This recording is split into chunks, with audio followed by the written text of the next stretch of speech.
Boom. We are live. All right, all right, all right. Happy Independence Day to everyone out there this afternoon, this early evening. Hope everybody is having a super holiday weekend, even though it's Monday. Hopefully the weather is beautiful where you are. It is in New York. I said, you know something? I'm going to pop on and say hello. See how my people are doing today. 4th of July on a Monday. Perfect weekend. Absolutely perfect. And hopefully you're having a perfect weekend. My goodness. We got some business in the house. Aquahoma is in the house in blue, holding it down. Much love to you, Miss Aquahoma. My top supporters of this channel is in the house. No day off for you. Happy holiday, love. My goodness, Laura Croft is in the house. Laura. I got a neighbor named Laura. Interesting. Saw you in the comments. Thank you, love, for posting a positive comment. Those always help. Indeed they do. Miss Lorraine Muhammad, the Queen Lioness, is in the house. Peace and blessings be upon you and yours. My goodness. RJ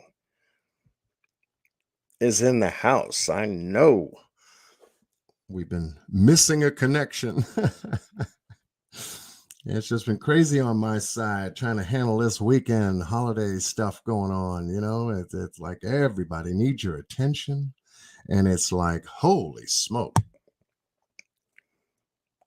Good to see you, brother. We'll connect. I mean, we got each other's numbers, so it's just a matter of time and ringing the phone or texting.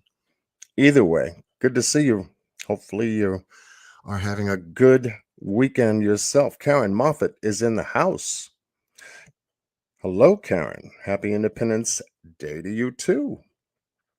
Welcome. Tanya M is in the house. Miss Tanya, where you been? Hopefully, I said that she smiled. She over there smiling behind a computer. You could feel it. You could feel when a person smiles. Yeah, see? She's doing it again. Thank you, Tanya, for being here. Yes, well, I just jumped on to wish everyone a happy Independence Day 2022. This has been a very extraordinary year indeed for a lot of the casework that we've been handling on this channel. It's like every day something new happens. Now we got something out of Chicago just this afternoon of a shooting at a parade. You know, you can't make this stuff up. It's sad. You know, Chicago is notorious for, obviously, their gun violence and gang violence and all that other stuff. But my goodness, I mean, these people don't want to live.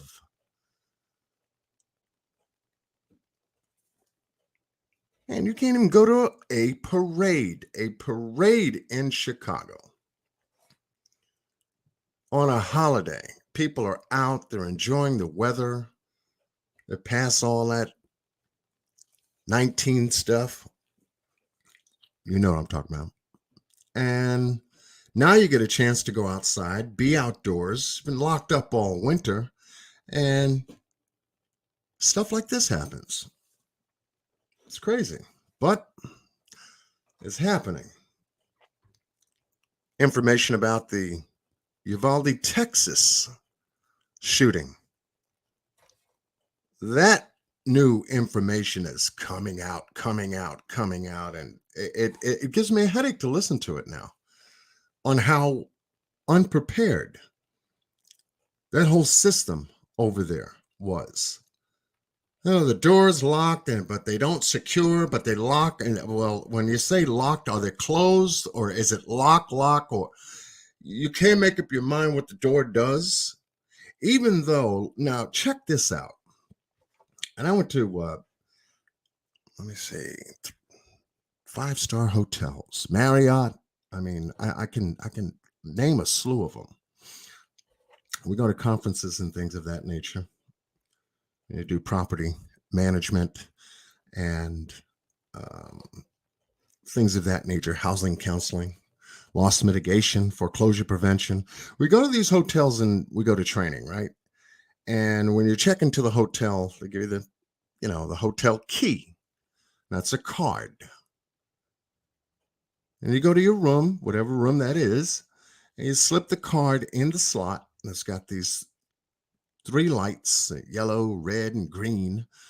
And you slip the card in, you pull the card out, and that door activates a locking mechanism, which takes that light from red to green. You know the door is open. You jimmy the handle and push the door open. Now, the funny thing is that when you walk into the room and the door closes behind you, what does it do automatically? Anybody? Anybody? Mr. Boss Man is in the house. What up, brother? What does the door do automatically? It's interesting because those locking mechanisms to those doors been around for years. Years.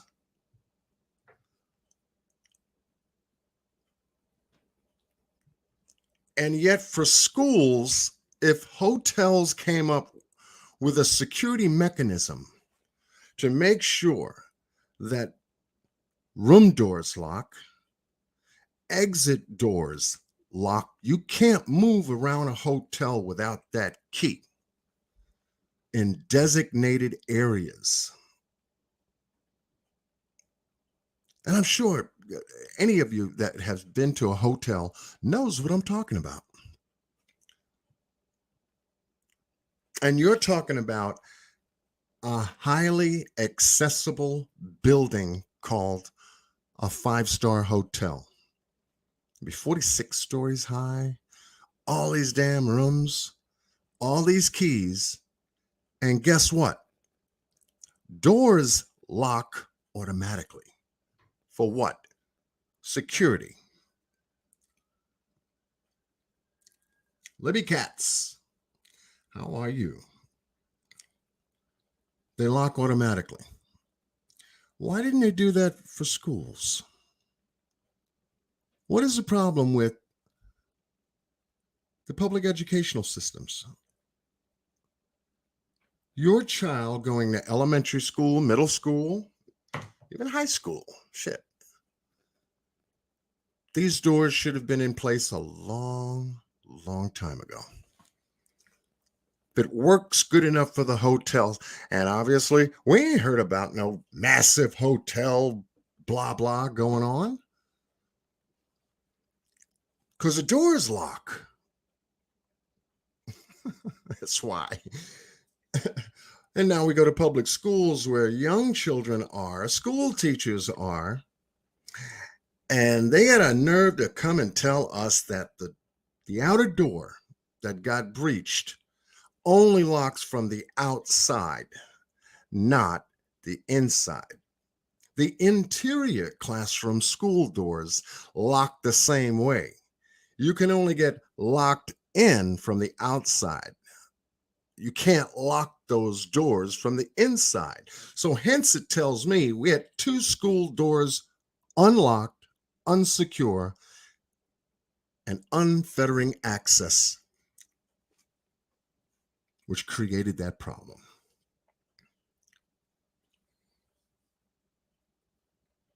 Absolutely crazy. Leanne Ferguson, much love to you. Welcome. Happy Independence Day. Katie Kitty is in the house. Katie. Welcome. Yaya's Kids is in the house. Shalom.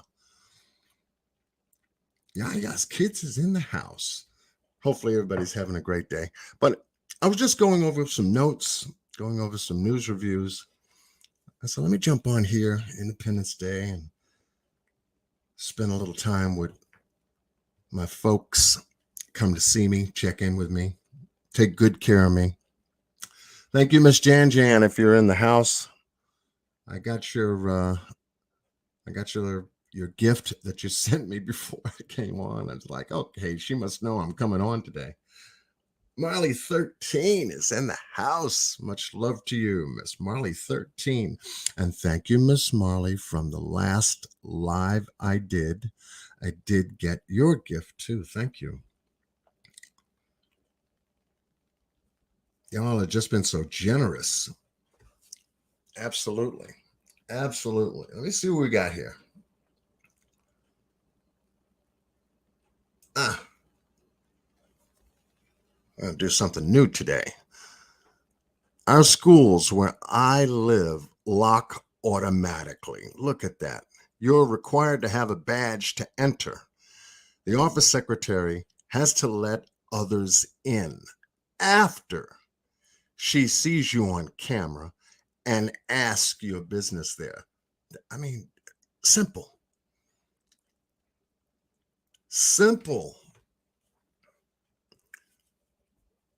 And I think about that school and I'm going,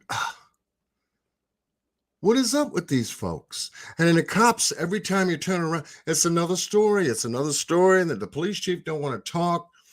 He don't want to say nothing. I mean, he goes to city council like, well, I'm not a cop anymore. I'm on the city council board. And, that's none of my business anymore. Oh, yes, it is. Yes, it is.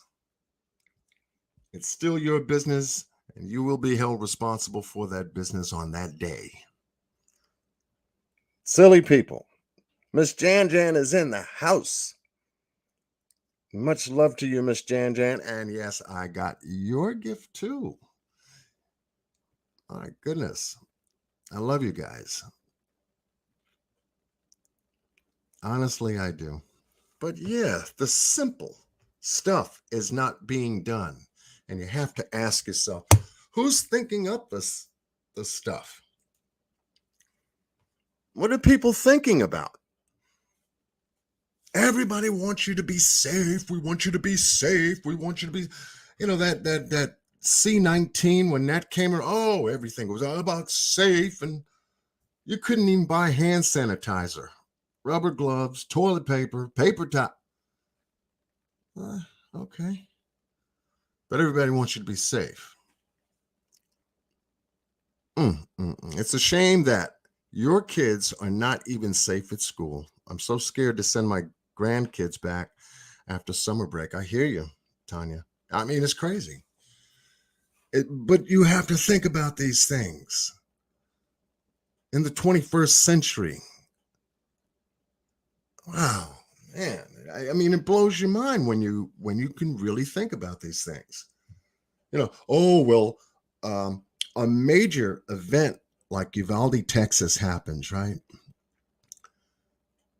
Oh, we made a mistake. We can correct the mistake. Now we'll put on what? Automatic locking doors. 21 people lost their lives because doors weren't secured when they should have been secured years and years ago. That's negligence.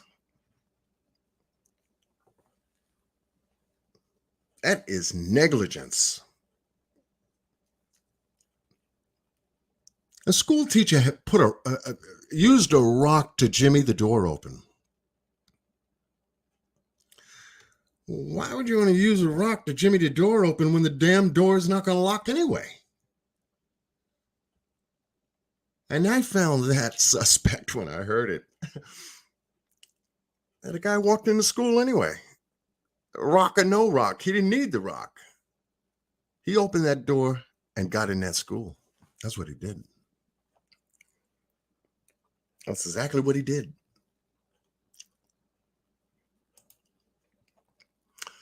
Brenda, how are you? Brenda is in the house. There are a lot of people up in here today.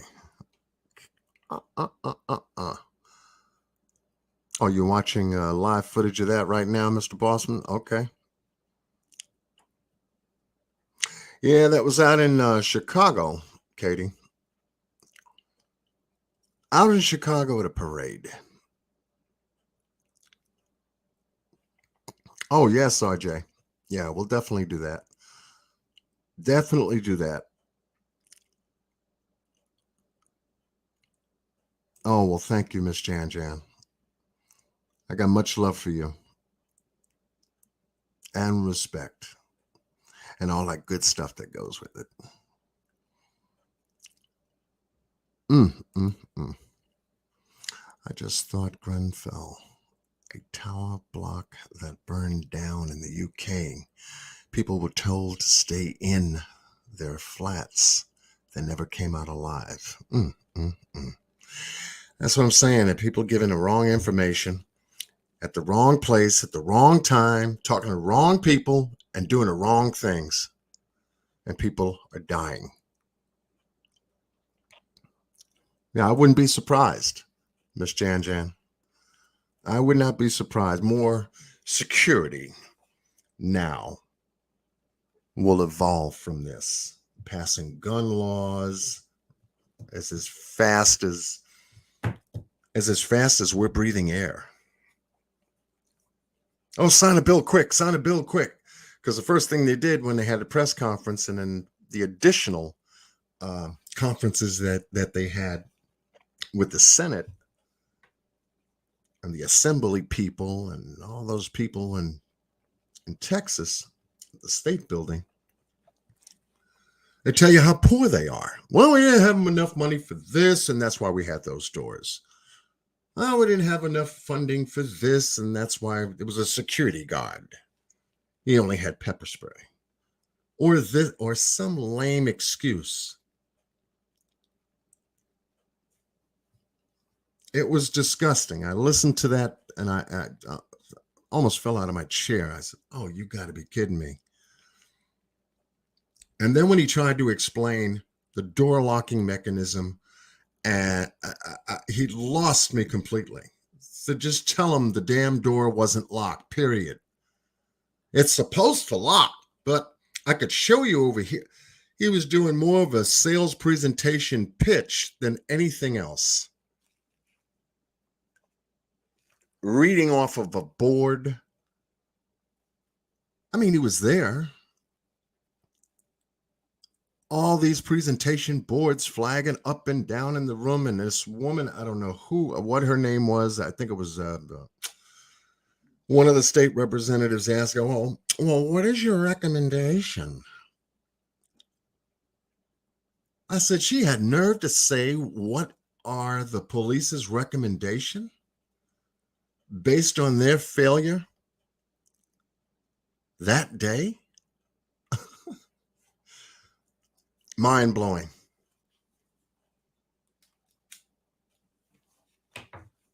Absolutely mind blowing. All caught on TV. Yeah, it was Highland Park. It's where the parade shooting was in Chicago. People that had nothing else better to do. Let's go and take a gun, go on a rooftop somewhere. They got a parade coming down the street. Let's just mess people up.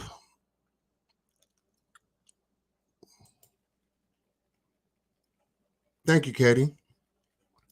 I mean, straight up, tell them the damn door was locked. The shit didn't work. He got in, and the police force failed to do their job for over an hour to save those people in that school. Point blank, cut to the chase and lay it on the table. 21 people died, lost their life that day because police was standing in the hallway. Oh, who's going to go first? I don't know. We have to wait for orders. Who's in command? I don't know. They didn't call in yet. Oh, okay. We'll get them on the radios. Well, the radios don't work in the school. Wait a minute. The radios don't work in the school. When I heard that, it blew my mind. Radios don't work in the school, and you guys are 911? How do you talk to each other if you're there in force? What, stand in a hallway? They had to use cell phones. At least that's a part of the information I heard about the police chief. I said, well, if he was talking to the guy in Spanish and English about, trying to negotiate and talk this guy out, what the hell? How was he communicating with this guy? What, a dude had an AR-15 and a cell phone in one ear and loading up and shooting in the with his two hands in the other? That stuff didn't make sense. Absolutely did not make sense to me.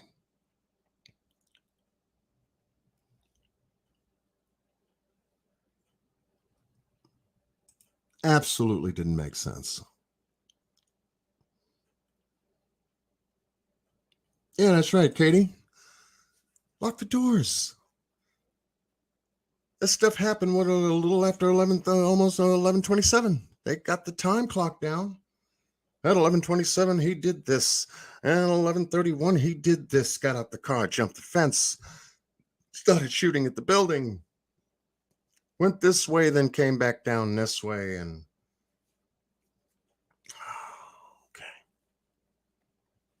okay.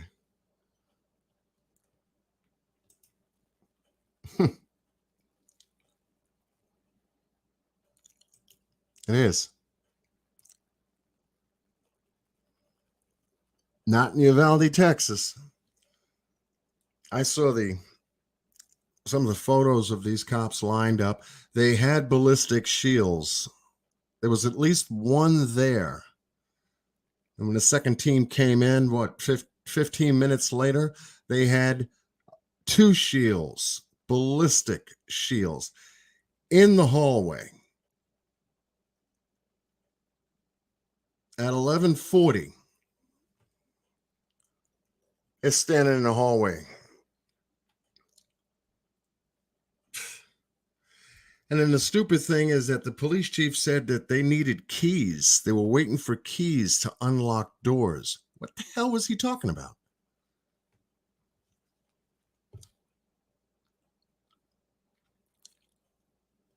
What was he talking about?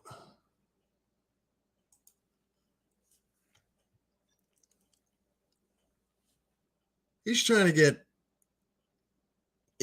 keys to unlock what doors when they were all open? Oh, they tried to shake that tree, boy.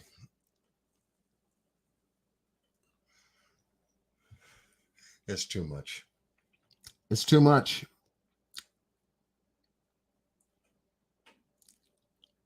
Way too much. Apparently, allegedly, our security measures suck. I think police are afraid, as well as security people. Yeah, because they never know at any given point.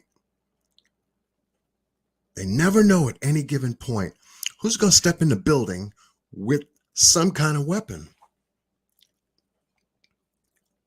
It's not a hospital, or it's not a school. Now it's a parade. It was a supermarket in Buffalo, New York. I mean, they're coming out of the woodworks, these folks. Well, where haven't we gone yet? Let's see. And that's some scary shit. They did the churches, synagogues, place of worship. Holy smoke. Guess they want police and military and all that security all over the place.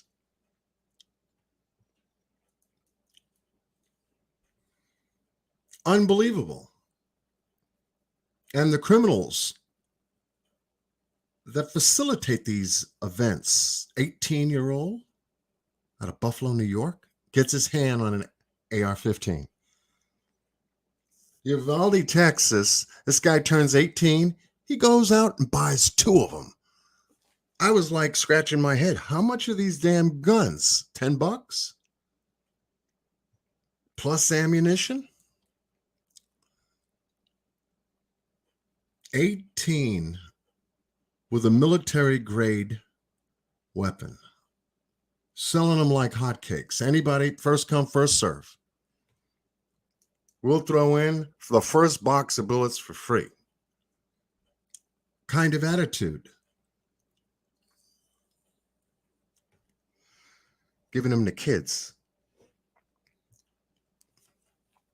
Me, you're 21 and above, you're a young adult, just starting your life. 21, you are a young adult. You can legally get into anything you want and mess your life up. Period. And they'll gladly accept it.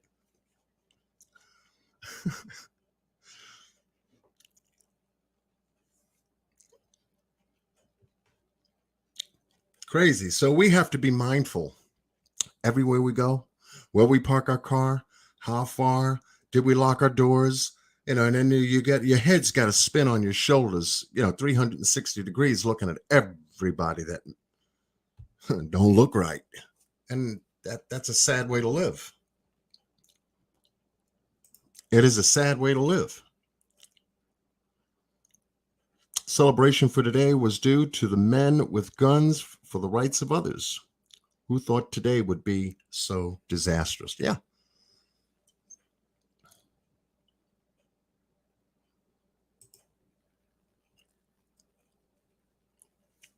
That's a very good question, Leanne. That's a very good question. I didn't the damn radios work. That was another one. Where the wind blows. How you doing?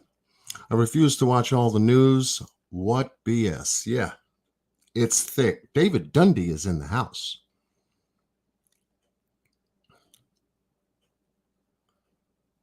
David Dundee is in the house. Yeah, definitely, Katie. Doors locked.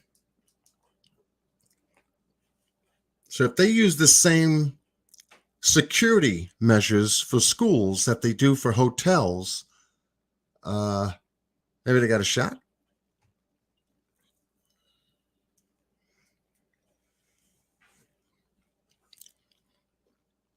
I'm like, they can't get in the school classroom because they thought the doors were locked. That got to the chief. Now he needs keys. That blew my mind. I said, how did the kids and the teachers get in the damn room? Hence, the doors must be open. Standing in a hallway, M14s, M16s, all military grade weapons the police had, plus ballistic shields. 19 of them in the damn hallway, looking at each other. And couldn't make a decision, an independent life and death decision. They had to wait for a command when kids were dying. Oh, it sucks. Blew me away. They were all in tactical gear. Yes, they had bulletproof vests, helmets, goggles, glasses, all that Terminator stuff.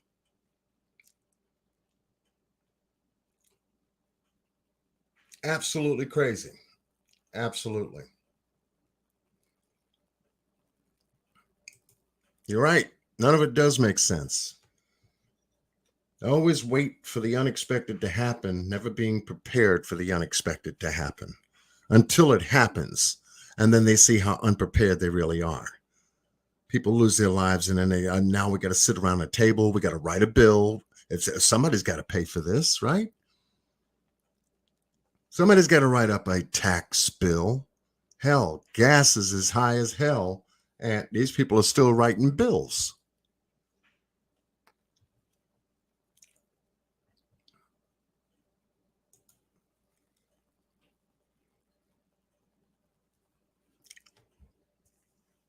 And I said on my channel when we covered that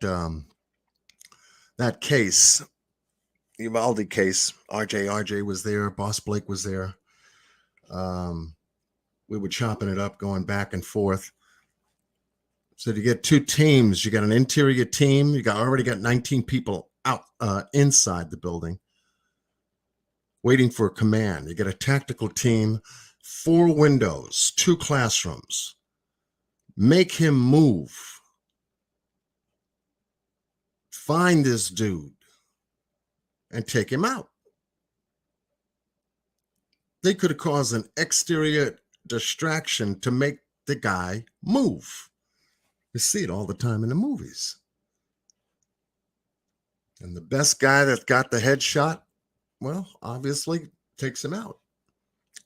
Stops the event. But 77 minutes, folks, is way too long. That was an eternity. Listening to all that gunfire. 100 rounds, they said, was fired off inside the building.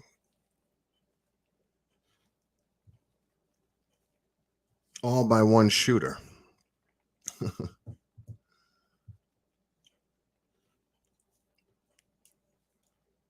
Just the elements of the story is disturbing. The elements of the story are disturbing.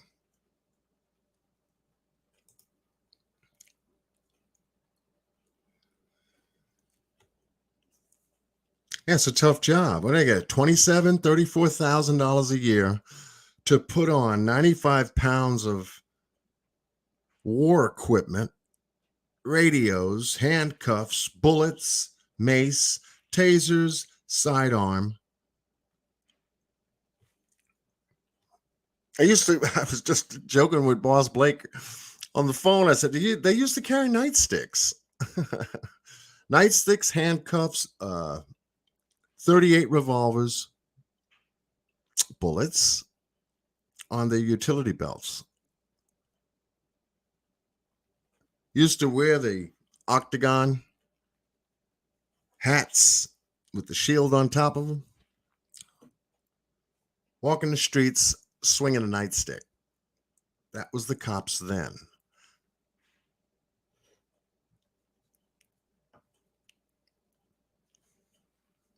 Many moons ago.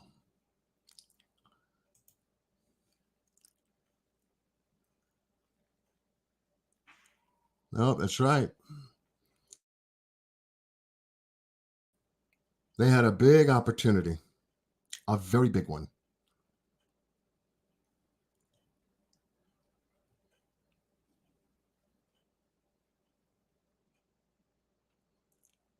Oh, you're kidding me, boss.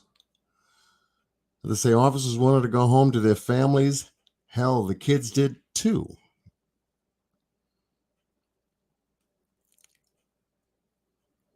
Little Dove, first time here. Welcome.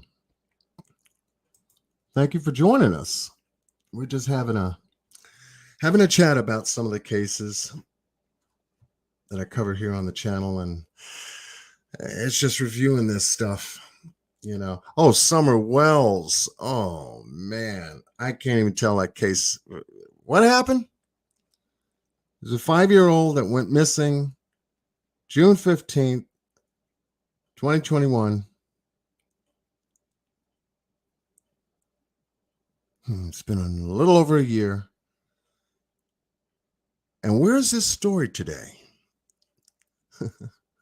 Where is the Summer Wells story today? Can anyone make heads or tails out of all the nonsense that's been going on social media?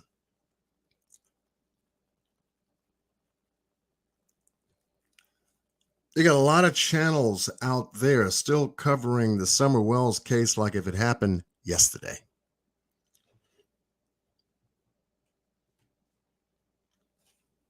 I was listening to a couple of lives that was very interesting information. And Scott H., I think he did a live 2 days. I think it was 2 days ago. taking notes. Very good live, by the way. It was only, I think it was only an hour and 15 minutes, hour and 17 minutes. But he was able to jam pack a lot of make sense, make it make sense information on that live. He called everybody out that's involved in the case, who have inserted themselves in the case. And now the story is just as crazy as it was when it first began. Don and Candace telling us a story that took 2 minutes, 5 minutes to put the brace on. Mama didn't say she took a nap then came around the corner, said she took a nap. Went to go lay down.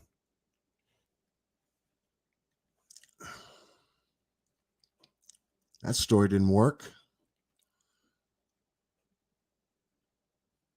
Where are they today? Oh man, you couldn't keep Donald off social media. He's on every YouTube channel that there is. Izzy Rose. No, you're not blocked, Izzy. I see you.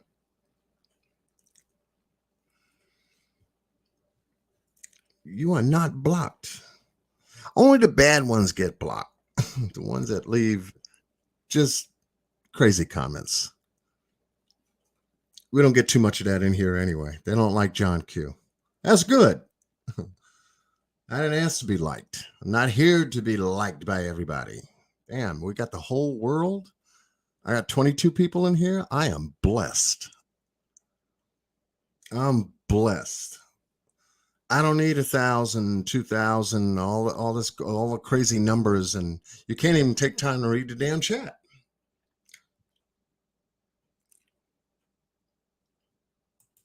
Yeah, people are inserting themselves. Oh, I got a piece of the story you didn't hear. Oh no.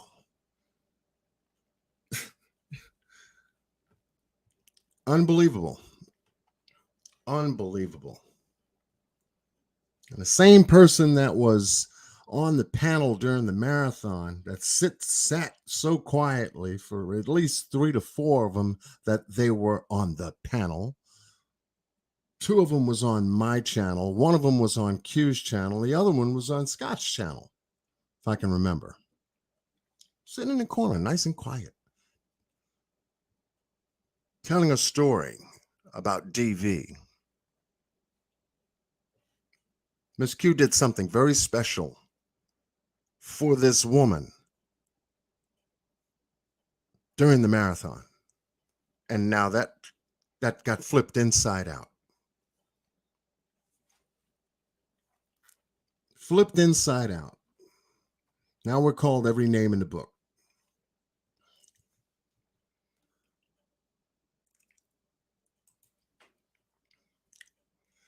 John Q, I like you and love your nice, calm voice and your positive attitude. So very nice. Thank you. Little Dove, you are always welcome here.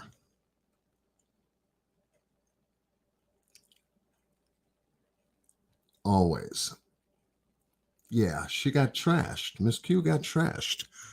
I got trashed for wanting to help find a 5-year-old that went missing in Rogersville, Tennessee. Still missing today. And I'm having my thoughts about the people who have inserted themselves in this case. I said, my goodness, they are working so hard night and day, 2 and 3 lives a day, trying to convince people otherwise. I'm saying, damn, do they know what they look like? 2 and 3 lives a day, starting in the afternoon, then early evening, and wait a minute, just before I go to bed, gotta get another one out. People got jobs.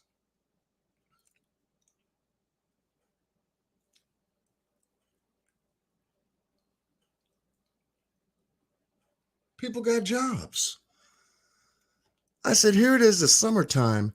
Shouldn't these folks be like outside enjoying life, maybe being with family members? That's what I've been doing.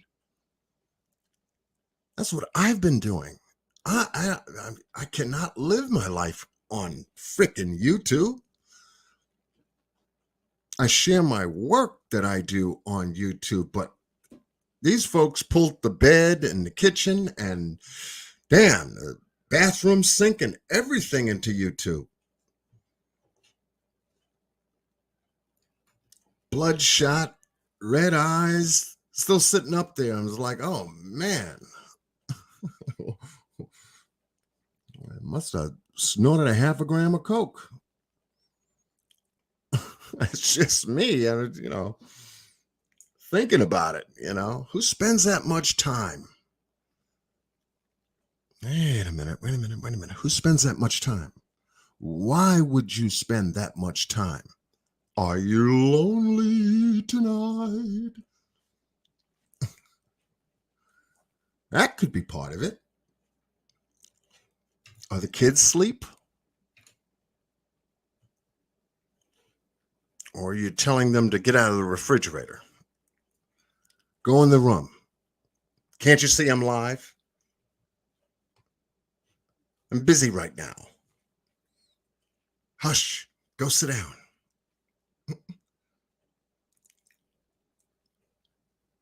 Unbelievable.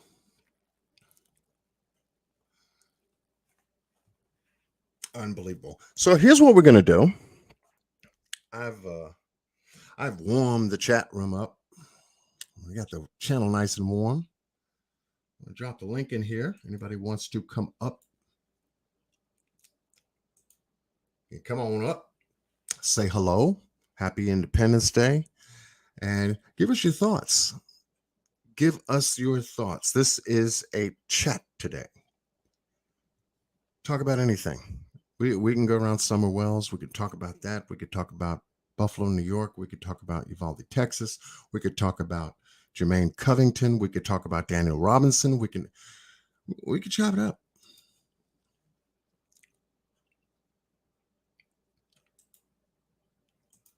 We could chop it up.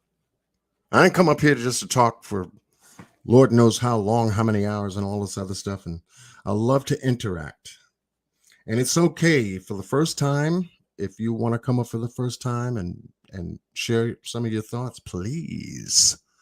This is the channel you can do it on. Obviously, before I bring you up, you got to give me a little show back here in the backstage. Just wave your hand. Then before I bring you up, you can go back to your avatar or cover or stay on camera, whatever you prefer.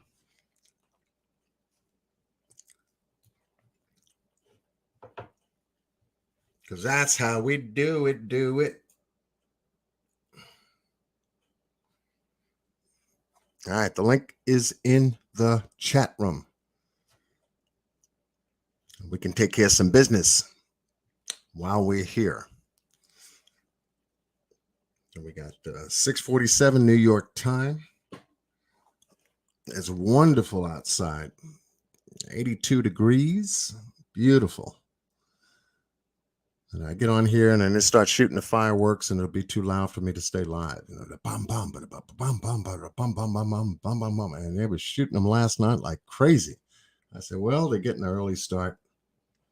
Then again, you got to wonder, are those really fireworks? Just make you think, just things to make you think. Yeah, Izzy can come up. Aquahoma can come up. RJ can come up. Boss can come up. Little Dove, you want to come up? Miss Jan can come up. Say hello. Share your thoughts. Don't be afraid. Nothing to be afraid of. Not online anyway. Nothing to be afraid of online. This is easy stuff. It's talking about these stories is you got to take a break. Telling you, a part of my time with my family is you got to take a break. You got to know when to take a break. Hello, Miss Lee. Did you want to have your camera on? Are you okay with that, or did you want to use an avatar?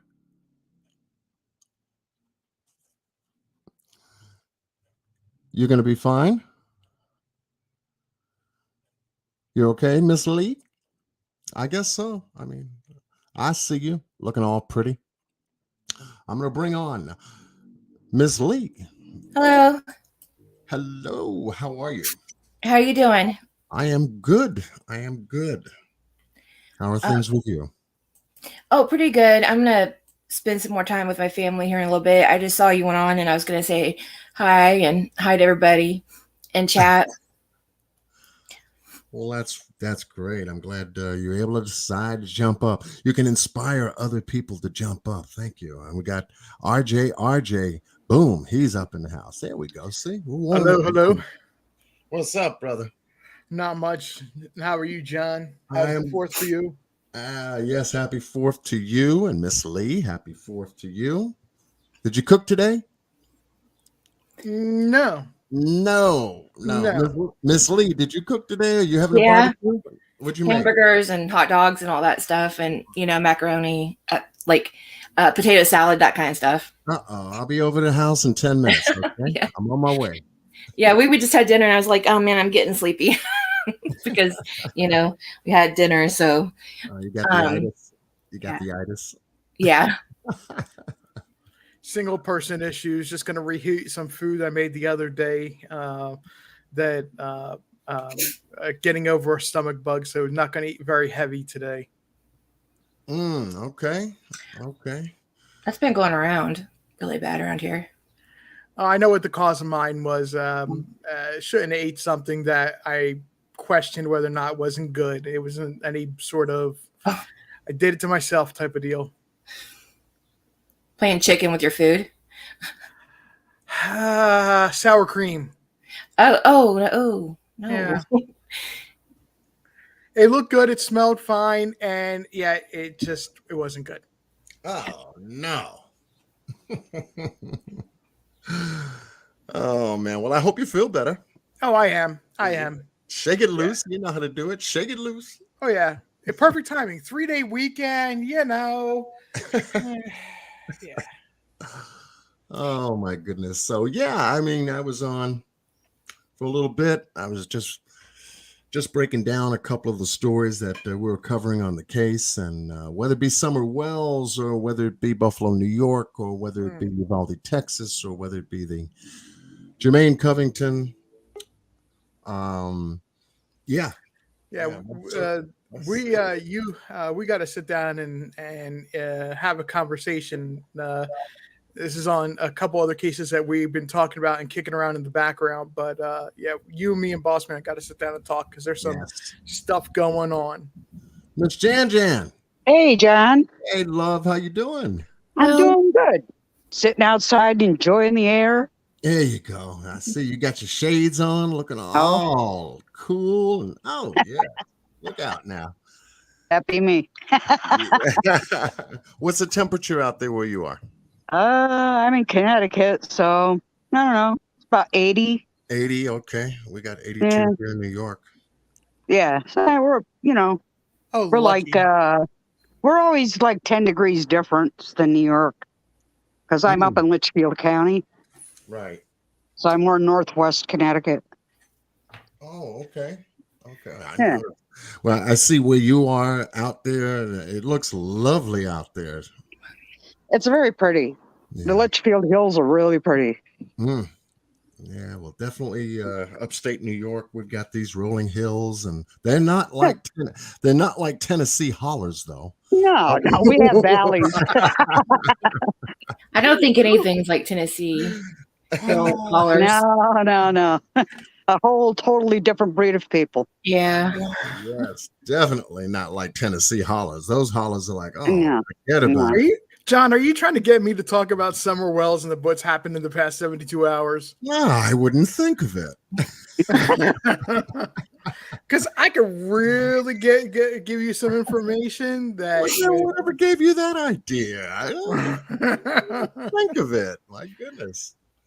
Well, if you paid attention to what Ziggy has been putting out lately, even though she might not be popular and people don't like her, what she's been putting out there in the past couple days with Fred Hill interviews, Right, has some it has some real information. and I was just saying about people inserting themselves in this case. Now we got the Fred Hill show. We got the Andy Bernard show. Oh, Jody Sue has just blown the whole damn case up now with her ramblings and videos every day. And I'm going, why are these people working so hard to convince us of something? I've never trusted a word she said. Never trusted a word she said. What do you think, Jan, Miss Lee? Well, in my world, I can always tell a BS artist, and that girl's got it going on. The force is strong with her. Yeah. Oh yeah. She, I've known a lot of BS artists in my day, but this one takes the cake. She tries to over-explain herself, and when you're over-explaining yourself, the truth is going to come out. Yeah. How often can you keep up with your own lies? That sounds like something I've said, John.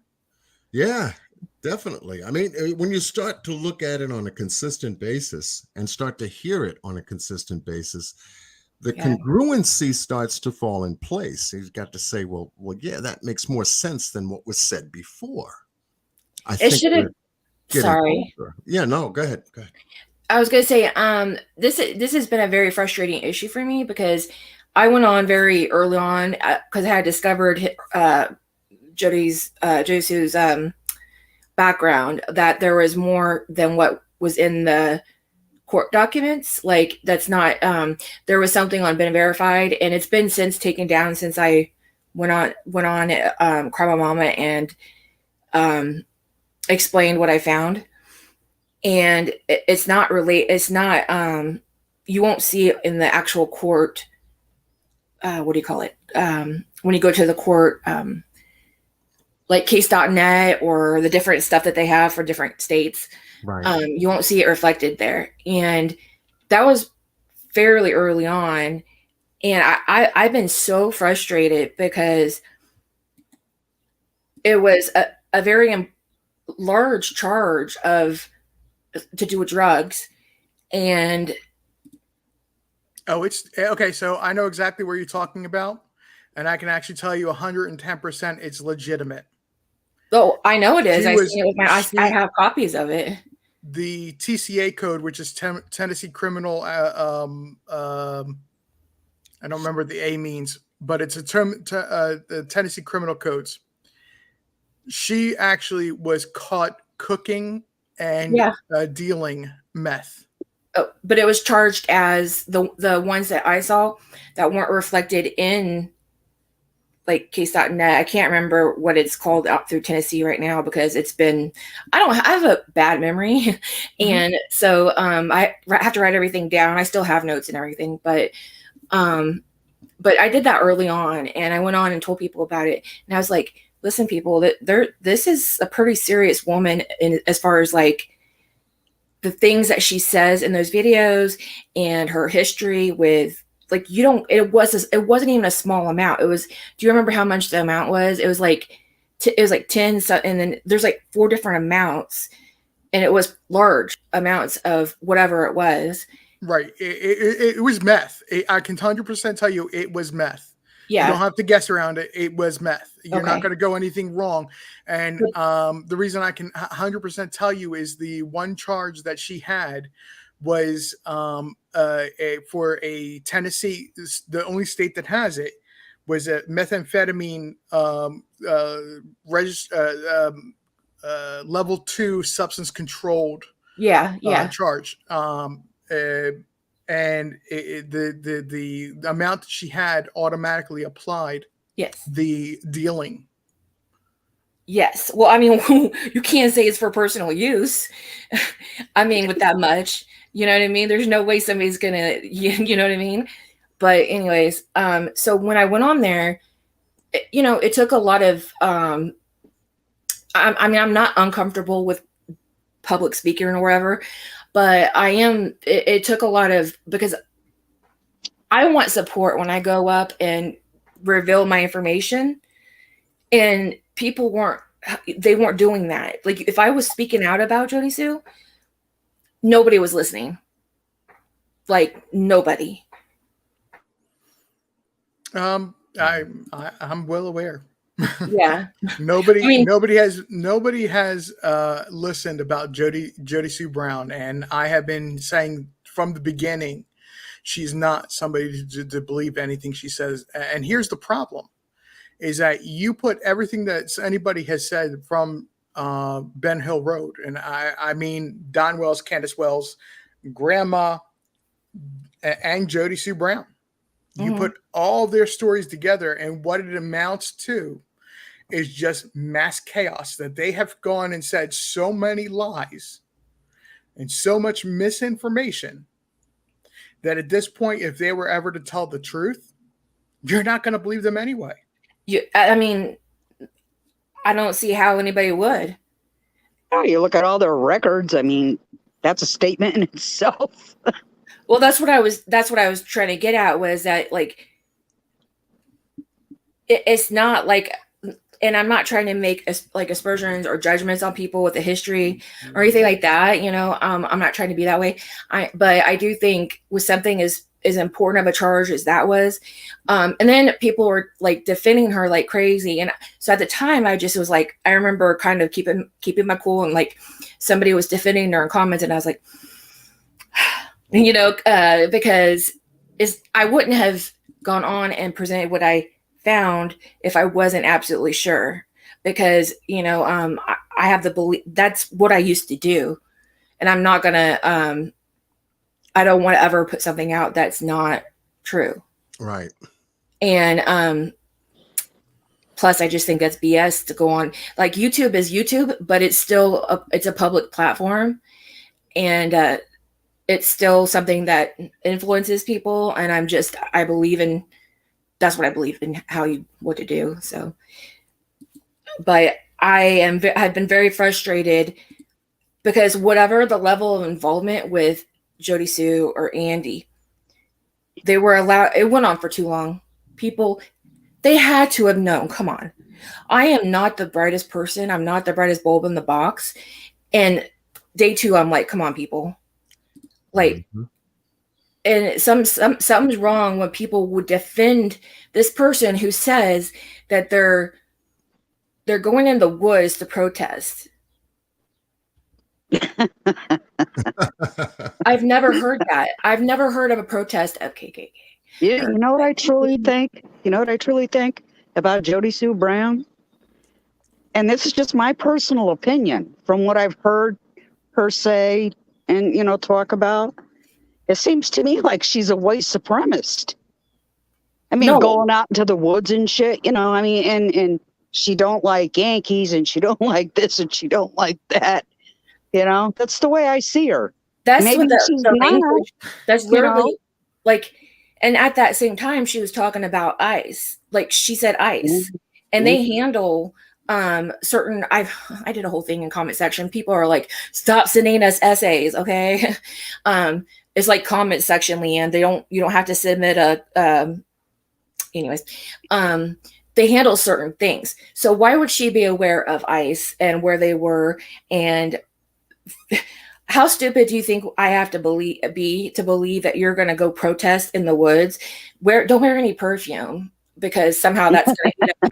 I mean, I know that's the idea about that, is to keep bugs away and stuff like that, but that's not how you protest something like that. And then she was talking about ICE, and they handle certain things like drugs and sex trafficking rings, and then she was saying something about she knew so well about when they were in town and when they weren't. That should have been a huge red ass flag to people. So the problem is that it wasn't the white supremacist meetings, KKK, whatever you want to call them. That's not who is meeting in this area. They do not have a footholding in this area. I live in Kingsport. It does. I mean, does it really matter what it is? I mean, it's a same Wiccan thing, right? culture. It's a Yeah, what? well, she just comes across that way, you know. Not saying that she is. I'm just saying that's the way she's trying to come across. Right. There have been many interviews with people that are out forthright, admittedly, that they're part of the KKK.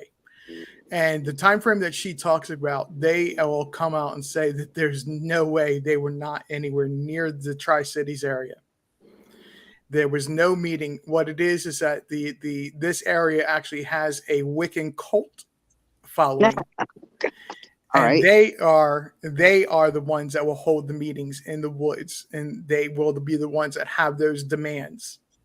If it was Wiccan, that's not illegal. Protesting? Wiccan's not like illegal. That's white witchcraft. Mm-hmm. Yes. So then what would be the point of her secrecy and talking in coded language? Like, why not just say, yo, you know, like. Because the towns around here won't openly admit to them because we're still considered part of the Bible Belt. And they won't permit them to have a gathering. Well, that makes sense. At the same time, though, they were talking about running through the woods, and then there was some kind of initiation thing with that I mean, I can't remember because, like I said, I have a really bad memory. I know that there is something to it because I have the notes. Like, I write detailed notes because my memory sucks ass, but talking about running through the woods, and it has something to do with the initiation part. Do you know what they were talking about with that? Yeah, this area actually has so I deal a lot through my own channel or in my personal life, even deal with some paranormal things. Okay. And in my personal life, I've dealt with them as well. So this area, the Tri-Cities area, has always had a very strong Wiccan culture to it, or not in a negative sense. Don't think that in a negative sense. It's just there's a mix of Christianity, monotheism, however you wish to call it, and there is a presence of the Wiccan culture also in the area. Some of the things that you hear, some of the things that they do around here, okay, if you go up in the Appalachians and you go to a matriarch family, all right, and you're sick or something like that, they're going to give you some backwoods cure for it. Well, they do a lot of herbology, don't they? Culture. Sorry? I said they do a lot of herbology around those parts. Right, which is part of Wiccan culture. Right. Yeah. So there is a large presence of that in the area. Mm-hmm. Okay. So it's not as predominant as it once was. And it does stay to more, it's actually moved to people that are living up in the mountains more than it is in the cities, in the Tri-Cities, or the bigger cities, I'll put it that way. But there is still people that are in the hollers that will say, if you ask them what church you go to, or what religion do you follow, they'll outright tell you they're Wiccan, they're a witch.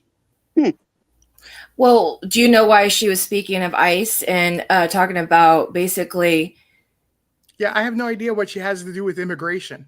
ICE is immigration. ICE isn't just about immigration. ICE handles, they will wear the insignia of ICE. Like I said, it's the information I have is in a whole thing, but they do more than that. They handle hate groups, they handle sex rings, they handle major drug operations. They do also, I mean, of course, stuff that is, there's certain things that they do, and it's not just like necessarily immigration, So they're like they fall in federal jurisdiction when they cover those particular topics: trafficking, drug trafficking, you name it. Yeah. Especially if we're going from state to state, because that's what the what is that? It'll come to me. It's a Jurisdiction. it's a jurisdictional kind of thing, and it falls, FBI. You got the U.S. Marshals, Mm. that run together, and then you have what is it? Even Border Patrol in a Yeah. lot of Yeah. areas down to Texas and that area, especially Texas, anyway.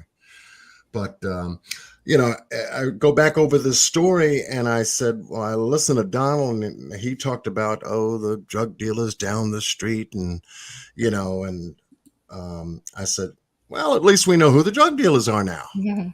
He is the He drug didn't- dealer. Yeah, he didn't say their names, but damn, they're out here now. It's like, okay, Jody, Sue, and Andy are drug deal. Okay, they're right over, not far from where they live. They got an eye shot of what goes on there, an ear shot as to what goes on there. Their son goes strolling over there in the woods. We found that out. And they have become more suspicious online than at any given time. They kept their damn mouth shut. I don't think we would have known a whole lot about who these people are. Right. But She's done more. I call it I call it square dancing in my head, where it's like what's it called? Where Chris McDonough talks about adaption to what's out there. So like you put out information and they kind of like what's it called? Use it for their Right, own you got it narrative. exactly right. You got Yeah. it exactly right. Is they keep shifting their story to match a narrative, or to if somebody raises questions, they'll use clarification statements to help explain where the gap was that somebody's coming up with this question from. You got it exactly right. And I think at some level they did it more than even Dawn and Candace. But at the same time, it's not been too hard, but there's been a little bit of a story. Okay, so like you can't go off of what somebody from a case who's involved with it says. So people have been getting information from her, and I can't believe that happened. I can't. I'm not trying to be mean, but I thought people knew better. Boy, howdy. Oh, you said the statement right there. We all think that. Yeah. Yeah. So Full grown ass adults, we would think they know better. Right. But what they have demonstrated in their physical behavior is incredible. Absolutely incredible. And they're doing it on a day to day, hour to hour, minute by minute punch on YouTube. Yeah, and I think that's why I can't stop watching, is because I've been very upset about what they're doing to this little girl's name, and they're even dragging in serious issues like sex trafficking. My niece works in that area, and it's a real thing. Yes, it is. Don't make it a story to sell something or to make money, or it's a very, very serious issue. And there's very little like actual recovery places as it is. Mm-hmm. So I'm just saying, it just makes me really upset because and I know there's got to be other people like myself who are just, and I can't almost stop watching it because of that. And I keep thinking, what's the counteract? How can I counteract that? And I know it's not watching it, right?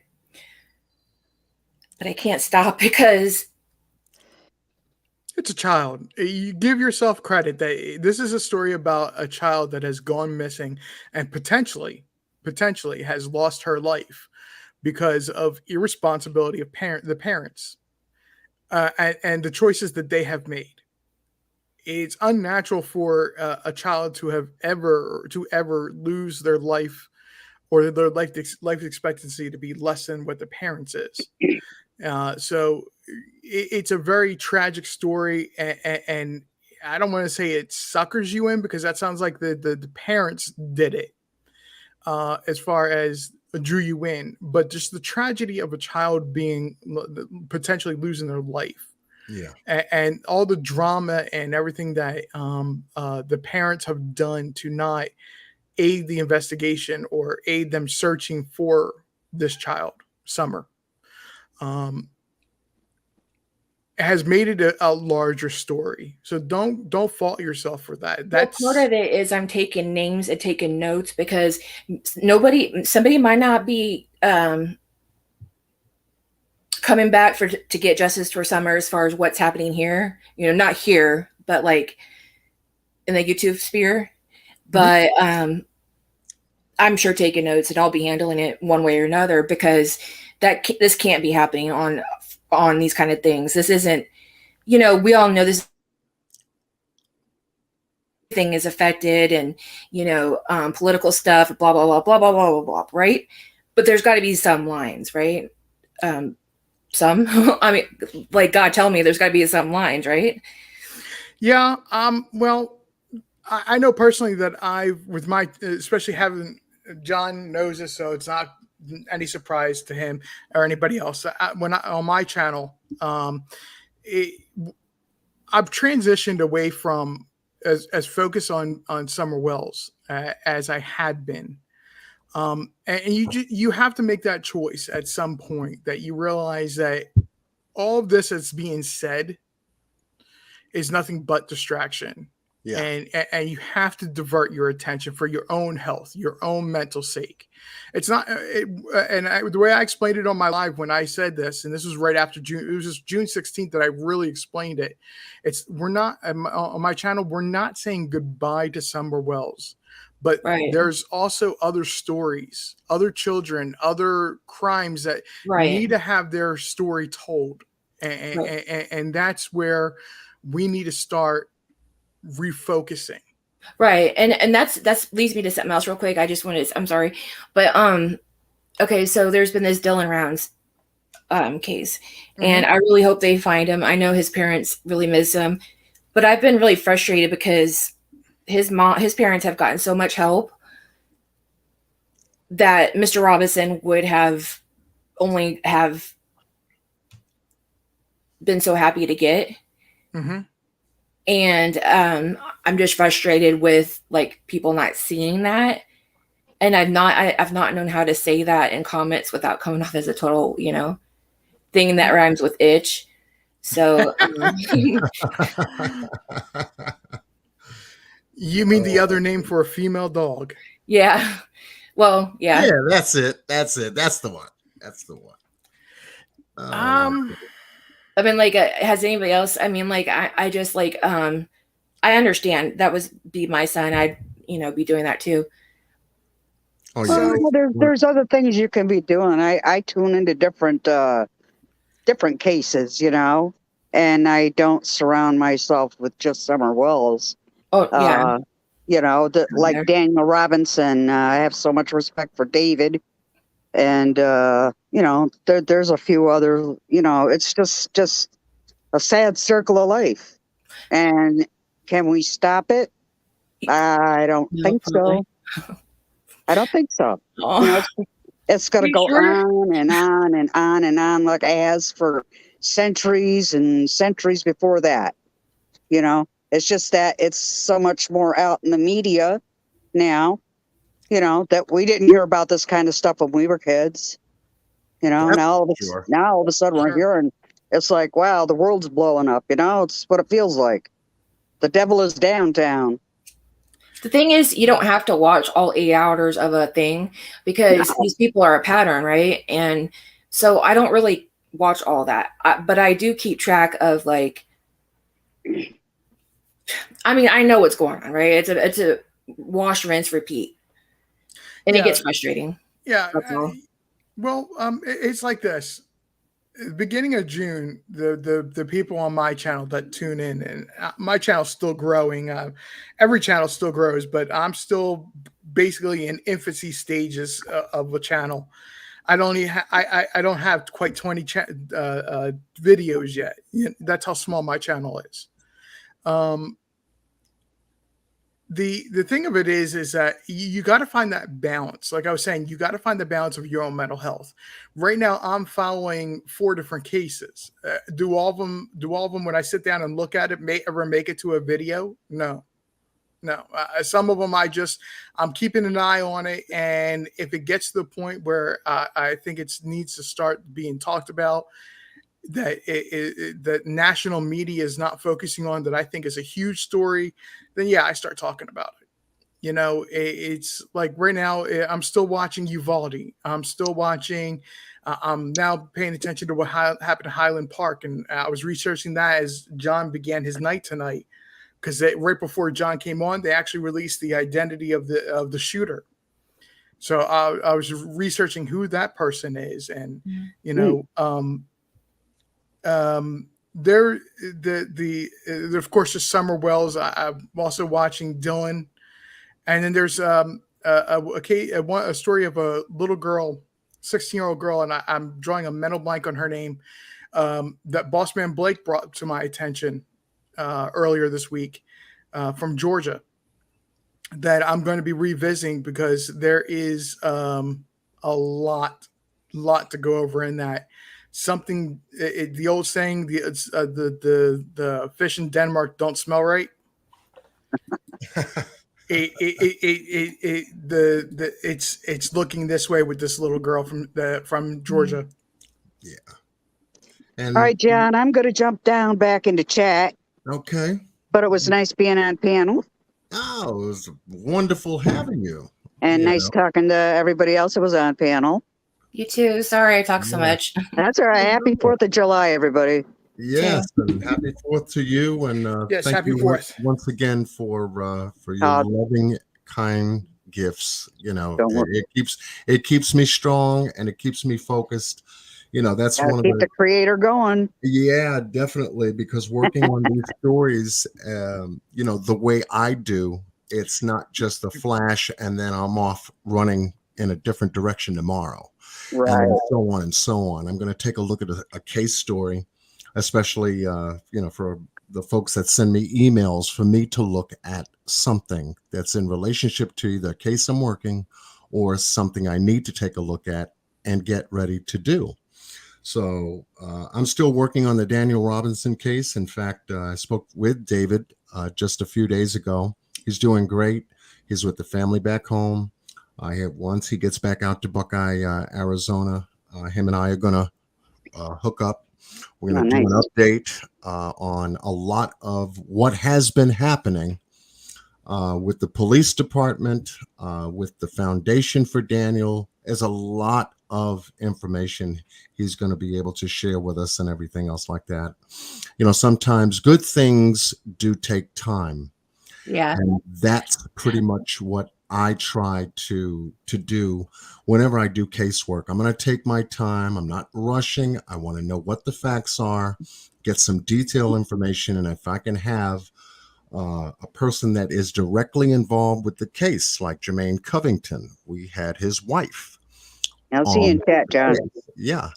And thanks to Mr. Boss Blake for making that connection. That's what kind of casework I want to bring. Yeah, that was pretty awesome. To my channel, But Miss Jan, thanks so much for joining us on the panel. Much love to you and yours. Boss Man, thank you. Not to cut you off, John, but I was going to say, Boss Man, thank you very much. He mentioned the name of the girl I was talking about. It's Kaylee Jones. Yes, I think I just saw him recently post something about that.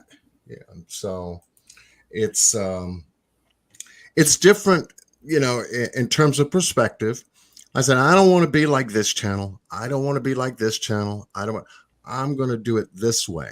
And a lot of folks really connect with the kind of casework that I do, because if you're going to learn something and know something, and like I said, I've got no law enforcement background or medical background or anything else like that, but I'm looking at this from the professional's point of view. If you lay out an autopsy report, I want to know what it is.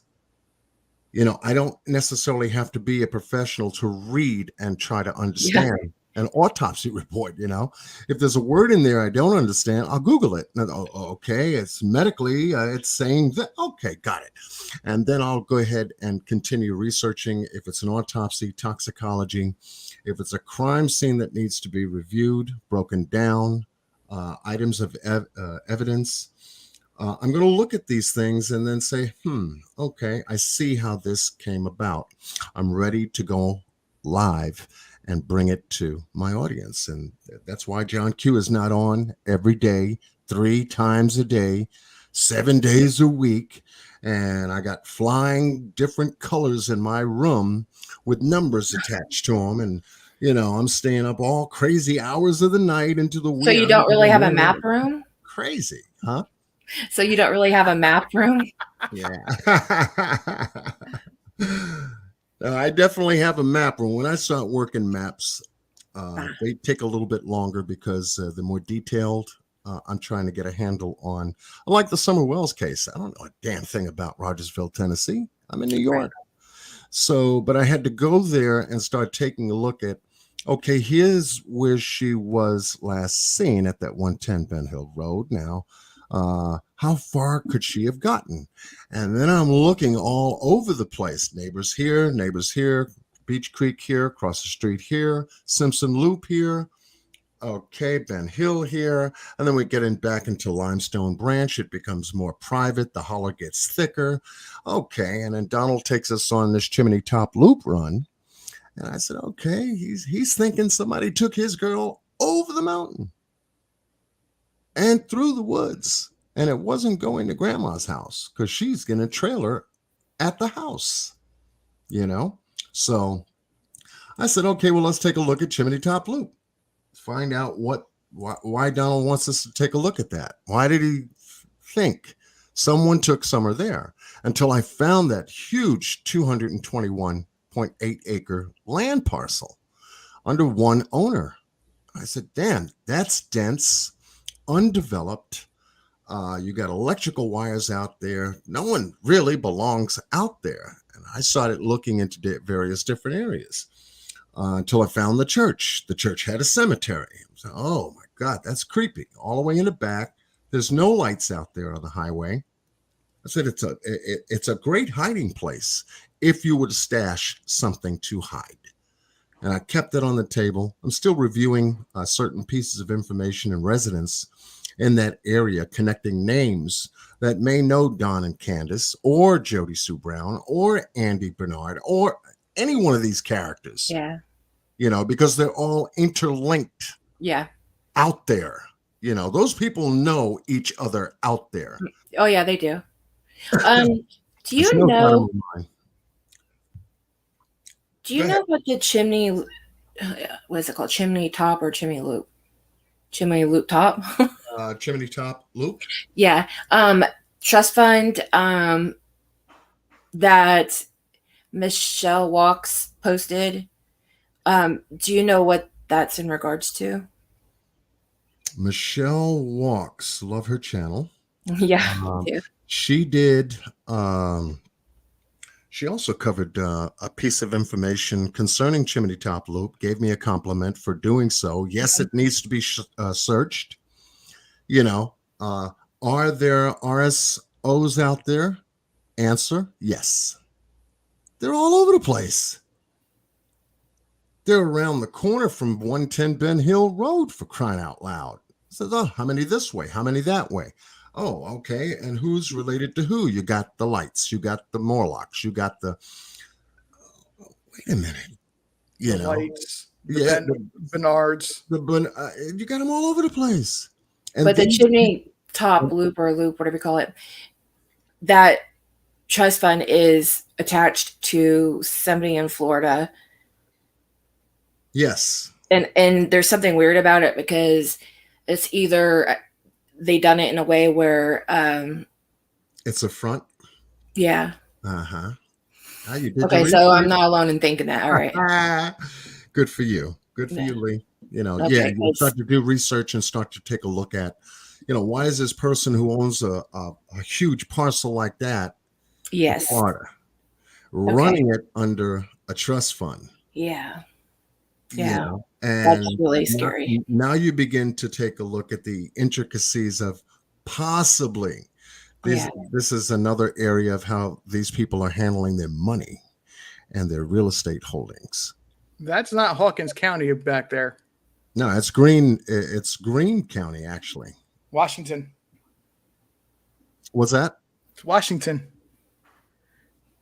I think there's the counties where they begin in it, the two or three. I don't know if it might be three, but I think they're close there. Like you know what I'm talking about. Basically, once you go over, it may be Greene County. I'd have to look at a map. Yeah, Chimney Top is in Greene County. I pulled up Okay. the Tennessee property viewer, and you're on the borderline of Greene. You've got Hawkins, Sullivan. I mean, they're tightly knitted together, and you could go 5 minutes one way and be an entirely different county. They're just so tight over there. So I said, well, okay, well, this is a different jurisdiction.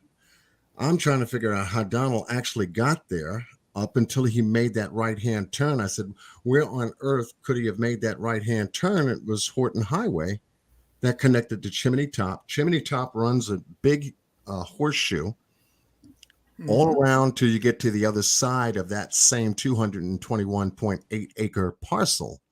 And then you've got exterior residences that run outside the horseshoe.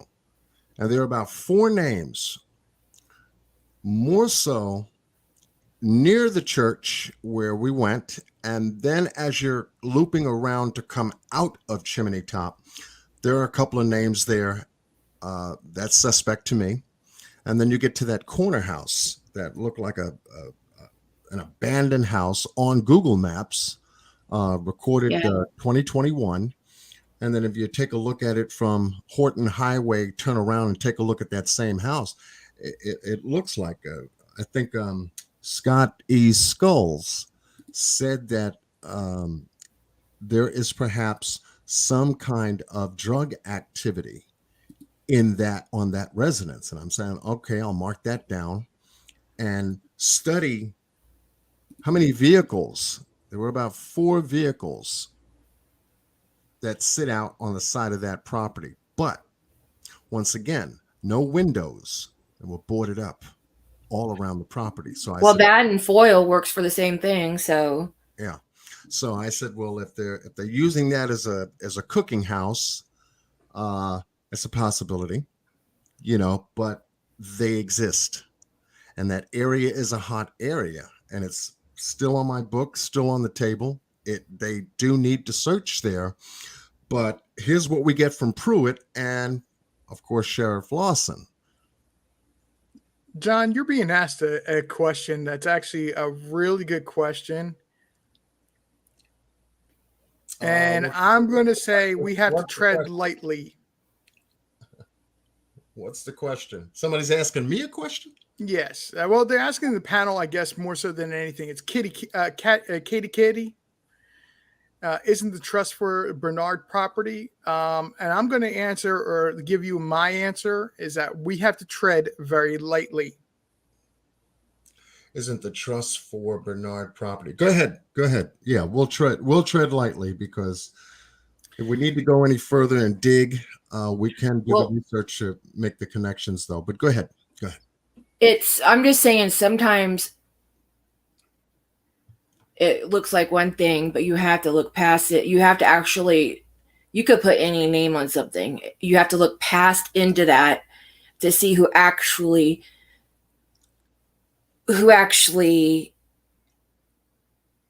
contracted or who holds that. I don't know how to put it. What, that land contract?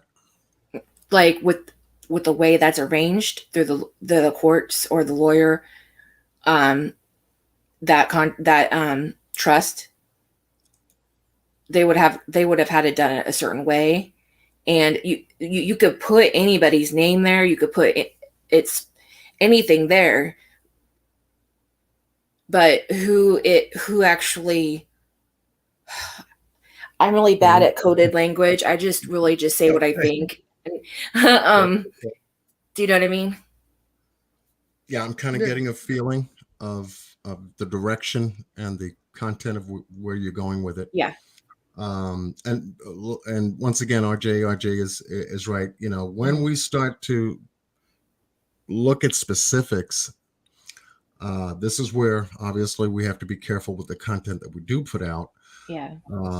Until it's vetted properly and it's factually based, there are connections there, and it falls into a cohesive, connect the dots kind of situation. Right. So-and-so owns property here, they're connected here, they're connected there, they have holdings in here, and here, and it could be all documented that way. Mm-hmm.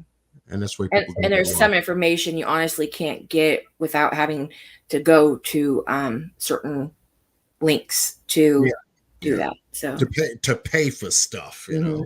Not only that, but recently, if you, I mentioned Ziggy earlier with her videos that she's going over information from Fred Hill, going over recorded statements that the conversation that they've had. And Katie Kitty, this is also why I'm saying this is somewhat connected. It's in the same manner. It's not directly connected, but this is why we have to tread lightly, even though we don't want to. There was recently a question raised of why Andy, JSB X, and Don Wells spent about 3 weeks in Knoxville. I will go as far as, but I will not go any further than saying it was not work related. I think we all knew that. Okay. Keep going. You're doing good. You're doing good. Cannot go any further than that. Yeah. Okay.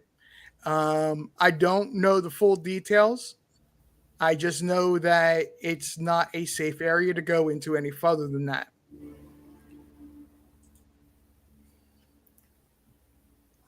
Yeah, because, you know, we can all speculate as to what they were doing together in Knoxville, you know. So when Donald calls his neighbor a drug dealer, that drug dealer has now been identified. It's out there now.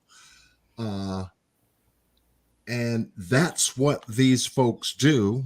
And Jody Sue was tipping her hand in her conversations about certain things that relate to drug paraphernalia, if you want to, or drug activity, if you want to think of it that way.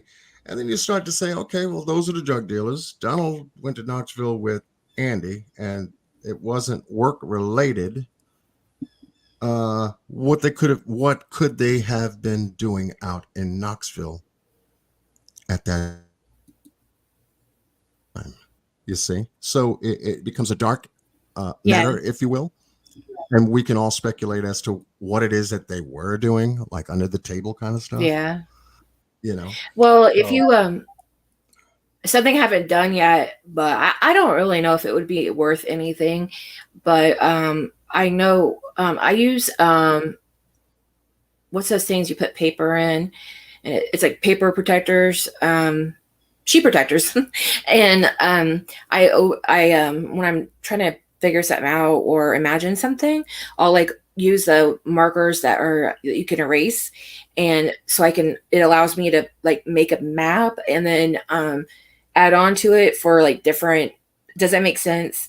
Like when you plot out certain things, and then you can add another one on top, and then you have a marker, so then you could take off the different layers when you're looking at things through a different way. Right. And I haven't done that yet because I stopped myself from doing this stuff just because, I mean, you can get deep. Yeah. You can get really deep. I can. And besides, what can I do? Right. You know. can get lost in that mud very quickly Yeah. too. Mhm. Definitely. And I'm trying to do the best I can, Miss Katie, to continue reading the chat, posting the comments. I did hear a little bit about JLR's video with the young local man out there. I think his name was Brandon or something like that. And another interesting character, you know, and all of these different people are now inserting themselves in this case. Now, does it hurt? I don't know. Well, it all depends on the information and how it relates to Summer's being missing. That's what we're all trying to connect the dots to. What makes Summer go missing? Well, obviously, a person. The wind didn't take her. She didn't just evaporate. The rain didn't wash her down the street. You know, none of that. She was out there on June 15th at her residence, allegedly, because some don't even believe that she made it home. We only see her in the car with Candace and Grandma during the time she was sleeping on the 2 gallons of milk. That's it. That is something I heard. I'm sorry. Yeah. That's something I heard. You know, I don't usually watch her, but Prayer Gardens of America.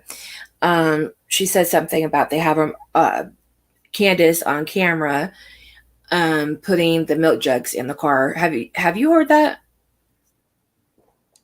I know. Okay, so are you referring to the statement or the theory about them being them being sour milk?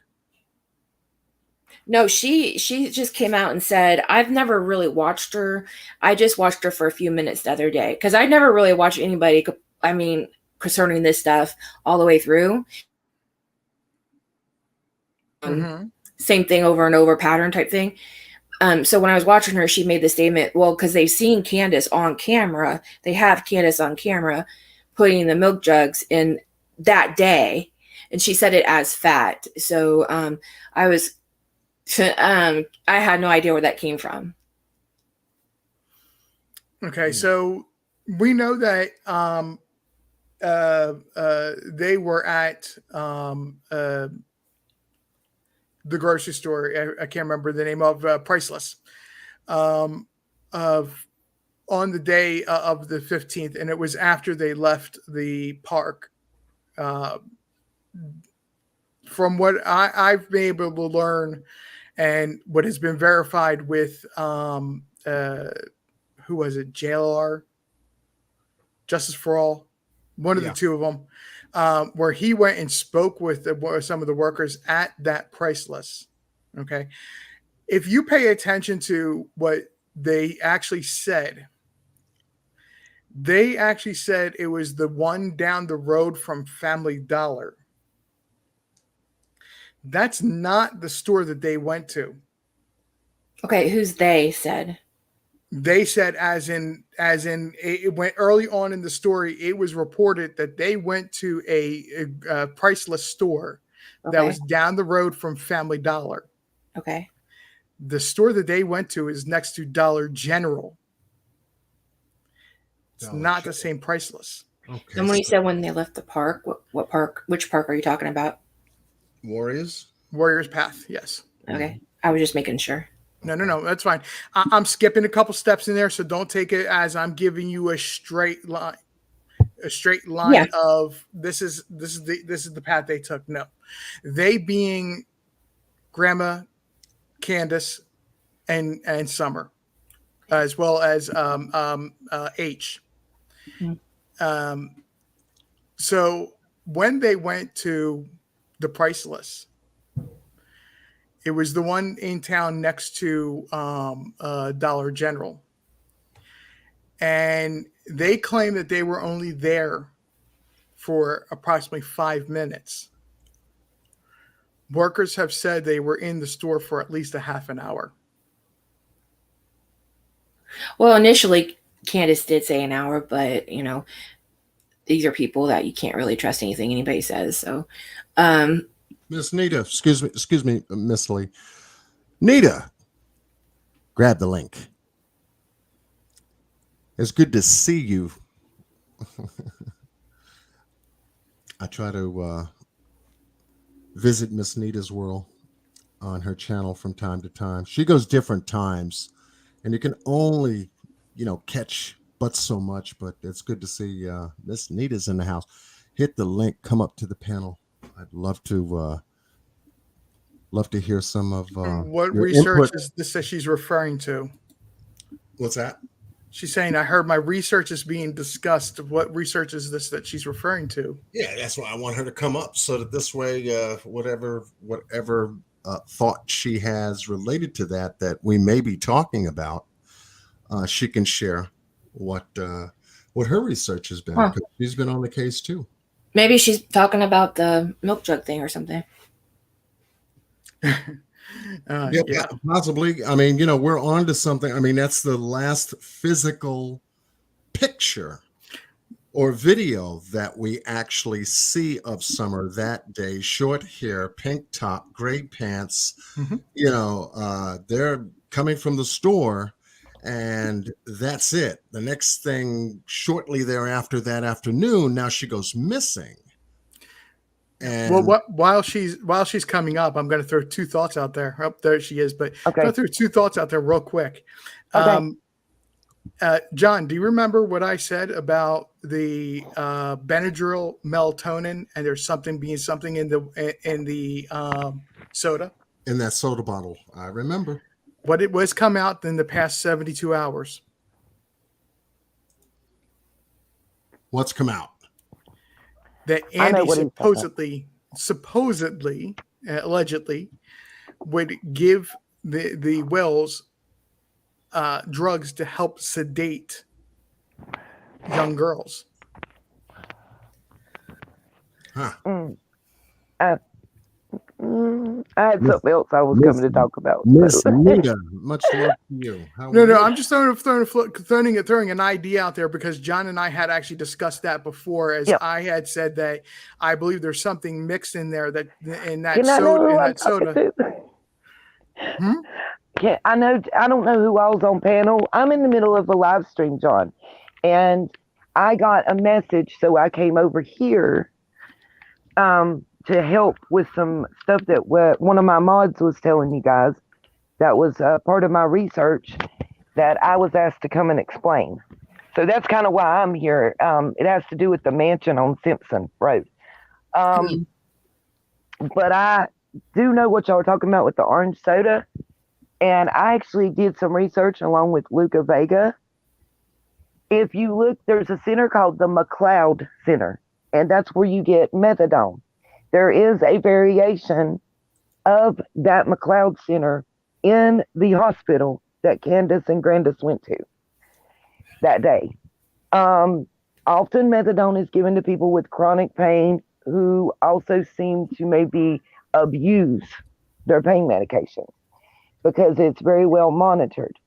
You can take the methadone tablets that they give you for take home or the liquid. It is recommended to mix it with an orange citrus. I did a lot of research, called the clinic, talked to doctors, talked to an RN several times. There's one actually in the county next to me I went to and had a lengthy interview with the people there. Fanta, Orange Crush, those type of sodas will work because they have a minimal, usually 5 to 9% citrus inside those sodas. So it is common to mix methadone in those as a way for the person to take it.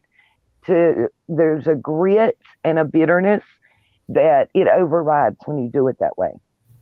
And that is a very, very powerful sedative narcotic. At the time, this is new information to me, but at the time, because they had come from the hippie hop shop and a CBD shops, and I know that there is a powder form that you can mix with water of a Kratom. CBD. It's kratom. It's not CBD. It's kratom, and it's an opiate. I'm talking you can Opiate. get at the hippie hop shop and things Yes. like that. I'm talking about, Yes. and it comes It's out kratom. the consistency looking like Tang. Yes. There's a thing. It's new now, and it's kratom, and it's in a larger strength. North Carolina and Tennessee and Georgia are the 3 states that have legalized it. It comes out of China. The green and the white are the most common. The green form is pain management and to help people come off of opiates. It is sold at the Hippie Shack and at Catch 22. I've been to both. They also sell Delta 8 and Delta 10. Delta 9 is pure THC. You're allowed in Tennessee 0.09% of Delta 9 mixed in with any of the gummies or any of the vapes or any of the hemp that is sold. Yep. Or derivatives. In North Carolina, it's 0.03%. Georgia and the rest of the states surrounding don't allow the Delta at all. I was shocked on that one. You have to go towards Colorado and everything else. Now, Virginia, I looked it up, have called doctors, have called some attorneys and asked questions about Delta derivatives, THC, because there's THO that's come out. There's a whole bunch of different derivatives. But what was available at the time that Summer could have consumed it or went missing was the 8, the 9, and the 10. 9 is not legal in any state without a prescription. Period. John? Period. John? Yes. Did I not say something was mixed in there? Yeah, I agree with you. I'm not Yeah. arguing that. But Yeah. kratom is something that has really went under the thing. And to let y'all know that I know what I'm talking about, I had to buy a bag of 150 kratom capsules to get them to talk to me. It cost me $12.95. You can buy it in powder form, and they recommend that you mix it the same as methadone in a citrus-based soda to help mask the taste. A lot of times for rest and relaxation, it's mixed with valerian root. Now the citrus, if I'm not mistaken, too, because the citrus also works to Make it act faster. yeah, that's one. And then at the same time, too, it reduces the alkalinity, if I'm Yes. saying that properly, Yes. to prevent the stomach from getting upset. That's right. That's right, odd Don. because it seems like it would be a lot of it's as It can make- a lot of acid. It does.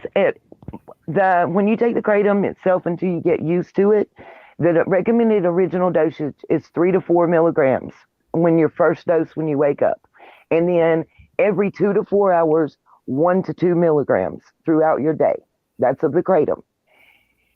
Your original dose, they recommend that you eat a light meal first, like something like maybe a biscuit, something light to coat your stomach, Right. or take it with a citrus-based juice, because nausea and vomiting can be a side effect. It tells you on the bag.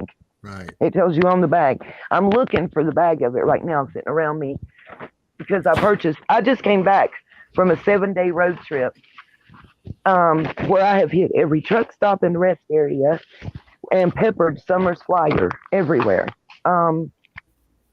I apologize. I didn't mean to jump you off in a different direction that you were trying to come You up here good. on. But it You just good. happened to be what I was trying to say to John. It was about 2.5 months ago that you and I had discussed that. Him and I discussed that on another channel. And that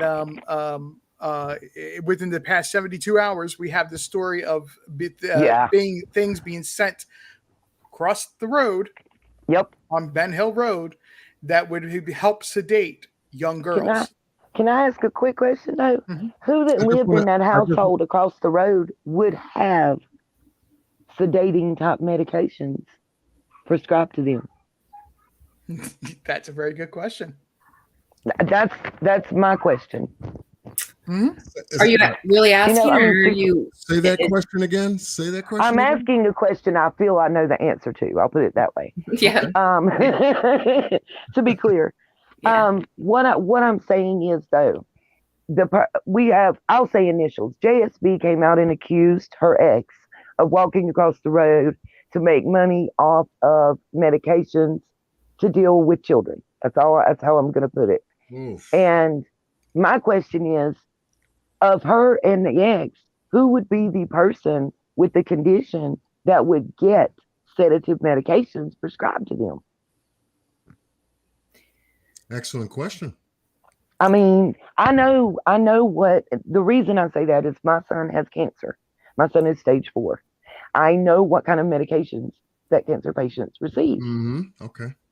So I'm coming from there when I'm asking that question. That's the perspective to come from, because now, you know, you can begin the process of elimination and isolate certain people that absolutely that kind of information could fall into or under. Exactly. Because of the nature of my job, I can't answer this question, so I got to remain silent. I don't even know who I'm talking to other than John Q. Yeah, we have on the panel Miss Lee is in the upper right-hand corner of the screen. We have Mr. RJ in the lower right-hand corner. You know who's in the upper left-hand corner, because my name is always up there. And then we have Miss Nita from Nita's World on the panel. So that's to answer Miss Justice's question. Gotcha. Can I ask you a couple of questions real quick? How much would it if one of those things were mixed in that orange soda, how much would she need to consume for it to be fatal? So which things specifically first? Well, any of them, because you listed a few different things. So yeah, a couple things you got to take into factor is the size, her age, as well as whether or not she has eaten anything, plus previous tolerance. Right, previous tolerance, plus the fact that she had been given within 24 hours prior, since it was a habit for them to be giving her Benadryl and melatonin on a regular basis. There's a lot of consideration. I didn't know about the Benadryl and melatonin. I didn't know about the Benadryl either. I just completely my heart. Now, when you RJ, if you have any clinical chemical knowledge, now you take that. You take that potency. You take that potency. You combine that with June 15th's temperature near 80 degrees, long close. Yep. A car that's locked up and shut in. We're on the same page. You know, so we have an acceleration based on temperature as well. So can I say something else too, y'all? Yeah. If she had been given a melatonin and Benadryl cocktail, because I have a 4-year-old grandson. My daughter loves the melatonin. I have a problem with it because they build up a tolerance and need more and more and more, and it throws off chemical imbalance. I've done study. I'm a researcher. Yeah. Yes. And by the way, my 4-year-old grandchild just got weighed last week, you guys. This is important to Summer's case. He was 3 foot 4 inches tall and weighed 48 pounds. And he is a little bit below the average for the U.S. And he's 4 as of March 29th. That's important because remember the height and weight on Summer's flyers. She was identified at weighing what I think it was. She was 3 foot tall and 40 pounds at 5 years old. To me, that's important. But if you add the melatonin and Benadryl and that heat, oh boy, it would. You just throw in even alcohol could have been mixed in something that she drank, and you could have terrible results. You don't even need the kratom or melatonin or any illegal drugs because heat central nervous system depressant, and so then you add the other stuff. Yes, and you could have breathing slowed down enough to where you will not see normal chest respirations and you will not hear it. And if you're not someone who is used to checking for like pulse and respirations and such and blood pressure, you might think that person isn't breathing and has no pulse. Yeah, because Summer's what, 40 pounds? So, I mean, if there was a very high dosage Yes. in that bottle, and looking at going over that picture to just to try to find out how much of that soda appears to look like it was consumed, because it wasn't a full bottle. No, it was not. It was right beside her, and her sitting in the car along with H, whatever, waiting for, Candace and Grandma to come out of the store, and she's probably walking slow. So this was a time consuming event, especially coming back Yes. from the doctor with the knee's swollen, it's inflamed, it's in pain. There's all no the way. different- I've never believed that Grandma walked down there, Yeah. especially after being there in person. Yeah, you've got Yeah. so many contributing factors to say, did these people rush in and rush out? No. Could have been no way that could have happened. It No, had that's not. 20 minutes, 45 minutes, they're sitting in the hot damn Yep. car. Summer's thirsty. She's probably Mhm. hungry. She didn't have anything to eat that day. And Nope. she's wondering when they were going to get a bite to eat. And we're already in the afternoon, 2:30 in the afternoon. Mhm. They drop off H. Now they're on their way back home. They take the picture, shoot the video, and then what? Moments later, hour and a half later, Mhm. let me just top it off to say 2 hours later, she goes missing. Well, here's a thought too, John. It was just the young man and Summer in the car while they were in Priceless. Now we've heard 5 minutes, and I've heard other things from other creators. I know what I was told by the workers when I talked to them, and I was told 30 to 45 minutes, at least 30 minutes. I was told the line to check out would have taken at least 10 to 15 minutes. Well, that's what Candace said at the very beginning, Yes. and then somehow it became 5 minutes. So I don't know where that morphed, but Yeah. Yeah, And my because- point to that is you've got a 15-year-old and a 5-year-old, and the adults are in the car. They just got done swimming. They're on their way home. She's probably hot and thirsty in that car. How do we know she didn't take a drink of that bottle while they were in Pricewood Right, Bingo. right. There okay. you go. Well, and so like, consumed more than they know? sorry. Along those lines, so I was talking about the milk thing, and it kind of ties into what you're talking about with the orange soda. Right.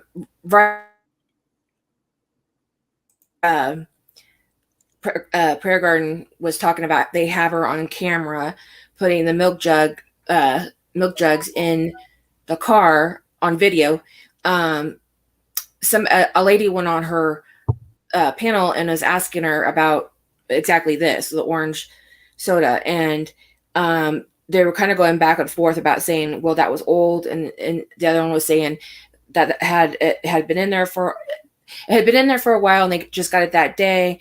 And then Prayer Garden insinuated that it wasn't even there, and so the police never even got it. So that's concerning. It is. Because It we is. saw the picture of it. It is. And also I still don't really know where she got the milk jug picture of the milk jug thing, because we still don't really know what happened right before that, because there could have been another way she was given something that was made worse by what she was already given. Like, for instance, I know you can't, there's no way to verify, and I know not everybody believes H, but he did say that Summer, the way I took it was when he said that when they were doing the interview, that she wasn't with him, that Summer wasn't with them until they picked up Grandma. And then when he's telling about the events and how things happen, he talks about Candace coming into the house, not Summer when they went to go pick him up. Supposedly they went to go pick him up, but she just came into the house. But he does say that when she came to pick up she came to pick him up, that Summer changed into her swimsuit inside his house. Yeah, and that's why I'm saying that's where I'm like, because he says he goes from saying that, and Sorry then about that if you heard that. Oh yeah.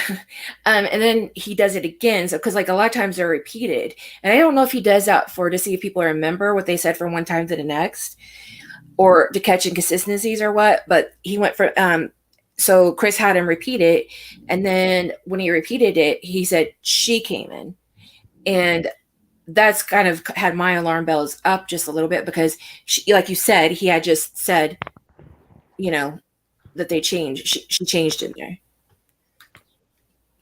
Does that Right. make sense? I'm kind of stumbling around on my words. See, my head goes to Summer dancing in the rain. Oh God. My head goes there, and it tells me how alive Yes. Summer would be, what she would do when she went out Mhm. to play. You know, whether she's on her swing near the tree or she's outside dancing in the rain, Summer looks like she couldn't keep still. She was always moving, always Yep. all around the place. That's why it was hard to keep Summer in the house. She had to be outside. Hence Don's statement, her being outside was her downfall. So two things I You want to know, say that those barrels. but to There keep are her calm, hold on, RJ. uh-huh. But to keep her calm, now this bottle Yep. that's in the car with this this potion, if you will, a cocktail, if you will, that's Mhm. there, and she could have consumed it, waiting for them to come out of the store, Right. along with the heat, along with not eating, along Yep. with obviously being up so early in the morning. Kids start to take a nap and doze off in the afternoon, Yep. so to I'm speak. with So you, Don. you've got all these working elements of June 15th, 80 degrees outside, working here, that gives every indication that yes, something happened to Summer. It scared the shit out of Candace. She contacts Donald, scares the shit out of him, and now they got to come back and concoct a story about her Yep. going missing now. Yep. Well, and that's where, I okay, so agree. you're talking about her being hyperactive. Now, Hyperactive. Thank you. Thank you. does, Mhm. and I'm not trying to be mean, but what do you think Candace would want to be in a car with a hyperactive child?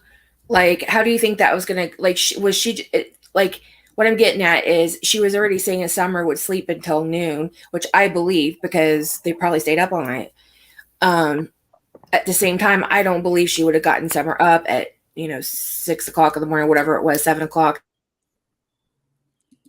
When Don left for supposedly to go to work between 7:30, Yeah. taking the Subaru. Okay. I have a really hard time believing. Like, I would never leave my child at home. Like, I stayed outside until they were like well past. They were like, go inside. But guys, you have to remember the area that you're in.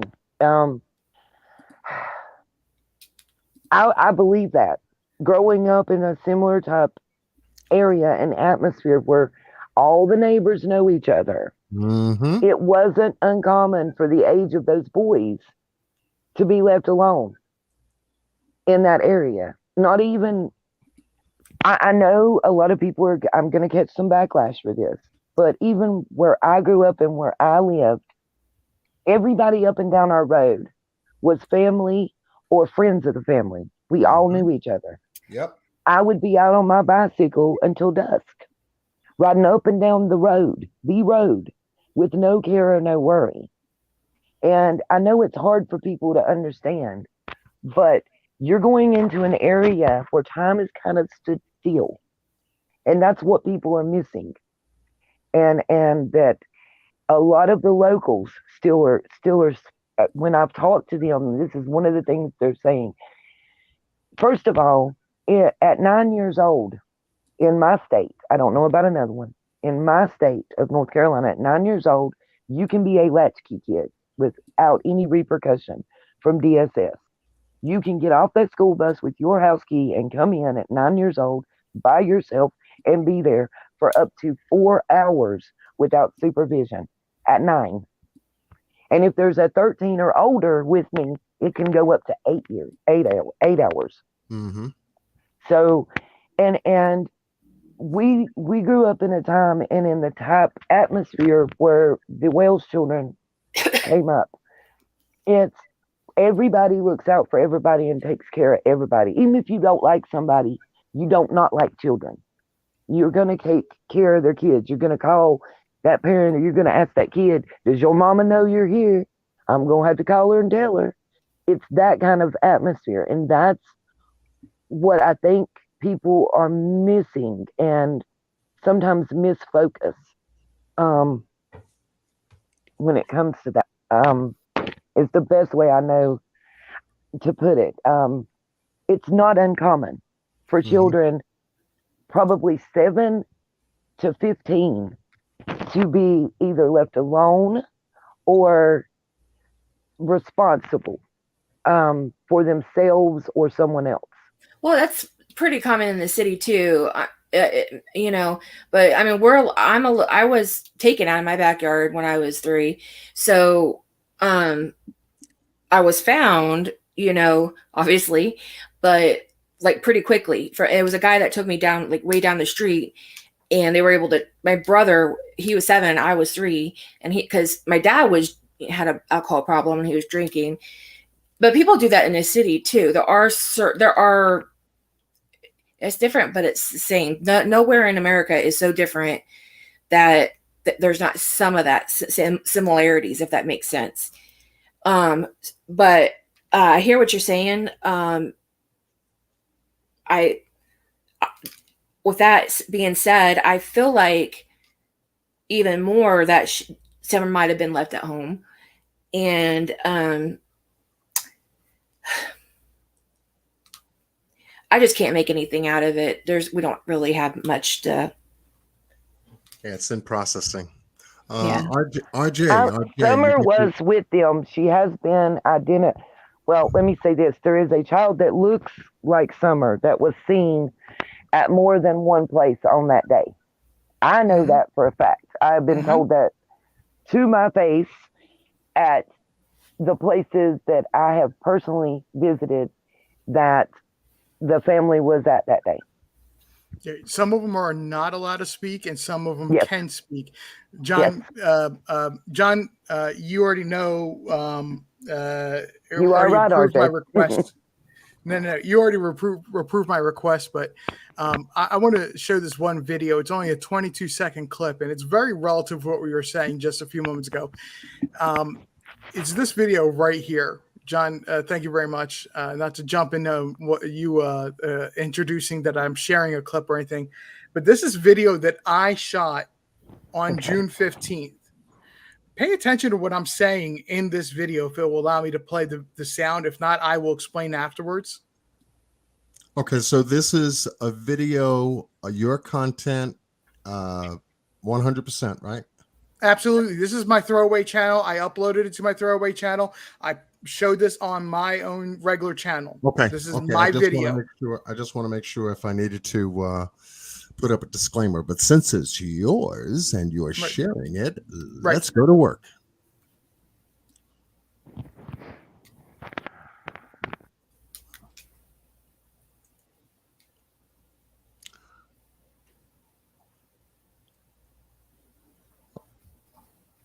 Do you make commentary on the video? Are you not hearing it? No. Okay. So hang on. We'll just go back here. And the reason I want to point out this video more than anything else is this is the emergency room that they would have gone to on June 15th. Where is this located? This is Holston Valley. Okay. I've been there. I recognize it, actually. Did you blow it up? It is about a 5 minutes, 7 minutes if you catch your red lights to where the park is and where the Walgreens is. Yep. And am I wrong? You go from Catch 22 that they visited is before the hippie house. Correct. Okay. Correct. Just making sure I have my bearings right. The reason I really wanted to show this video is not so much the hospital, not so much any of the other details. It's that we are sitting in the middle of the parking lot. Mm-hmm. There's nowhere for Summer to have been able to get out, stretch her legs, run around. Exactly. This is Right. literally how small this parking lot is. There's enough room for about 8 cars for this emergency room. 16 Yeah, cars, there's a if they're very including what's small behind me. parking area. It is really, really small, folks. Really See, small. it's the same as my hospital at home, so I didn't think it was small when I was there, y'all. So sorry. No, that's fine. But compared to Indian Path, which is another 8 minutes down the road, Yes. this Now, is that one's extremely small. Yes. Okay. There was nowhere for Summer to get around. We already know that Candace is not the most skilled parent. And I'll put it that way. What is she going to go do with a kid that's is already hyperactive Mm-hmm. that we are aware of? Sit in a car, because they would not have, during COVID protocol times, they wouldn't have been allowed to go in the hospital with her mom. What were they going to do with this hyperactive child? Exactly. Well, they may not pick her up until before they picked up Grandma. Maybe they picked up the boys and then went swimming. That's why they have the video of that one guy showed, the flute guy. Are you meaning H? No, she's talking about David Dotson's the flute guy. Oh, the flute guy. My apologies. I didn't hear you. Something going on outside I turned my attention to for a second. So I'm going to stop sharing. I just wanted to share that so everybody has an idea of what it looks like at Holston Valley. Okay. I don't know of David Dotson being ever in the story, involved in the story, until after they went back home. Right, This is because back they when. made a phone call, and Dotson showed up with Robin that evening, close to, I guess, 9 or so, like that. And I found that kind of peculiar. Absolutely. You know, you're going to get these folks, members of the church, whatever, show up. John, can I ask a question of you? Because I like to ask you questions. You're very analytical, I think, and non-biased. And that's one of the things I always liked about you and Miss Q. I try. I appreciate it. I miss you guys. I talked to her the other day. Love Miss Q. And the question that I had, I think a lot of times creators and our subscribers, we all kind of get a little confused. And I have to even recenter myself and think a lot of what we're getting, we take as fact sometimes and put it in a category to pull back up as fact, when we have to remember and ask ourselves, who gave us this fact?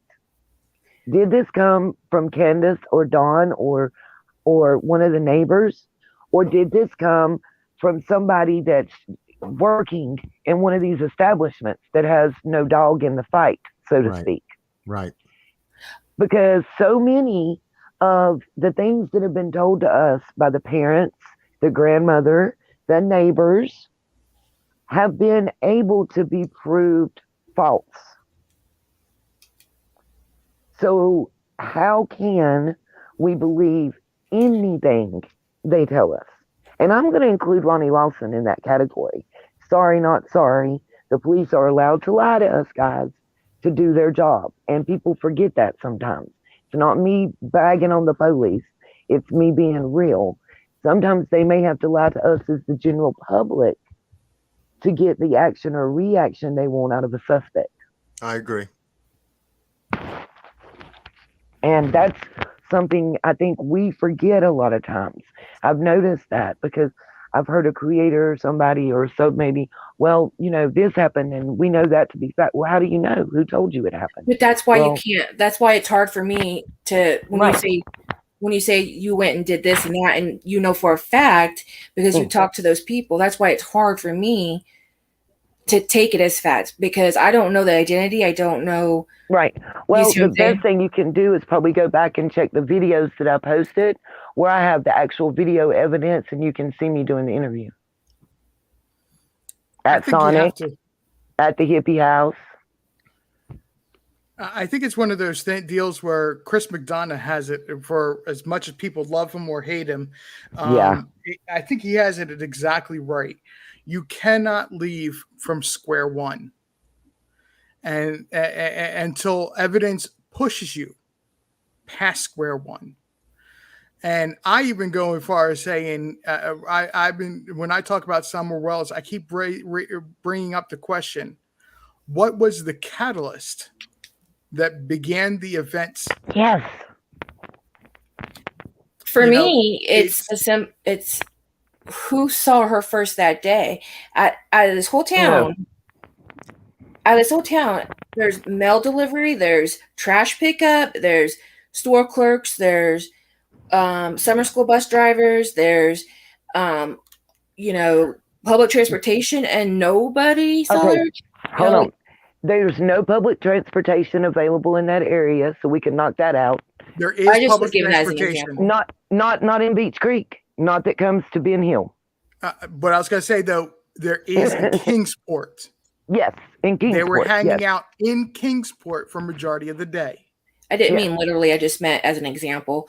There's neighbors. There's I don't know about you guys, but there's people that will everything. When I used to walk, I used to walk every day for 3 hours or something like that. People would tell every minute where I was on my schedule because they watch everything that goes on outside their window.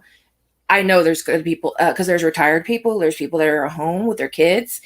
There's Walmart across the street from Alley's, and we can't find. And how do you go from there if you can't? What Walmart across the street from Alley's house? Isn't that a Walmart? No. What is that? It's a playground like a ball field that's across from Alley's house. It's a YMCA type of facility. Thank you. Kids. Yeah. Well, they would have cameras too, right? I don't know if it would be pointed out that way, but. They have cameras. Yes. I can tell you that they would have them. I'm sorry. I know Chris McDonough had addressed that at one point in time in one of his videos, the cameras. Yeah. They're more for surveillance of what's going on in the parking lot and on their own property, not off property. Yeah. So.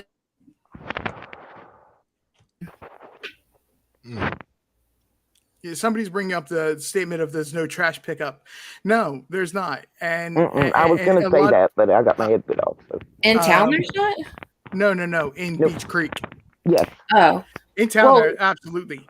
If you break it down into segments, that's what I'm kind of trying to do is okay, so if you can't do it in this one, my next segment would be, out from the hospital to Alley's. And so you think of all the places and people, retired people walking their dogs, just anything that would be applicable for that area. Do you see what I'm saying? Mm-hmm. RJ, I'm assuming that you're either from the area or live in the area. So you would know probably what I've been told by locals and seen on my visits. I've actually been to that area 5 times now. And I've met quite a lot of people. And when I say that area, I do mean Kingsport, Bluntville, Beach Creek, Ben Hill, all that. Van Hill, Light Holla. I've been there. I've been all that. Undercover. I don't tell. Sometimes I haven't told people till I come home. Have you been out to oh my goodness, I'm drawing a mental blank. The tunnel. Oh, I can. Yeah, but that feeling, okay, so, that vibe. So if you went out to the tunnel, you were not very far away from where I live. Okay. Just so you have a reference that I am a local. Got you. And I've spoken to a lot of people, and I want to say this. I say it a lot, and I may be like getting on people's nerves with it. But I want people to know that the people that they've seen on YouTube are not an accurate representation of the majority of people in Hawkins County, Sullivan County, no, not at all. Washington, and Greene counties. I don't think any of us think that. I think we're just thinking that little. But the locals are getting that vibe, you guys. That's why I'm saying it. Yeah. So this is why the locals really don't want anything to do with YouTube. Okay. Go ahead and tell it, RJ, because I know. Well, I'm sorry that's how they feel, but at some point you get over it because this is about a 5-year-old little girl. Well, 6. Hold on. Let him tell you. Go ahead, honey. I know what you're gonna say. Hawkins County is its own identity. It's outside of the Tri-Cities. Okay, it's not part of the Tri-Cities. Where I physically live, without giving away my exact location, I actually go on one side of where I live, and it tells me I live in one town, which is in Sullivan County. Yep. And I go on the other end of it, my apartment, and it tells me I am in Hawkins County. Exact, RJ, in the area of Beach Creek, in a 7.5 mile drive, you can be in 3 counties. Absolutely. And a lot of people don't understand that there's a lot of jurisdictional issues going on with this case. Right. And this is why it was so important for TBI. Not only the fact that Hawkins County is such a poor, small county. Yep. Okay. It needs the resources from the larger counties and the TBI. This is why it was crucial for TBI and to be involved from the get-go of when they said that there was with Amber Alert. It has nothing to do with they believed that she was abducted. Listen to the statements of the police, and everybody says there is no evidence of an abduction. The reason they went and did that is so they can invoke the state to be involved.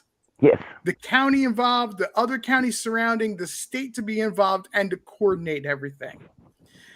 That's why they did it. But how does that translate to people talking? It's answering her question. It's answering the question that Nita was bringing up. The problem with it is that so there's a difference between the cities in the Tri-Cities area, and Hawkins County. Okay, when I'm saying cities, I'm meaning both the Bristols. Yep. I'm meaning Kingsport. I mean Blountville, even though it's a little bit more country. I'm meaning the Johnson City area. But they have the racetrack and all that stuff too, and NASCAR and Blountville. Yeah. Right, exactly. Yeah, they have some of the racing there going on. Okay, so when I'm talking about Tri-Cities, I mean those specific areas. All right, they're more developed. As I like to explain it, is that we love the convenience of the city, but we love our mountains more. And by what I mean of that, it's just that we love our space. We love the idea that yes, that's that we might have a neighbor, living fairly close. We're still out in the country. Everybody still treats each other as like they're out in the country. Let's put it this way. Everybody knows everybody, but you're not looking in everybody's windows. The Tri-Cities area is a perfect blend. The Tri-Cities area is a perfect blend of Southern tradition living and Yankees moving south. And they're not considered to be damn Yankees. Okay. I am a Yankee by nature. I grew up and raised in the Philadelphia metro area. All right. I got tired and burned out on the hustle and bustle of a major city, and I moved south myself. And I found that this area is perfect. The convenience of a major city, you can find things, get things that you would that as major city would have available to you, but you still feel like you're small town. You're out in the country. It's a slow pace of life. It's not at all like Hawkins County. Hawkins County is its own unique identity where, when I kid you not, I'm not being disrespectful to Hawkins County, but on a Sunday afternoon after they got done church, they're going to go out and hunt down what they're having for supper for that Sunday supper. Okay. It's not a disrespectful thing. That's just the way their life is in Hawkins County. And that's how I grew up, so I understand. A very quiet, laid back, yes, slow-paced, yes, type of atmosphere, kind of living. Everybody knows everybody's name. Sounds like Cheers. That old show. It really. I would go as far as they never ever left Depression era, whereas they worked the ground. They grew their own crops. What they grew is what their family ate from, and they hunted. Yes. I guess I'm confused. I'm not picking up what's going on. Like, because I get that, but how does that translate to people talking? Like, I'm not getting something. My point of this is that people you're still in the days of the revenuers. People from Hawkins County are still, I don't want to say 50 years behind times, but the way their lifestyle is 50 years behind times. Yes. I get cultural, so is the money. Yes. Because you talk about it, you would have to talk about the financial capabilities of that area. Now you've got a missing 5-year-old that requires a police force, sheriff's department, emergency services, search and rescue. And they can only expend as much as they can for budgetary reasons. And we have to also factor in, the amount of resources that they would have over a period of time. Hence the reason for EquiSearch showing up. The two times that they did show up, because we're talking about now a nonprofit organization coming into an area that they're not familiar with as much resources as they put into it, only to come walk away with some facts. They didn't find summer. They covered a lot of terrain at well over a wide range area. I think it's 2.5 miles one way, 2.5 miles another way. Then went back a second time, a weekend. Then they had a third search. Where they were searching areas over near Bristol Motor Speedway. Yes, and still no summer, but yet a lot of terrain has not been covered. Exactly. You see what I'm saying? So now you've got to take a look at Hawkins County, Sullivan County, all of these different people from different counties chipping in their time, resources, energy. We gotta slow it down now. We have to slow it down now. We can only expend financially what we can, without killing the budget, so to speak. Can I possibly interject something that also helped Miss Lee kind of understand? And RJ, with you being a local, you might not want to say what I'm about to say. Coming from where I live, I don't know if you're familiar, if anybody is familiar with any part of North Carolina, but we have an area north of the town that I'm from originally, and it's called the Linville Gorge. If you don't know about it, Google it, because what's going to come up when you Google it is how many people come up missing every year, how many search and rescues that our town and our county has almost went broke from having to do, because hikers and climbers come in, and I'm experienced and I know what I'm doing, and they go in here and they disappear. It's also, here's the point where we come full circle. It's also notorious because of the locals knowing the reputation of it and everything else. If someone wanted to unalive someone in a certain fashion, that would be the perfect place for them to come up missing and possibly get away with it. Mhm. I know that's a terrible thing to say, but we're talking about what you want to know, what is talked about in the streets and heard. Then, when you involve certain situations, if you did something that brought light and national and international attention to my small town because of an action you took, and it put in jeopardy certain illicit, borderline illegal activities that I had going on. And I've been here, and my family has, for 200 to 500 years. And we have the money and the power. Without our money and without our power, this whole county goes under, and the state takes it over, like almost happened in 2014 in Hawkins No. County. I just Those- think at some time those people got to people- let go of, I'm- you know. Okay, but as I was saying, those people, it's not only your livelihood and your ability to support your family that could be gone, Yeah. but it's your life also that could be gone. I'm comfortable enough with that a statement that I can absolutely agree. There is, like I said, Hawkins County is not a small county. It just doesn't have money Yeah. like Washington County or Sullivan County. Sullivan County has part of Bristol and all of Kingsport in it. So that county has a lot more funding available yeah. to it. Okay, but this is the mindset, is because I've lived in both places. I've lived in the city, in the inner city, and I currently live way out in the country. Like way out in the country where like the Amish or like, you know, I have to be careful going around the bend of the back roads because I don't want to, the rocks are slippery and you could slide into the buggies.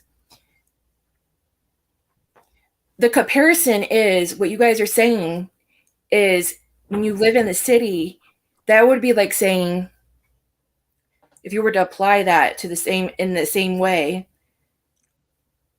I just don't see, it would be no different. I understand what you're saying, and it is a you have to. It's kind of like one of these deals where when you move into a new area, you have to take a step back and see what the culture is and how you're going to adapt to it. Okay, the culture of this Or area. you could just do what you're going to do, and everybody else could adapt around you. But yeah, I get you. I see what you're saying. But it's not. But that's not a. But that way is never going to work. No.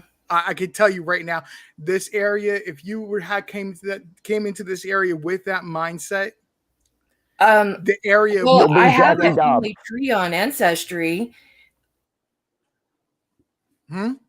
Probably should look it up. I'm from that. I'm sad to say I'm pretty sure I'm related to some of these people.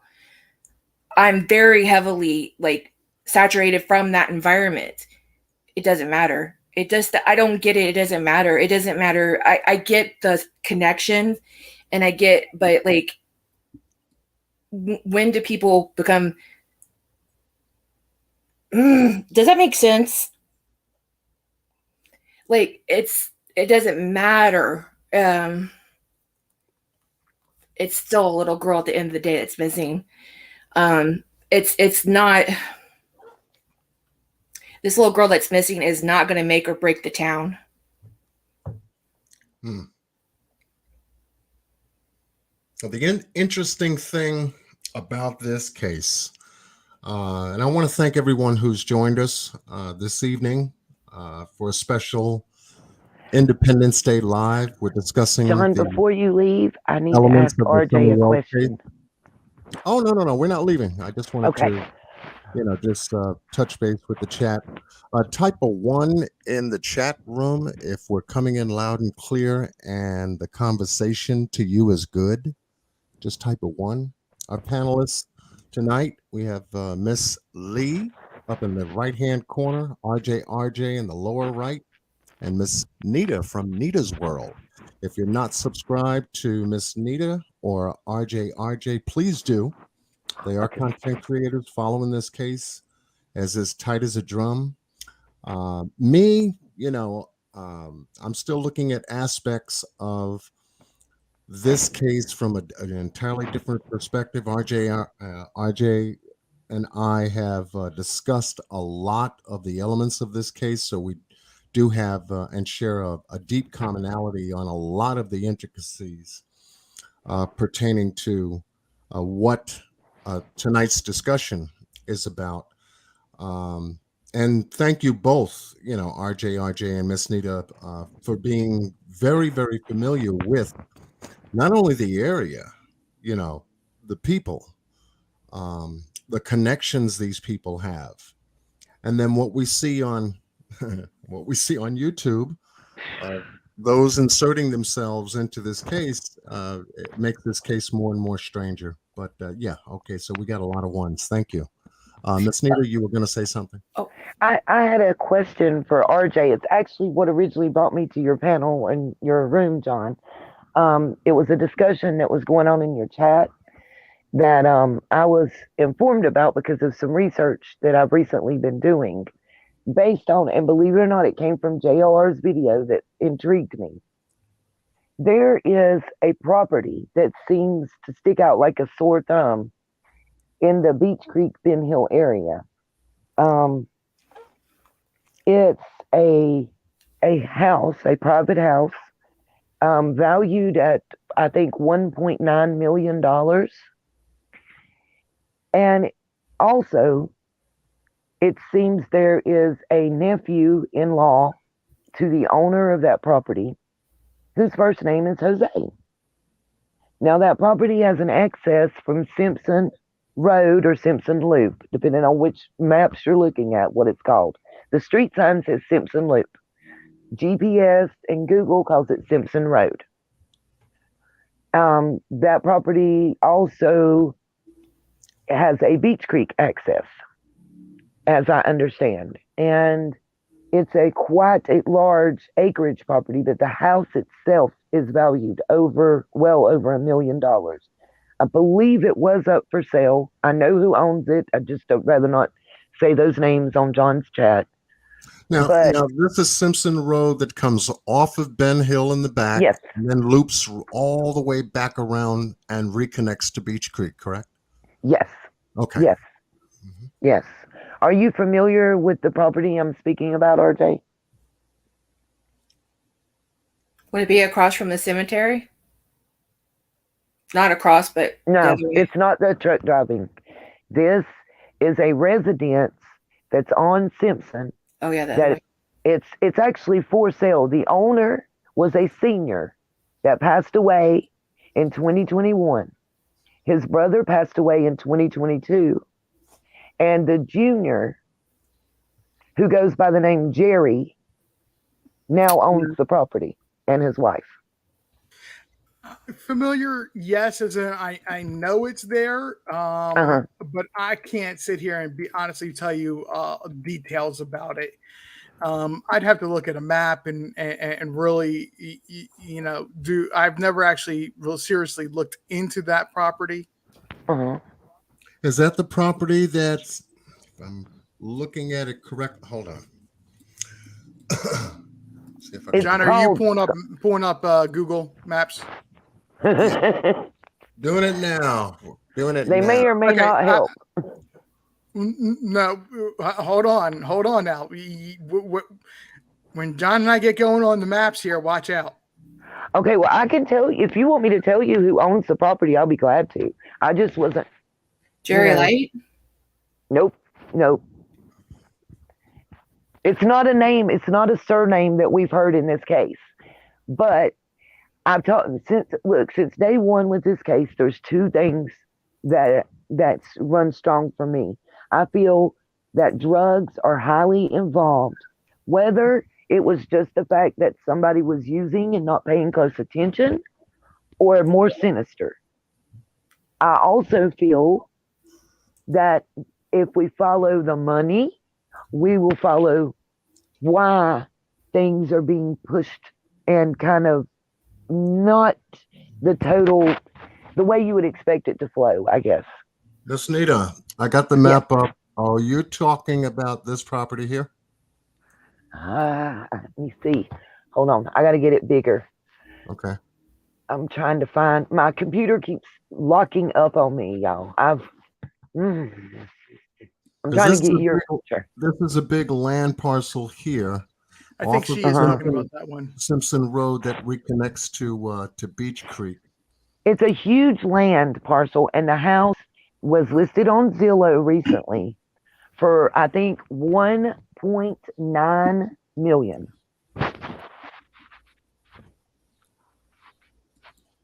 I'm delayed. That's okay. Take your time. Take your time. I believe it is, John. I'm looking at it on my cell phone. But okay. I know if you watched the video where JLR was with the young man Brandon walking, the property, if you saw where they had like the area well mowed and the concrete, almost a circle of concrete benches with the fire pit out there, that's part of the property. Wow. Yeah. That's what and it was one of my mods and some people were talking about it in your chat. Someone else saw it, came and got me, and that's why I came here. So I believe that's actually more towards Light Hollow. That's where they came through. It's a large. You go onto Simpson Road for access to this property. At one time, I believe I'm getting mixed notifications. I haven't been able to go to it personally. I don't know if it's the house that's referred to as the Simpson house. Yeah, so there's two different roads. There's Simpson Road and there's actually Simpson Loop. Simpson Loop is on the north side of Beach Creek Road. Mm-hmm. Mm-hmm. And if you go down towards where I believe it's actually one of the properties. Yes, I believe it's one of those properties that are over there that's actually for sale. Because I believe there is I don't want to say it's a log cabin. I believe it's just the exterior is done up to look like a log cabin. It's home. Did I lose you? Hello? That was on that side of the road. Well, according to the maps, it's saying that it's on Simpson Road. The pictures that I have of the house that were sent to me are of the Simpson house, and I'm not sure it's the same one. The owner's, I'll tell you the surname of the owner. I don't have a problem as long as John's okay with me saying it. Because I don't see a way for me to do back chat. Yeah, you know the owner's name? Yeah. Okay. Be extremely discreet if you can. If you can. Because like I said, sensitivity when we start to point, our attention on any given name related or unrelated to the case, we start to let's say we're on a very fine line, so let's just follow the content of your conversation regarding the name without actually saying the name. Give a description, and if you know of the kind of people, rather than state their name as who they are, if that's possible. He's the owner that passed away, the original owner that passed away, the senior in 2021, is a well-respected individual.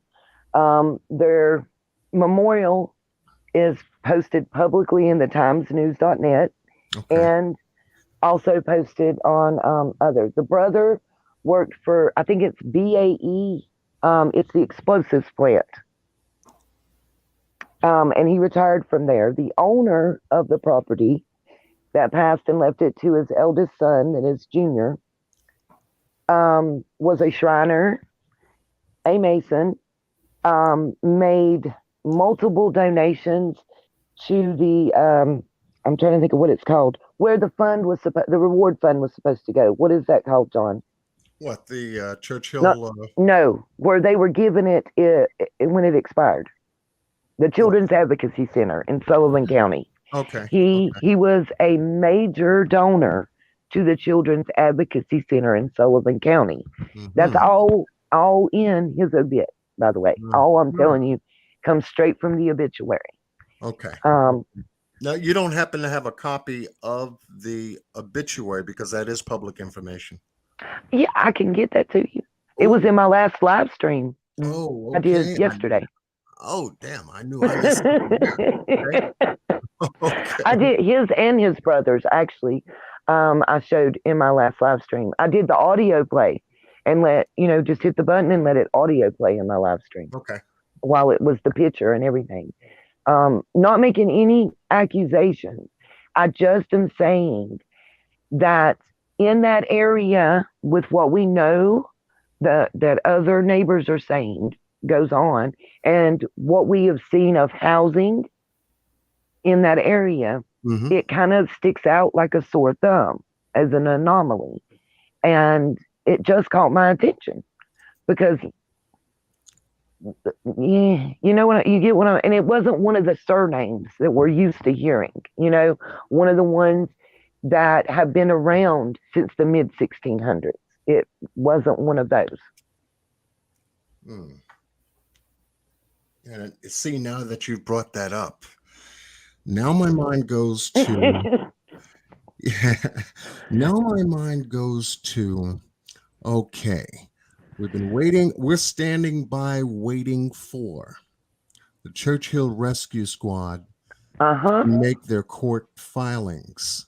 If there is an issue now with the Children's Advocacy Center taking over responsibility of the Summer Wells Reward Fund, or setting aside all of it, going to benefit whatever the Child Advocacy Center is going to apply that money to.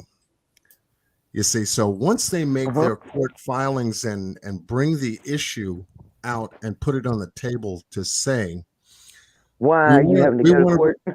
We want to alleviate our responsibility, Churchill Rescue Squad, of the Summer Wells Reward Fund, because it met its term. We did make a public statement to say that these funds will be forwarded to the Child's Advocacy Center, blah, blah, blah, blah. But now, if there's an issue to where they can't do that, and now they got to ask a court judge, well, here's the issue, you decide. And that kind of throws it out there in an entirely different ballpark. Yep. Because now the judge has got to. I got the name, Nita. I got you. Times News. If you just type that name in Google, and go to the Times News link that comes up, and you'll get everything I just told you. I certainly do. I certainly will, and see if I can tie something in with that. I saw that name before. Thank you. You had a picture and everything when you pull it up. Great.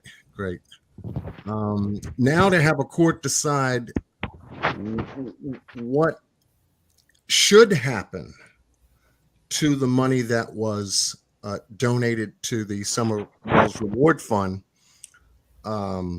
just to alleviate the responsibility now from the Churchill Rescue Squad. If it's not going to the Children's Advocacy Center now, then what is the judge going to do? in terms of this reward fund. Now, I looked at it to say, well, not to piss anybody off, have you guys, Churchill Rescue Squad now, have you guys contacted the donors? Right. You see, to let them know, because you've got a list of donors that was made public.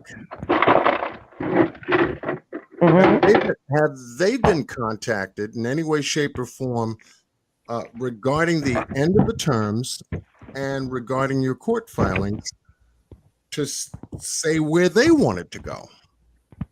Right. And that's why I said, well, Miss Q will definitely be one of them, because we were, us YouTubers, we're a part of that marathon. Yes. We were the largest contributor to that reward fund collectively. And you do know the 25,000 and 10,000. I'm not sure both checks, but I know one of the two, when it was donated, it was similar to what Carly Trent's pediatrician did when he donated. If the reward fund ended, the money was to come back to the donator. But well, one of them did. I thought the last I heard was one of them hadn't decided yet. That's what I said. I'm not sure if it's both or just one. I know one is set in stone. Right. So there was and RJ in our last live, we discussed, and he's familiar with the banking industry when it comes to these kinds of matters and everything, and he gave a brilliant breakdown from his perspective as to what happened. Damn, I'm trying to get this damn thing here. As to what happens, and what the process is regarding a situation like this. RJ, if you could I had a question. Generally, and he might know the answer to this. Generally, I don't know if it's different for a 501(c), but generally, when funds are collected for a nonprofit donation type situation, you have to follow through to the letter of what you stated when you collected those funds, or return them to those that donated the funds. In other words, I can't say I'm collecting to donate to John Q's channel to help him with medical bills, and then say, well, John got his medical bills taken care of, and I've got $7,000 y'all donated. I'm going to take it and decide to pay for Sally's medical bills. I can't just unilaterally do that, is my understanding. That would be correct. Right. And that's what I'm following too, and for them to now be in court for a judge to decide, I would think, contact the donors, right? Let them know what the pleadings are, the issues are, to see if they want their money given back to them, since it's not going to go to the Children's Advocacy Center, as you stated publicly that after the term is up, and then settle it that way. So I haven't heard anything. Does anyone know why that they don't want to give it to the Advocacy Center now? I wouldn't know why, except I know that the what do you call it? The rescue squad? I can't remember. I tell you, my memory. Yeah, thanks. You're welcome. Is had a lot of. Most recently, had somebody that was, and it's been through court and everything. I think you know what I'm alluding to. I think they're nervous to have it, but that doesn't really account for the children's advocacy, because that would be the best place for it. There's no, if it's their policy also for it to go there, then. Well, I know that's what we gave the money, with the understanding that would occur. Yeah. Period. So I don't understand, unless something's going on with the Advocacy Center. It makes me nervous, considering. I mean, this is my personal opinion. I'm nervous considering all the news articles that I have reviewed over the past year, with involving persons in positions of power across the board in specifically Hawkins County, and the number of embezzlement issues. I mean, there's one Yeah. specific one I just read where the lady turned her own son in. Yeah. It's pretty bad. So Yeah. I've worked for a couple different banks, and Yep. and been fortunate enough, and apologize if anybody's had to deal with such department before. I've worked in a check fraud, Gotcha. where it's kind of like the movie Catch Me If You Can. If you ever Yep. seen that movie, except for we're Mhm. not out there physically chasing people down. We're sitting there analyzing Signatures different detail beyond signature, beyond Oh, signature, yeah. Mhm. of a physical written check. Mhm. In this type of situation, what struck me with the statement that Tim Coop, drawing I think medical Coop. Coop Yeah. Mhm. had made, that he could only say basically one sentence. He was very they're- frustrated. He was pissed. Let's be frank. Mhm. He was pissed. Yes. Thank he was you. pissed. He was pissed that out of the goodness of his heart, he went and started this with the Churchill Rescue Mhm. Squad. And that now that it's having to go through all this, which is, I understand his frustration. I understand why he's pissed. I'm Mhm. not gonna. He's right. Yep. His emotion in this is right. Okay. What strikes me, and part of this is that there is a legal to do with this. I'll explain that in a moment. But let's not forget that there was one check that was to be held. It was never deposited into the fund. At Yeah, 10,000. that was the Yep. one that is still trying to decide, I think. Okay, that's one thing. Okay, that they've got to get legal clarity on. That another thing that I almost get the feeling of with the way he said this is that somebody has either placed or attempted to place a lien on this account. An investigation, right? No. A lien. Into the finances of it, though. No. Aileen, I get you, RJ. I've been in that's that same interesting. field. I know what he's talking about. Somebody has either attempted to or has placed a lien against this That account. would be someone else that they owe money to. Exactly. Yeah. But the thing is, how would they be able to place a lien on a public? It's not public. Let him explain it. It's not Go ahead and public. explain it. I know what he's going to say. A person still has to physically possess and open an account. There has to be tax filings on an account, especially with the amount of funds that have gone into that account. There's tax filings that have to be done. If for some reason the tax filings were not done correctly, either the IRS or an individual that is saying that they want their money back can potentially either file for or place a lien on an account. RJ, it can also be a local or state government agency. Very true. Yeah, that's what I'm thinking. Very true. And this is what they would have to resolve in courts is what is the correct path from here? The fund ended June 15th this past year, or this past June 15th at the end of business day. It was supposed to be at that time transferred over to the Children's Advocacy Group. The other potential is that the Child Advocacy Group is saying we do not want these funds, and since these were all donations, and this was a 501c3 filing, right? They need the courts to dissolve it. But because of that standing as well, that's why I'm under the impression that's why a credit holder could not go after that. Does that make sense? Yes, but no. It's still because of it's still an account that an individual opened.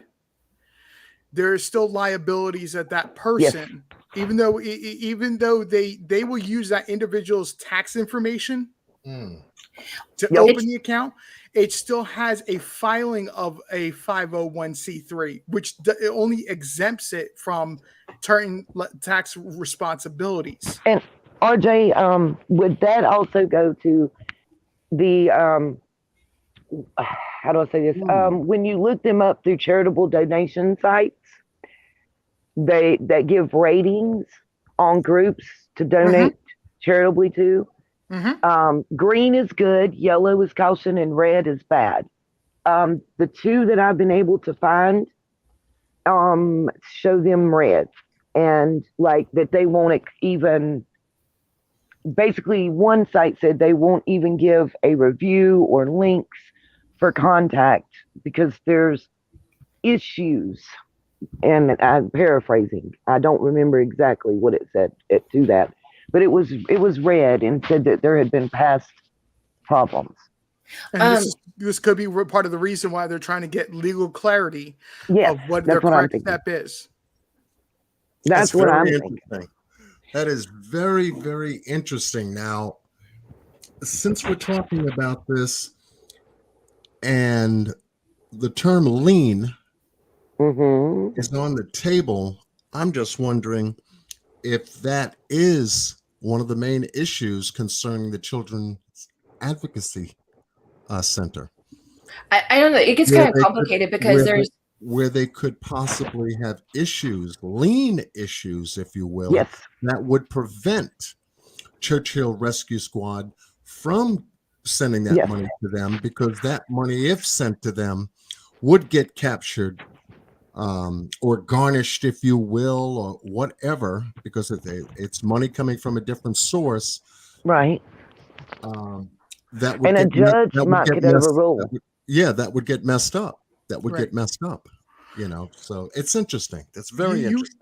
John, you actually have a very interesting comment highlighted by Rhonda Moon here about a lien on the house. It's very, very similar to this, except where it's on the account itself, the entity within the bank that the money is allocated to or from, even to that point.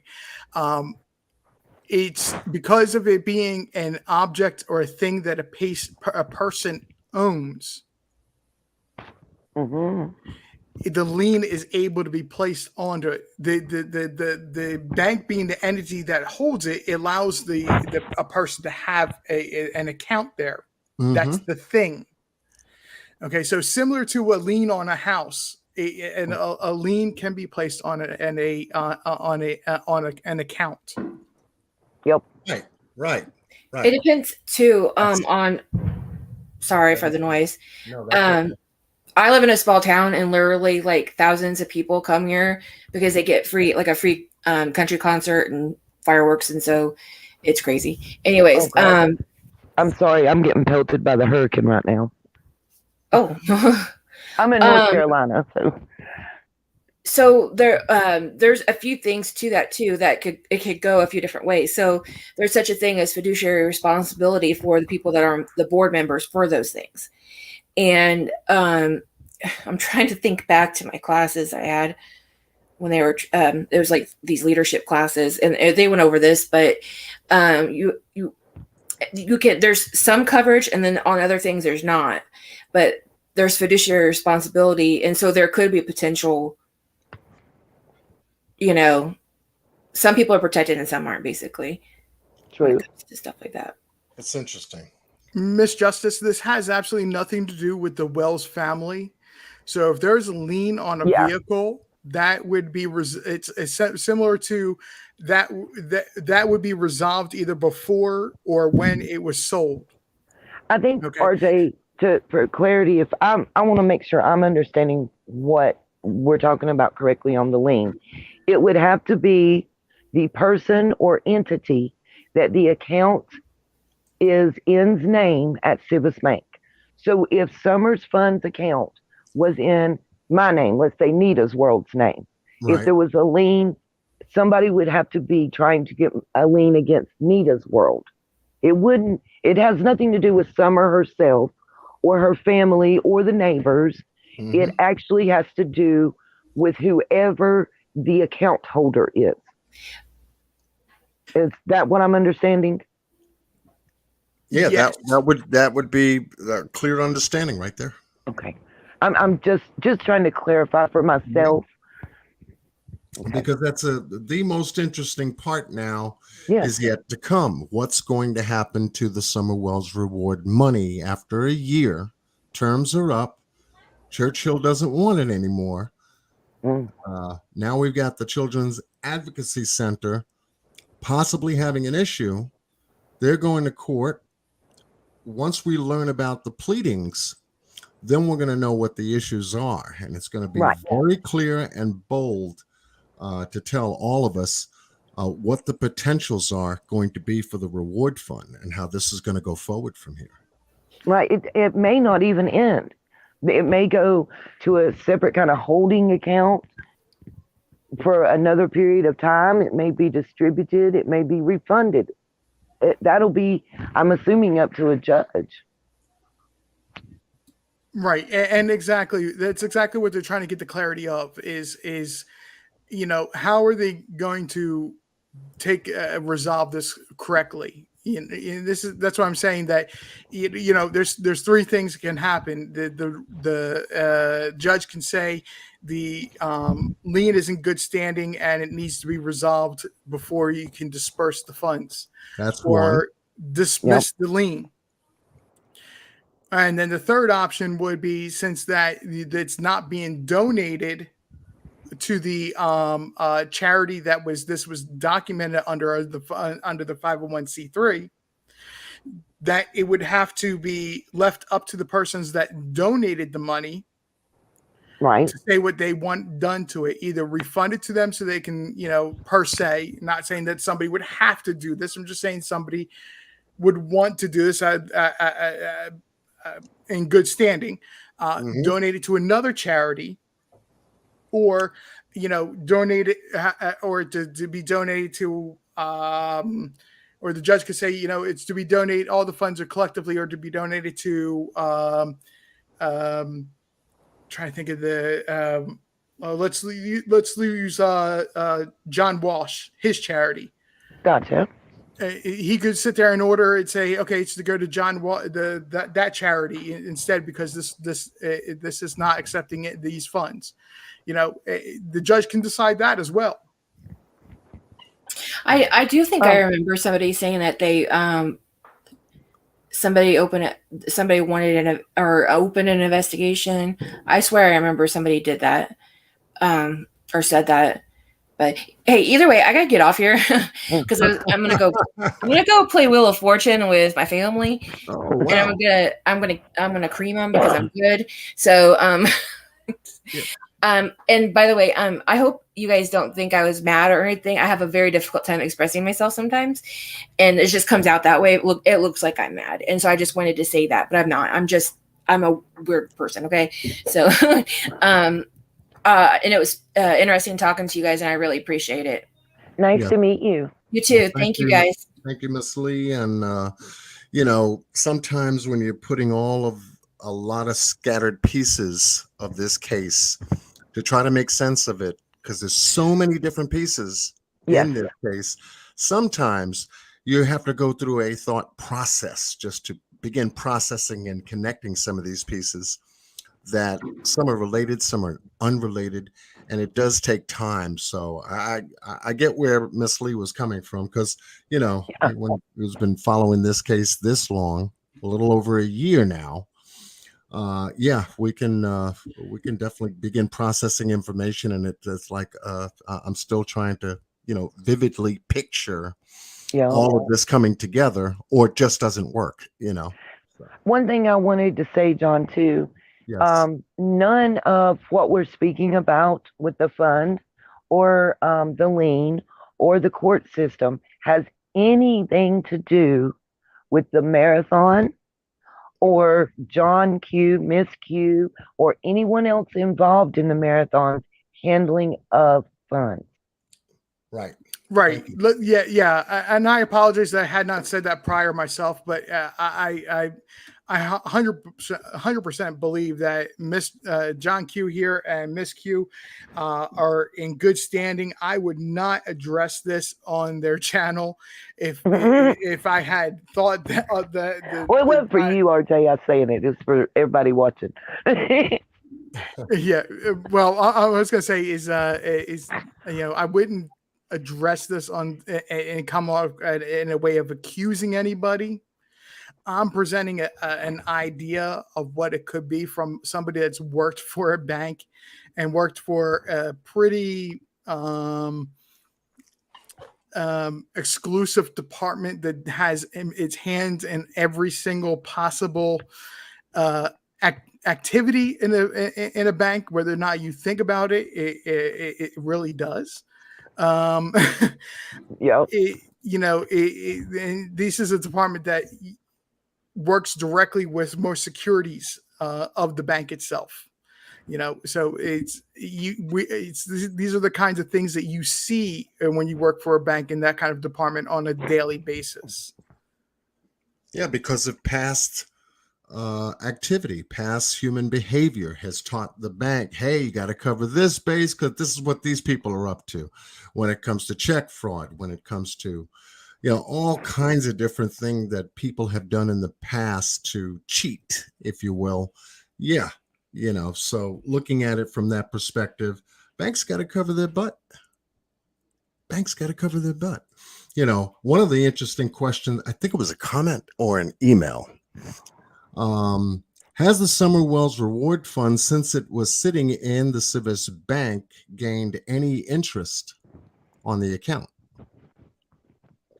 And I said, damn. Didn't think about that. The bank's got to make money. Where do they make money? Off the interest of lending money when the bank's when the bank is doing its everyday activities.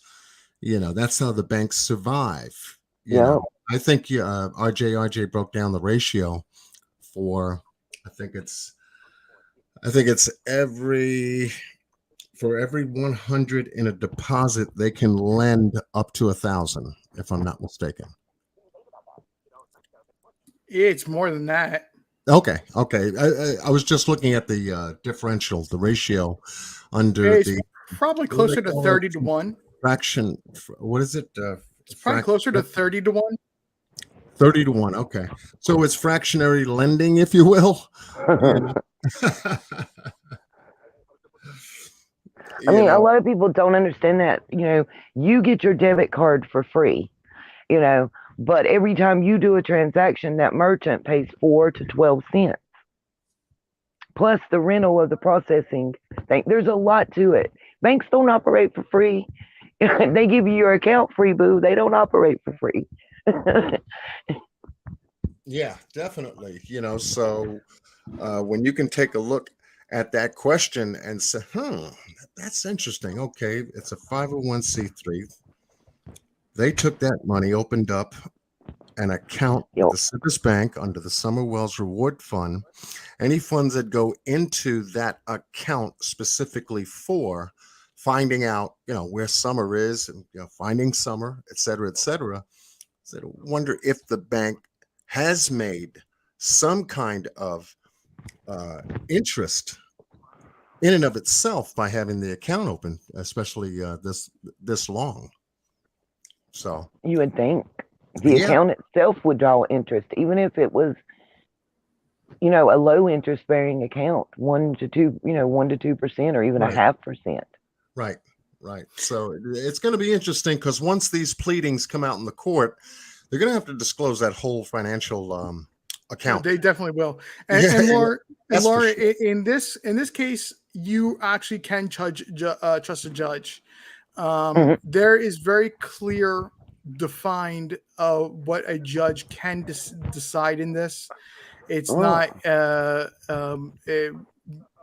It's not one of those deals where you're going to the Supreme Court for an opinion of what the law says. This is clear God. defined of what the law says. Good. Yes. So, I mean, it's interesting just taking a look at that. I've been waiting patiently to see what the court's pleadings were going to be in regards to that. And at the same time, too, on the other side of the case, we're listening to people who have inserted themselves into this case start to have conversations in just the weirdest freaking thing that's turning this case online, that is inside out, to try to make heads or tails whether they're telling the truth or whether they're just lying. You know, my cards. Yeah, I know, Anita.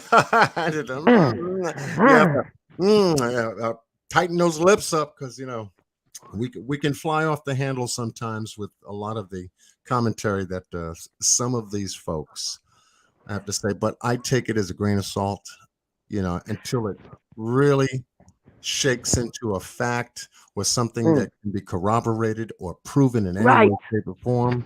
Yes. I don't touch it. Because it's nothing but conversation.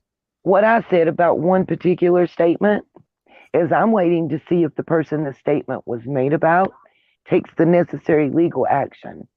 Because I went on a panel on purpose to let it be known that they were able to file indigent, so money wasn't an issue, because that was the reason they couldn't file. They could go to legal aid because I'd researched it and get assistance. And given this case and the scope, everything that's going on, if those statements were defamatory, that personally I would grab it. Then luckily during that live, a call came through, and one of the subscribers, and I have a feeling know who it was, one of the subscribers said they would pay the legal fees for that person to take out slander, defamation of character, and libel. Wow. So, and what I said about the statement, and I stick by this, whether it's true or false, there is criminal activity in that statement. Either if it's true, then you admitted to committing a crime. If it's false, you committed a crime by making it. That's all I'm saying. That's my stance. That's my stance. My thoughts on it. That sounds like double jeopardy. Damned if you did, and damned if you didn't. You're still going to You get wouldn't have been there if you'd have kept your mouth shut and only talked to the authorities. Right. That sounds like somebody that with the initials JSB needs to seriously listen to.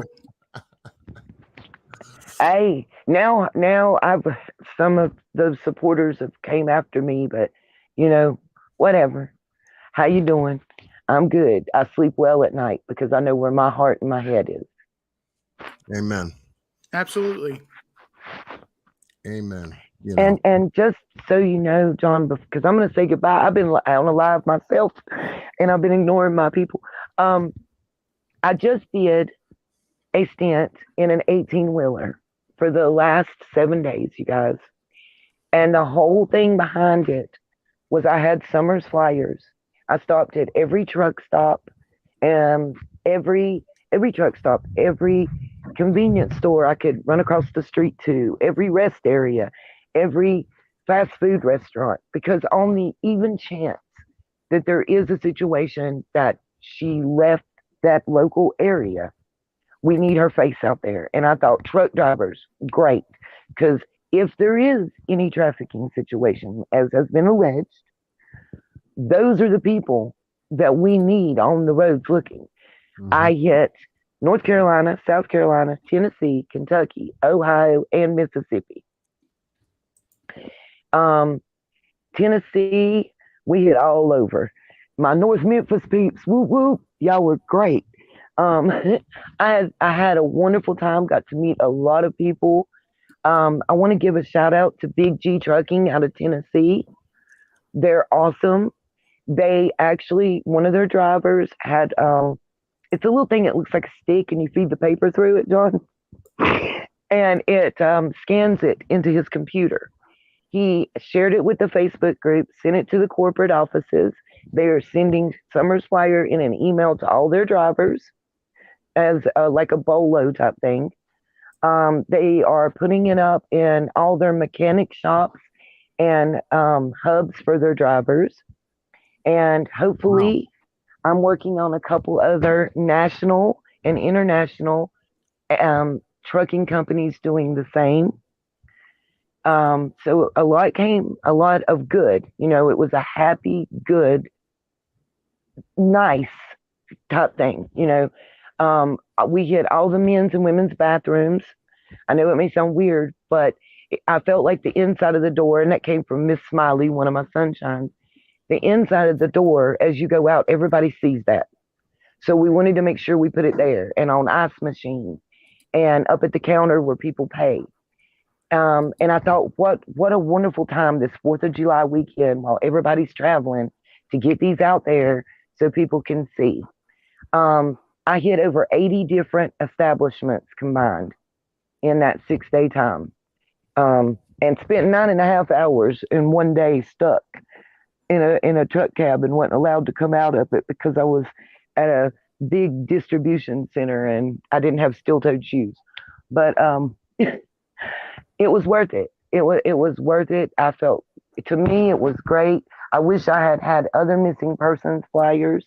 Also, Pilot and Flying J.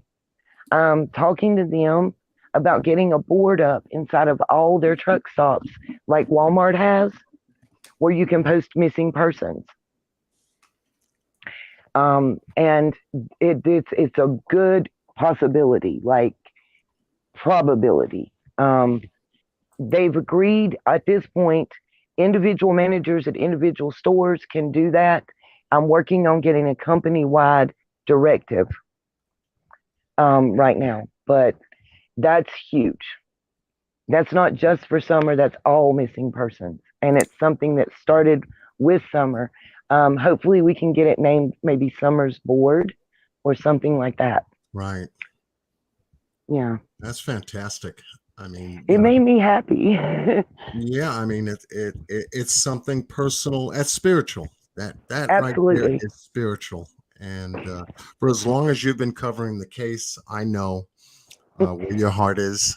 You were a major part of the success of the marathon. I wanted to say that too, because you were on panel. You were on panel. Your people were here. They supported what we did. And it's not the entire YouTube community. It was just a God, spiritual, connected group of people that did what we did. Only those people did that. Everybody else outside of that complained about it and wanted to shoot it down and call us all kind of crooks and scammers and all kinds of stuff. True. You guys don't know those people. You know, is that really the real amount that was collected? We'll never know. All that kind of word language and everything else like that only comes from narcissists. You know, who would say that?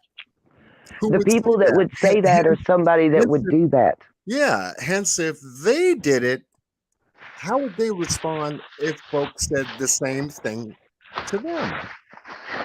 It's where they don't put themselves in another person's shoes, you know? Until people started making those accusations, I never even thought of it. Yeah. That's what I'm saying, though. Only the people who, if they were given control of that kind of fundage, would maybe do something like that, or the people that would think of something.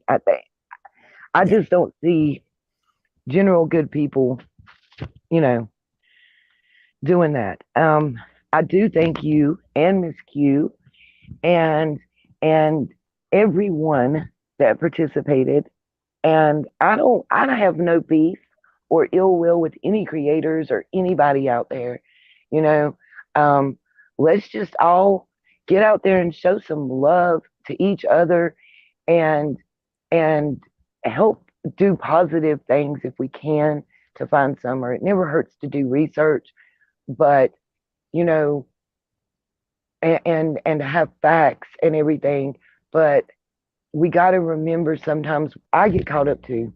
I'm the worst to get caught up in stuff. And sometimes in emotions especially, Yes. Yes. But I think I caught a couple of your lives where, wow. I mean, there was one live I mean, you were really broken up. You were crying. You yeah, were hurt by the, crazy allegations and yeah, statements and comments that were coming from some very wicked people anyway. yeah. But you shook it off. And I said, that's Nita. That's the woman I know. Because she's got tough skin. She knew what the game was all about. She said, no, I'm not going to turn my feelings into what their words said. Yep, I'm going to yep, stick to why I came on my channel and talk yep. about this case because I know what I'm talking about. And you shook that baby right off, and I said, there you go. She's going to stick and stay. And Yeah. the same thing for myself. When have you ever heard John Q in all that mess? I don't follow it. I blocked follow them. it. I just you go to my block party because I don't have time for it. Yeah, that's right. You got the block party on your channel. That's right. Yeah. And, I don't follow them. Nita, They Nita, want my attention. They want my attention. I said, no, Yeah. you couldn't pay me enough to get my attention to go in that direction. Come on now. Nah, I'm not clout chasing. Nita, I pulled up your stream in another tab here, and I just want to make sure I appreciate your stream for one allowing us to borrow you for a little bit, so we get an explanation of what was we were talking about. But also, since I do have them up and I can see them, if anybody's got any questions, please let us know. They're in here too. Okay. I didn't know if they had come over or not, but I want to make sure that they aren't being ignored. Nope. Yes. I'm seeing them comment in the bottom. John's Oklahoma. Well, I can name several names, but I've been watching. And everybody's hitting the thumbs up on John Q. And we've dropped your link, RJ. And they'll be going over there to you. Oh, listen, if you're a creator and you show love to our channel, we show it back. Yes, because that's what I think you need to help others grow. I'm the same way. I mention other channels if I believe that another channel is very valuable or inspires a live that I do. At the very top of it, I actually put out that this is inspired by because of something they had said, and I'll give background of what they were talking about and what something that I believe not was overlooked or missed, but it spawned a thought. It spawned an idea off of what they said. Exactly. And that goes back to what I was saying about watching the interview with the young man, Brandon. It did lead me to looking at, well, why is this just plunked down here? And then I had forgotten about the ginseng hunting that goes on, even in my area. We have 3 gentlemen that are missing for over 6 months now that were ginseng hunting on another property. So, and people don't think about it, but literally an ounce is close to $2,000. An ounce, not a pound, not a pound, an ounce of that natural ginseng is worth almost $2,000 to the finder.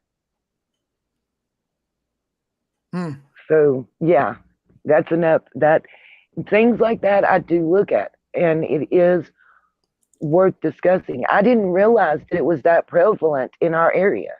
I live 1 hour and 48 minutes from the Wells residence. 20 minutes. Gotcha. But that was just it, because I'm in North Carolina, so that kind of gives you a little perspective. Because to where I'm at. And I have a very good idea where you're at, because before I moved to Kingsport, which was Kingsport area, I should say. I don't exactly live in Kingsport, and that's honest truth. I live in the Yeah. Kingsport area. It's I was actually living in North Carolina myself. So when you say how far away you are, I have a very good idea where you're at. You know where Asheville, North Carolina is? Yeah. I live close to I'm outside the city of Asheville. Okay. Okay. Yeah. I mean, and that's a big area. That's not pinpointing anything for anybody. The company I work for Mhm. was in Asheville. Oh, okay. Love them. So, Smashing Pumpkins at the Orange Peel. Love Asheville. C&J's and Magnolias. Love it. Oh, yeah. Cobblestone Streets. Yes. Grew up loving it. Asheville I may even has have a problem streaming. Asheville has a very unique Yes. downtown vibe that a lot of people, if they visit Seattle, will say it's exactly like Seattle. You know, I never thought of that, but you're right. You are right. I love Asheville's vibe. Love it. Love it. Love going for the open air concerts on the lawn and being in the parks and having my sketchbook out and just relaxing and drawing. It's such a relaxed, even when you go to the clubs, it's a relaxed atmosphere. Like nothing like this around where I'm from. Where we had one beer joint. It was BYOB. So, because we didn't have liquor by the drink. And this is what people don't understand. I don't even know if they have it yet in the Hawkins County area. But like where I was born and raised and grew up, they just got liquor by the drink approved in 2012. And if you go outside the city limits, you can't buy beer or alcohol still. I have to, if I'm at my mother's house, it takes a 12-mile drive to get to the nearest store to buy alcohol. And there's still only one bar in the town. So when I say that I've kind of grown up in an area very similar to where summer came up, I played in the mud, in the rain, in the dirt, barefooted. I made mud pies. I fed them to my cousins. We had about 9 acres, and I could have the run of it all day until the street lights came on, and then I better be coming to the house. Right. But if I went somewhere I wasn't supposed to, there was going to be 3 people calling my mama at work and my nanny up the street to let them know where I was and what I was doing. Yep. Before I got off the school bus coming home, I knew my parents knew if I had been anywhere, not because the school called, but because my neighbor Pauline was the janitor. She was calling my grandma. My grandma was calling my daddy, and he was calling my mama. And they were all in the yard when I got off the bus. I mean, that's what people don't kind of understand, that it's still that way. Right. It's still that way here. When you were describing that you have the convenience of a 15 to 20 minute drive to a big city and concerts and town and stuff, but you have the Mayberry almost like atmosphere and vibe. Yeah, that's another way of how putting it is here. That's how it is here. If you go to downtown Rogersville, the historic area, and I posted a video about it, about historical Rogersville. I have the same things in my town. The same historical signs, the same historical courthouse, the monuments, the whole 9. Like Rogersville and our town kind of battle for the national best looking downtown. We even have the same wrought iron benches where it says Rogersville carved out that has our town's name in them. And the murals on the wall that are painted, the whole thing. It was like deja vu for me. And I don't think people understand, like I could literally walk out my door in Pan and you might have a hard time deciding if I was at home or in Tennessee. And what I'm doing right now, loving it, is showing that portion of Horton Highway and the end of Chimney Top Loop as Donald exited. This is the property, 221 acres that I was talking about at the root of Horton Highway here, which is right here on the corner here. And then the house in question here is on the corner of both Chimney Top and Horton Highway. Scott E. Skulls did a great drive-through of this whole entire area. Great high definition footage. When he got to this area, there was no watch. 2021 Google Maps here. Now let me just go here, and now we'll turn around. This would be considered from Street View, October 12th. October 2012. But you can see here, this is gated. Yes, I do. Whereas 2021, it's not gated. These were the vehicles outside during the time that Google did this this scan, and the house that's here now blocked by a white trailer and things of that nature.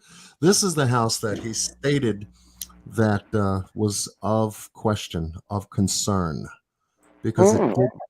Watch now. We go back. Google 2021 now shows the house like if it was abandoned. Yeah, and is that camper attached to the house? No, that's separate. It's almost like it's a separate unit. It's like sitting right in front of the porch, right in front of it, to block it from being seen by the street. You see? You could actually be out on that porch and people couldn't see. Couldn't see from the highway, right off of Horton Highway, right? So here you've got boarded up windows. You've got all of this junk paraphernalia all around the land. And I was trying to compare the 2012 to the 2021. And I said, okay, 2021 is telling me that trailer that was in front of the house and all those cars, not there. And what this also does is tell me that this is an open area, an access point to this 221.8 acres of land owned by one owner. I did the same owner that I was talking about, possibly. That's what I'm going to go right back and double check, because I said I saw the name before. I know who has it now, also, because that man died, and you'll look and see. He died in 2021, and his brother died in 2022, July of 2022, I believe. Okay. But the son that has the exact same name except Junior, and his wife are who own it now. And he goes by that name that I told you that's been floating. That's what drew my attention to it too. Let me see something here. Okay, so that's the bend to the left as I go down here.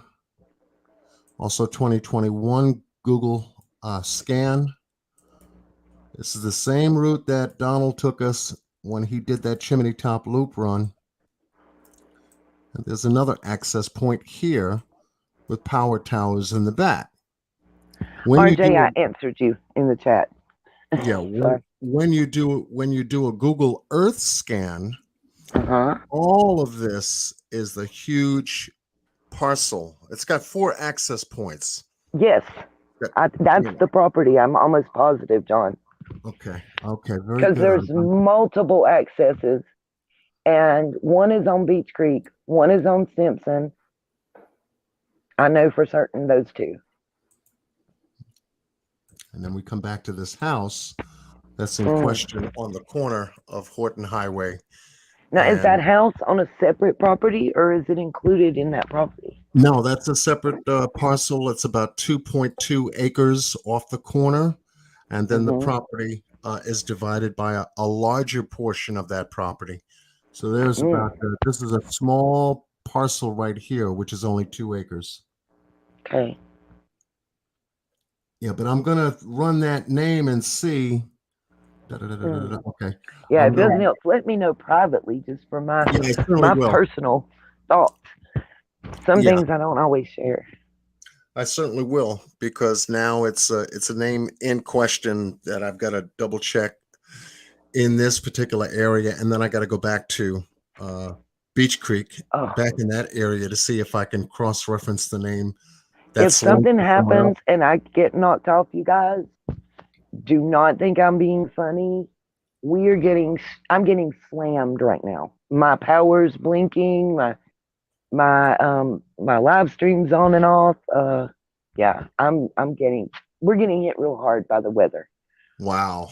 Yeah. Wow. So sorry. Hey, it's okay. We're safe.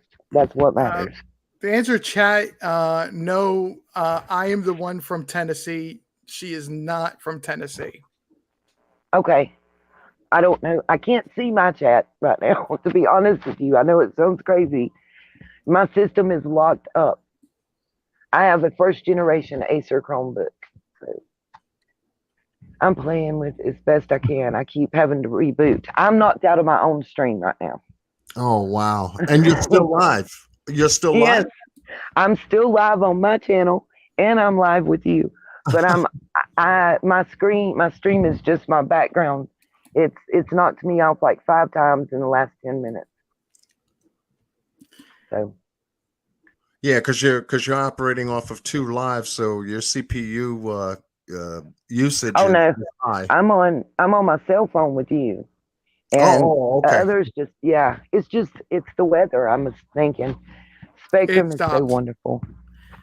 Your stream stopped. Has it stopped completely? Yeah. That's what I was saying. I got power knocked off and everything, so I don't know. Wow. You didn't have a lot of people in your live, did you? No, we were just like 40 deep. It's Oh, not okay. a Okay. yeah. I'm not stressed out over that. They knew the Well, weather problems too. at least they know where you are. Yeah. Well, they knew exactly what was going on too. So A little pen 1010.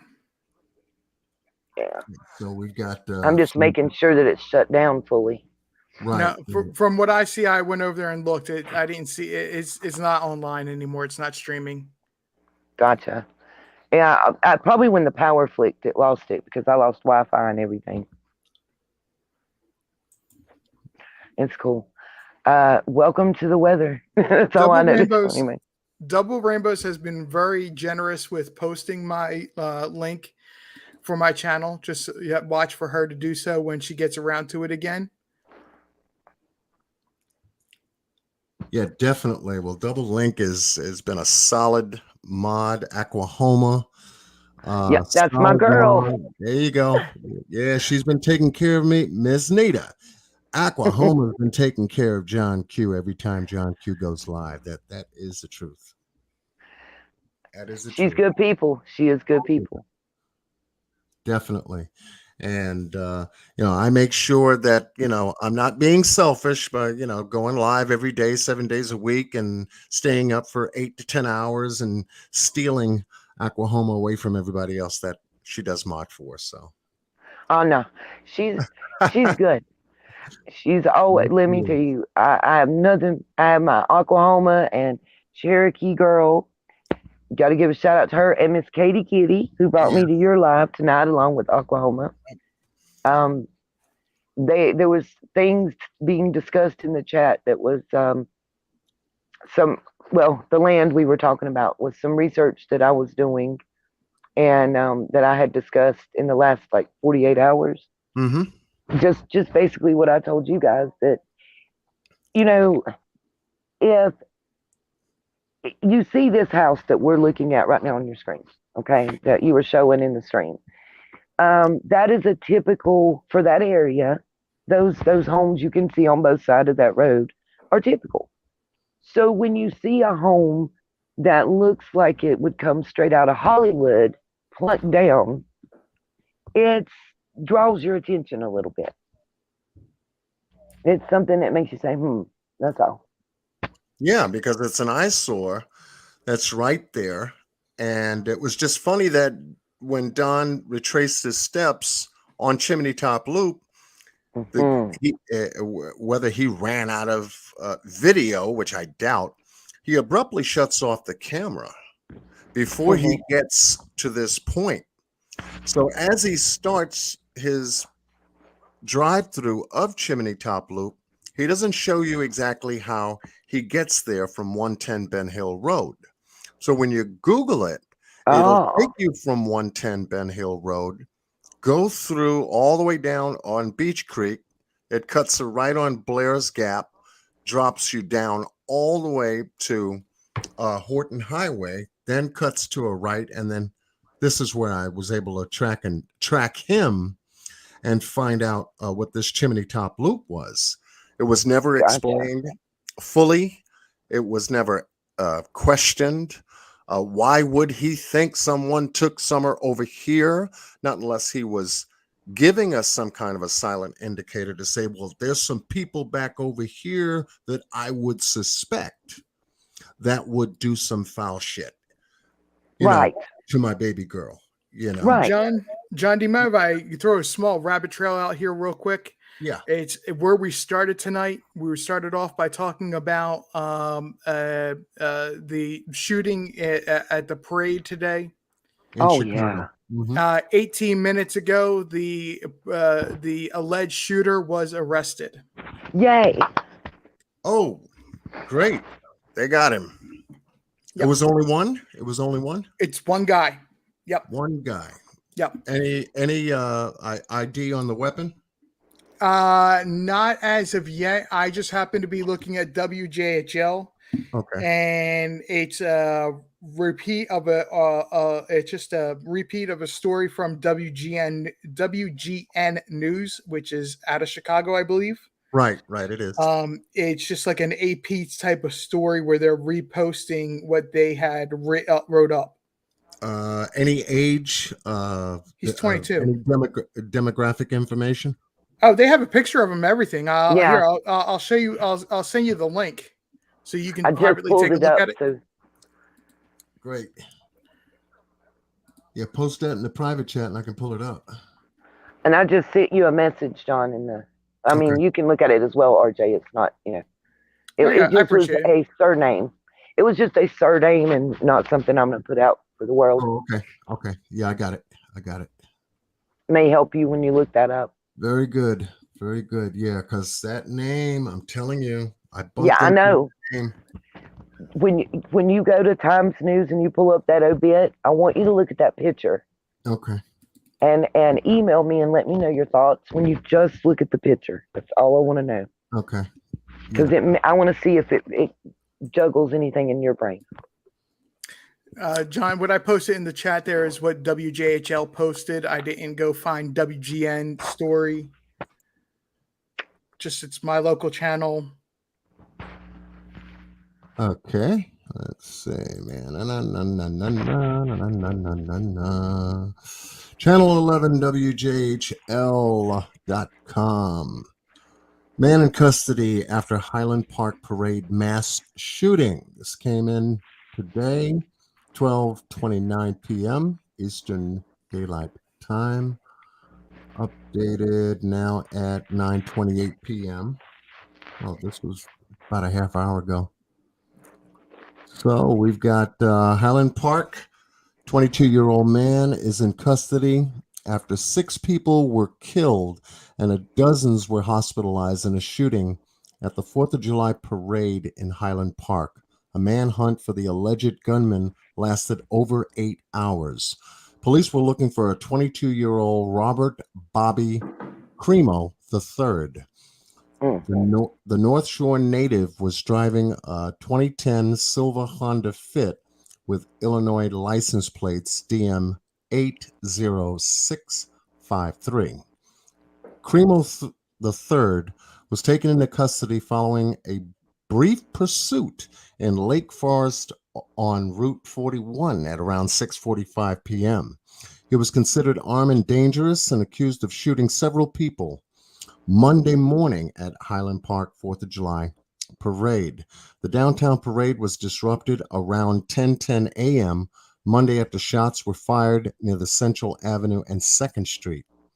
At a news conference Lake County Major Crime Task Force spokesman Christopher Cavelli said it appeared the gunman opened fire on the parade goers from a rooftop using a high-powered rifle that was later recovered at the scene.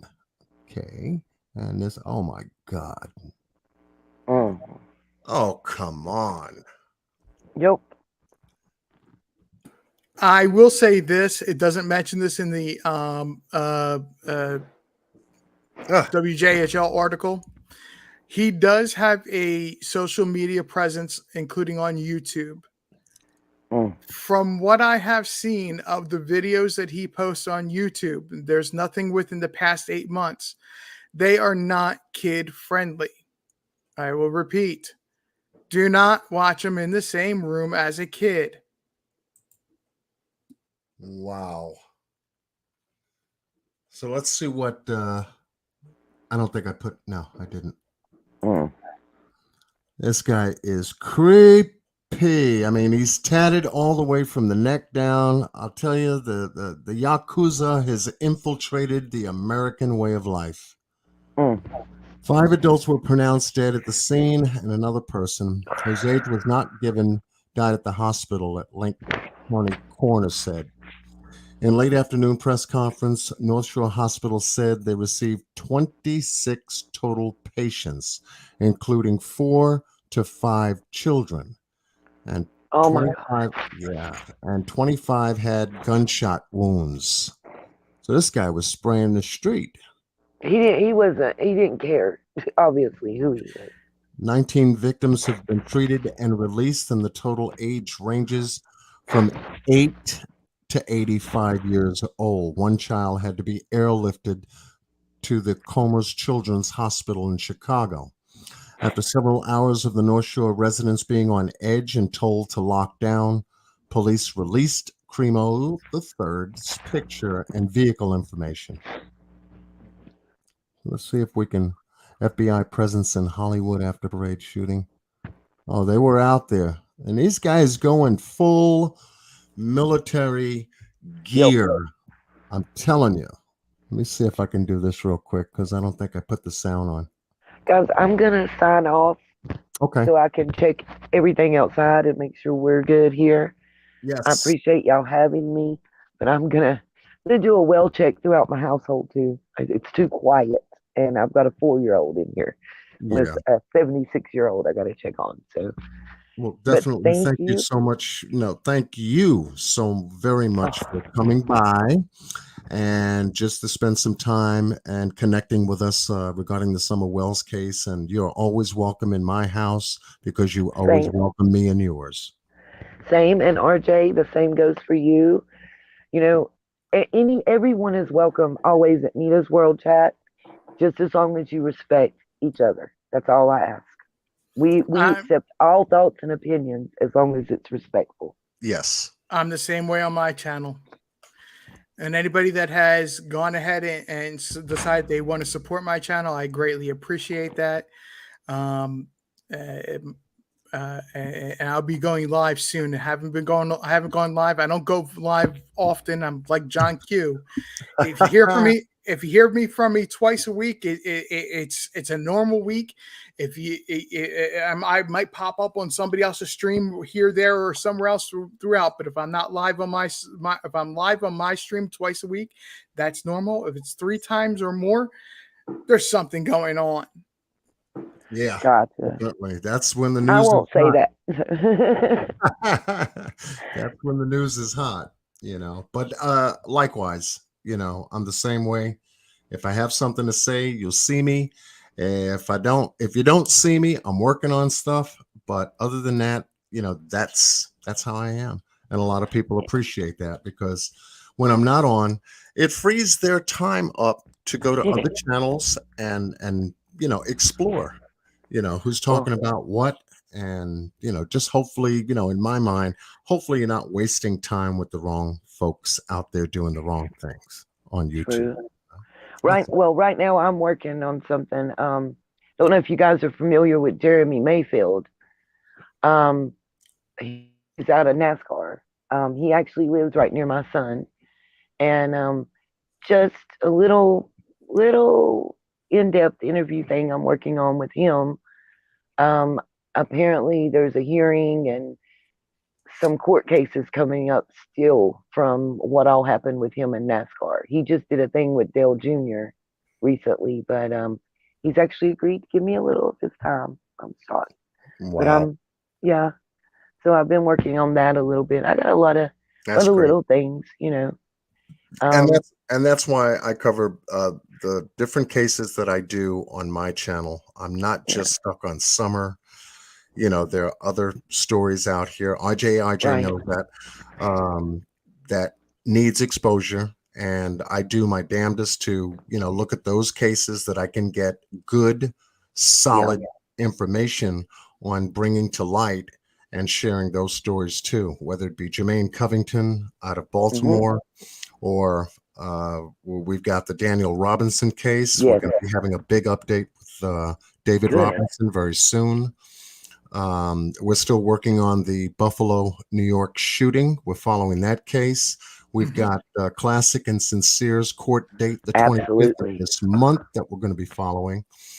So we're busy. We're busy trying to, you know, to just keep a balance, because, you know, we have families and life is life, and, you know, we can't forget to live it, you know, personally, and not get tied so much online trying to do it at the same time. You know? And I want to say this. I am working on, since what I did, putting summer flyers out there seemed to have such a positive effect.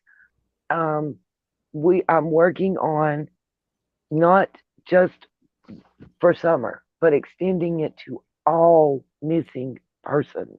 And let's get this out there at truck stops and places frequented by delivery persons and truckers, because these are the people that are traveling all the highways and byways that the criminals, I guess is the way to put it, or the persons that are being looked for would be on and would have a more chance. You know, if somebody's kidnapped somebody, they got to stop somewhere and get gas. Right. You know, they got to stop somewhere and get food or gas or something along the way, we hope. And if we can have our truckers, their eyes and ears focused while they're driving, if they can keep their eyes open where they're stopping and going for anything that looks odd, that's why I said shout out to Big G. They're even in talks. They told me they're looking at giving their drivers an educational class on how to spot possible trafficked humans. That's huge, guys. That's yes, it huge. is. Yes, it is. I'm trying to hold my emotions back with that, John, because to me, when she told me that from the corporate offices, I almost jumped out of the truck I was in and did a dance around it.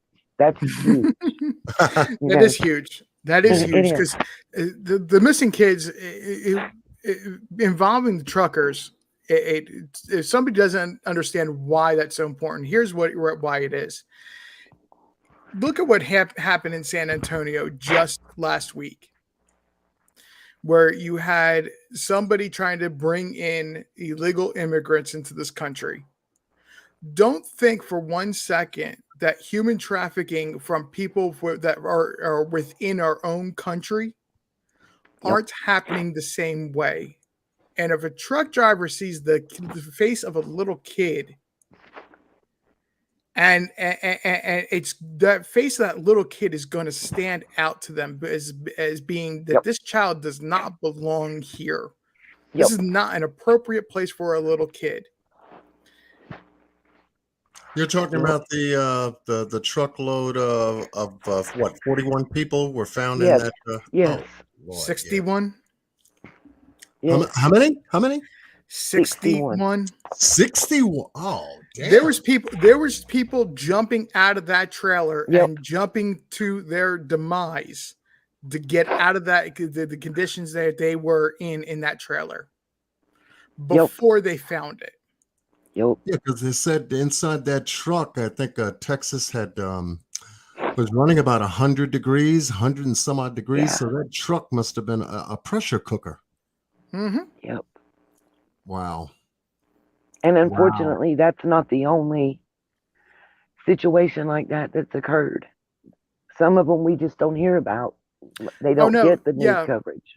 Yeah, Oklahoma, it was 61. There was people that they had found and were finding, but they could not figure out where they were from until they found the trailer. Yep. They jumped to their ultimate end. That is crazy. That is crazy. But those are the stories, though.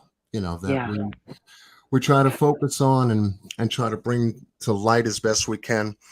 I just want Nita to stick around just for 2 more minutes, if she can. Can you? Yes, sir. And usually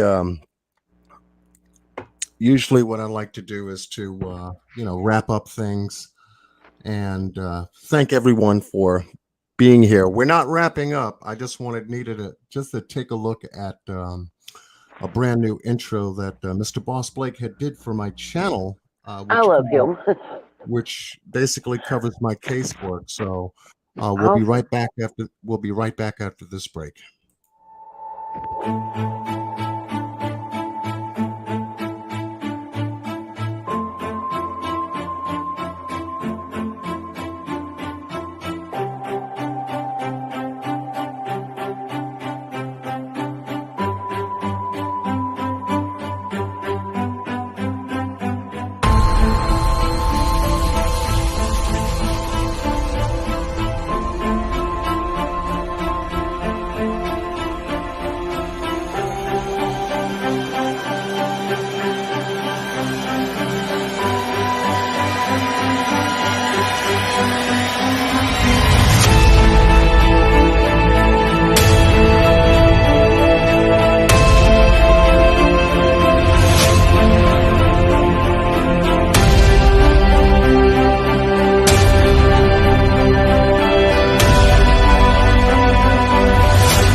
I think more people know better than what they're ever going on.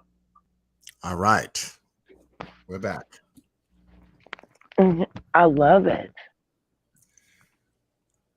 Yeah, it's just to help folks, remind folks of a lot of the different stories that are out there that needs exposure. We try to do what we can to bring that kind of exposure here on this channel. Miss Nita, I know you do. RJ, you know, every time I look at that intro, yeah, RJ was there. RJ was there too. RJ was there. He was there too. And it's like, you know, your mind just pinpoints these discussions and great conversations that we've had regarding these cases. And I wanted to share that with Miss Nita to let her know that that's the work we do here. And I know that you've been a major part of it, as I said before, during the marathon of being a very, very important, crucial content creator we had on the panel that really, you know, that really put made that marathon a very big success, especially the last three that were posted on my channel. And then obviously the last one never got posted because of, I guess, that interview that Chris Madonna did interfered with the posting going up. But we'll see what happens with that. I'm still waiting for YouTube to release it. Oh, wow. Yes. Of all They're those killing videos, the small creators right now, John. Yeah.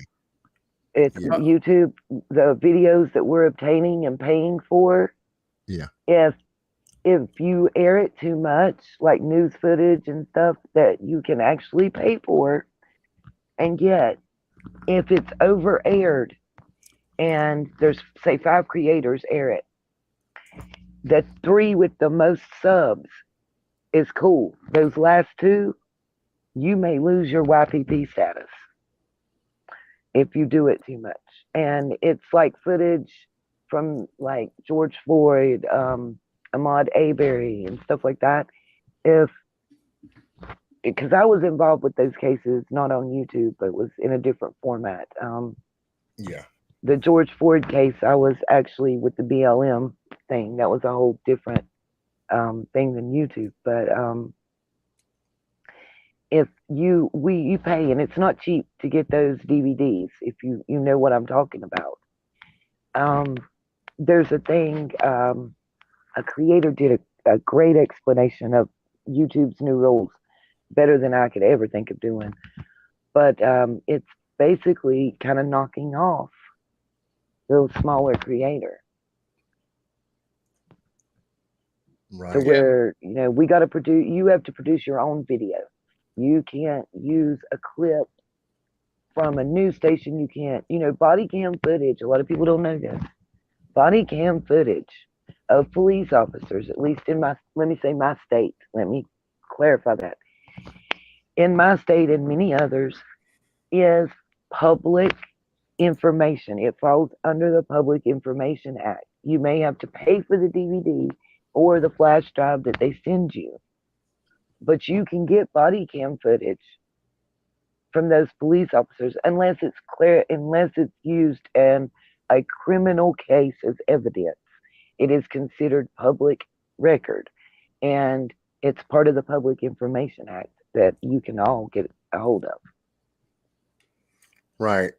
Well, a lot of the content that I will post for commentary is, of course, covered by copyright, and I post that, you know, in the description box, and I'll go up and, you know, make sure that I cover my channel and have it posted so that this way, before I get into any kind of other parties' news commentary or anything else like that, I will definitely give the source and the credit to them, and it's protected my channel. I haven't really, since I've been on. My goodness. Are you part of YPP though?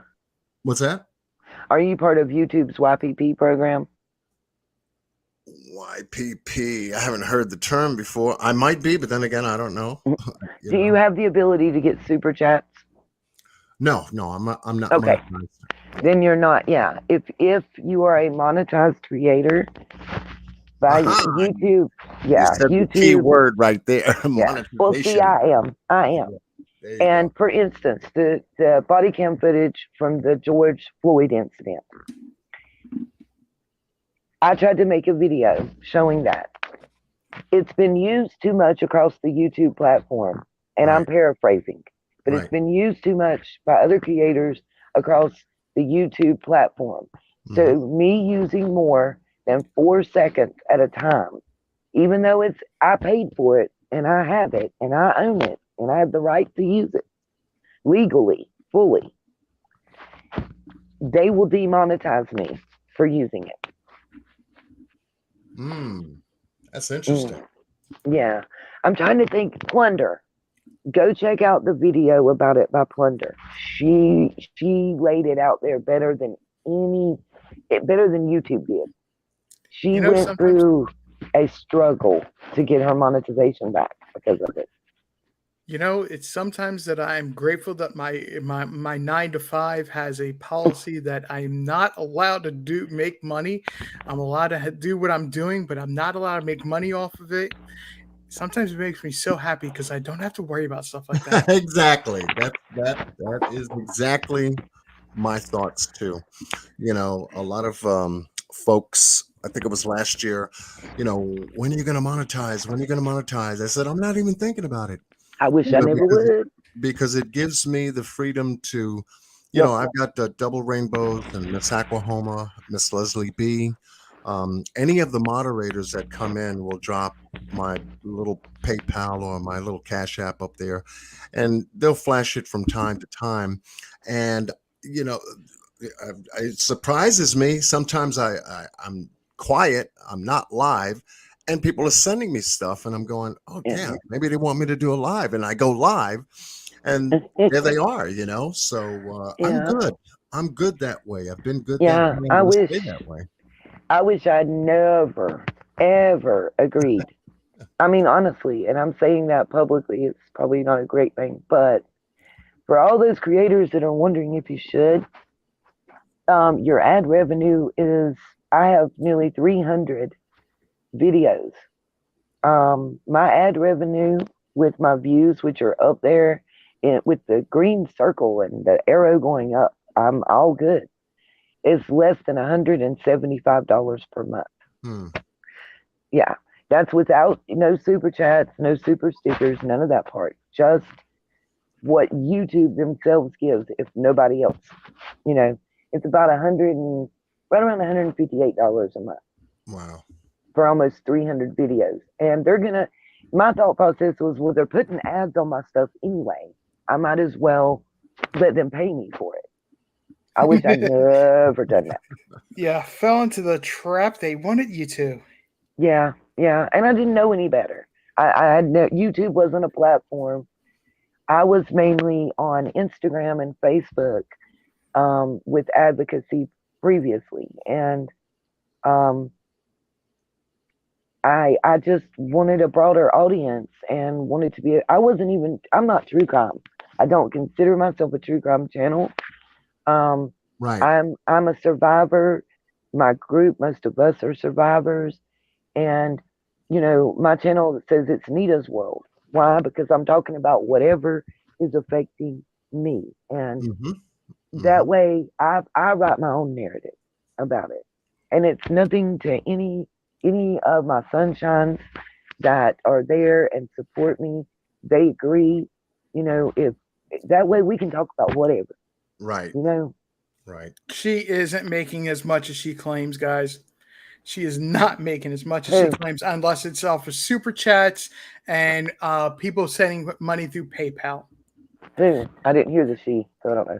BB Diamond comment. BB Diamond is in the house. BB Diamond. Oh, I can't see the little comment. I'm on a cell phone, you guys, so it's through. It's not so. When a YouTube channel is actually making a lot of money, it's not necessarily through the super chats or the YPP. It's actually through sponsorships directly with individual companies. Yep. And nobody in true crime or talks about crimes or things like that will get major sponsorships because it's too controversial. Let me say this. I was approved for the Amazon influencer program. Okay, because of the following I have on Facebook, Instagram, and YouTube. 5 days after my link was posted on my homepage, I received that my channel is in violation of their program rules because one, it shows children's faces. Two, it talks about topics that are not advertiser friendly, basically. I'm paraphrasing once again, let me make that clear. So I can't even drive traffic to my Amazon store to get another revenue stream but through my channel because it's too controversial, the topics. Yeah. Wow. Yes. Yes. That was reported though. I know who reported it and everything. I guess they didn't realize Amazon would tell me all that. But you're not going to get advertisers because we're talking about stuff that's not happy, smiley, perfect world type things. I mean, they're not going to ask Don to advertise their skincare lotion on his channel because, I mean, just kind of think about it. How companies and advertisers look at their products and how they want them viewed. I mean, it is what it is. And when you also, if you want to really talk about YouTube financials, I'll give you a little tidbit. True crime, the money they get paid for their ad revenue is a third what the drama community and other communities get paid. YouTube categorizes us into communities. Right. See, and that's the reason why a lot of folks do the drama because it's their own personal content, so to speak.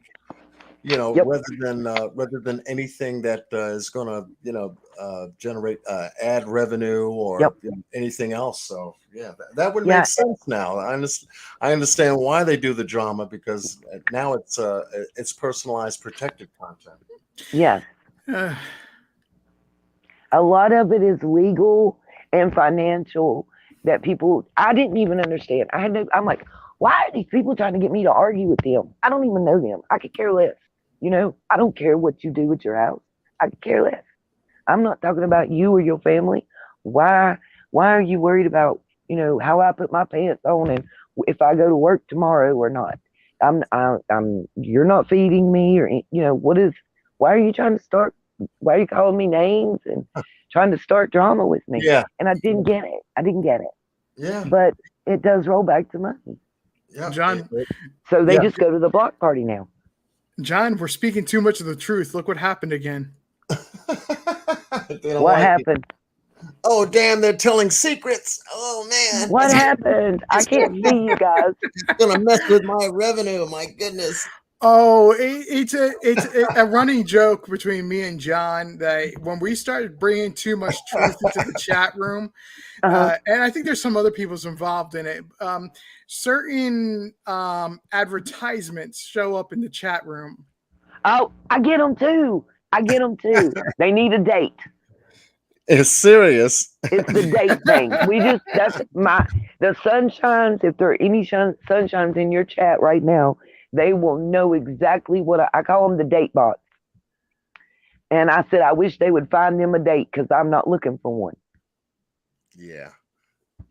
And it's all to, take you off point, take you off your conversation. Yes. And I understand it.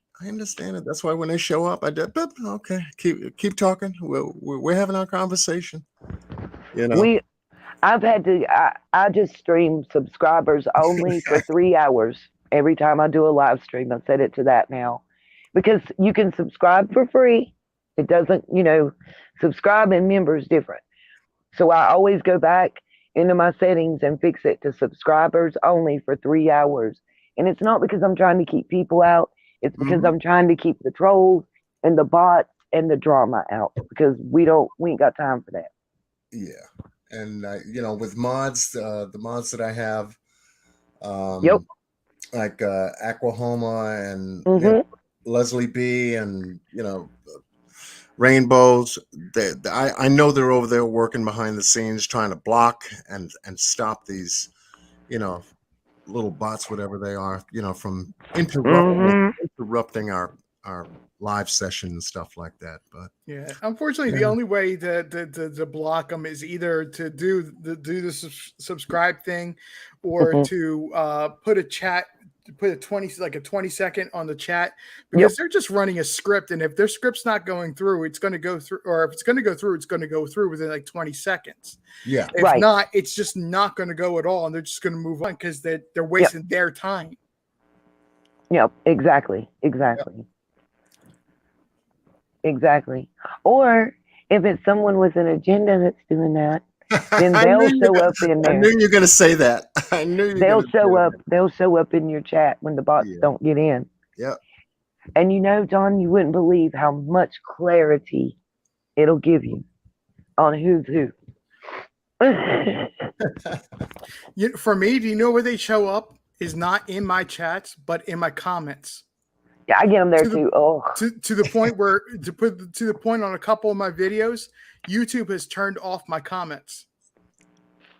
Wow. I thought it was just me, RJ. Same. And they're usually mine are speaking Spanish. I get Russian or Polish. I get my Russian comments are Spanish. Now it could be Polish that I'm thinking is Spanish, I guess, but no, because there's the word hermosa is often in the comment, and it always has a dot, FYI. I know. I get some of those comments right after the live. I'll get someone talking in the comment section under the video in Spanish. And I do read and understand Spanish, so they are doing the same thing, but just in a different language. So I just knock them out. Same thing I'm doing tonight is the same thing. Sí, habla español un poquito. Un poquito. Enough to say, block party. True story. There you go, block party. You got to come back with some English on that. We're not talking about John Q's pool table, Lou. No. Yeah, because there's plenty of English in that game, if you know what I mean. Okay, I'm going to do a well check and make me some coffee with some whipped cream. Oklahoma, the whipped cream is for you. You had to bring up the whipped cream now. I'm telling you. She did it in the chat. I had to do it for her. That down. Oklahoma starts it, and then all of a sudden we get the other mods that are coming behind her, and it's like, oh no, they're going to go whipped cream. We love it. We love it. So bump everybody else. We ain't trying to hear that. I got a suggestion. Go for it. Take a packet of hot chocolate and mix it in with your coffee. Yes. Yes. I like my chai latte too, though. Makes it nice and thick, especially if you got the whipped cream on top. Oh, you couldn't have done that. I took a drink right as he said that. Temperature's rising now, isn't it? Okay. I drink cold coffee. I'm not a big coffee drinker. I'll be the first part. I think the last time I had a cup of coffee was about 2 months ago now, to be honest. God. I'm a tea drinker, but when I do drink a coffee, I have to have hot chocolate mixed in with it. It is good. It is good. Hot chocolate is great mixed in the coffee. Great. See, I've got you probably have chai tea, RJ. I have chai latte. Okay. It's good. I've had chai tea before, but yes. I love it. It helps you relax and de-stress. Yes, as soon as you taste it, it's the first taste, and your body just responds to it. Yep. It's like, and I have the whipped cream. Yeah, and I have to mention, you have that with at least a good 2.5 to 3 inch high stacked swirled whipped cream. Oh, forget about it. You're in heaven. not even on the planet until you finish. I'm I with have you to there. mention this for one person in the chat. A good winter snowstorm and a cup of hot chocolate. There you go. Hey, I'll take that. The distinction between two different temperatures is very pronounced there. All it is for you to decide which temperature you're going to enjoy the most.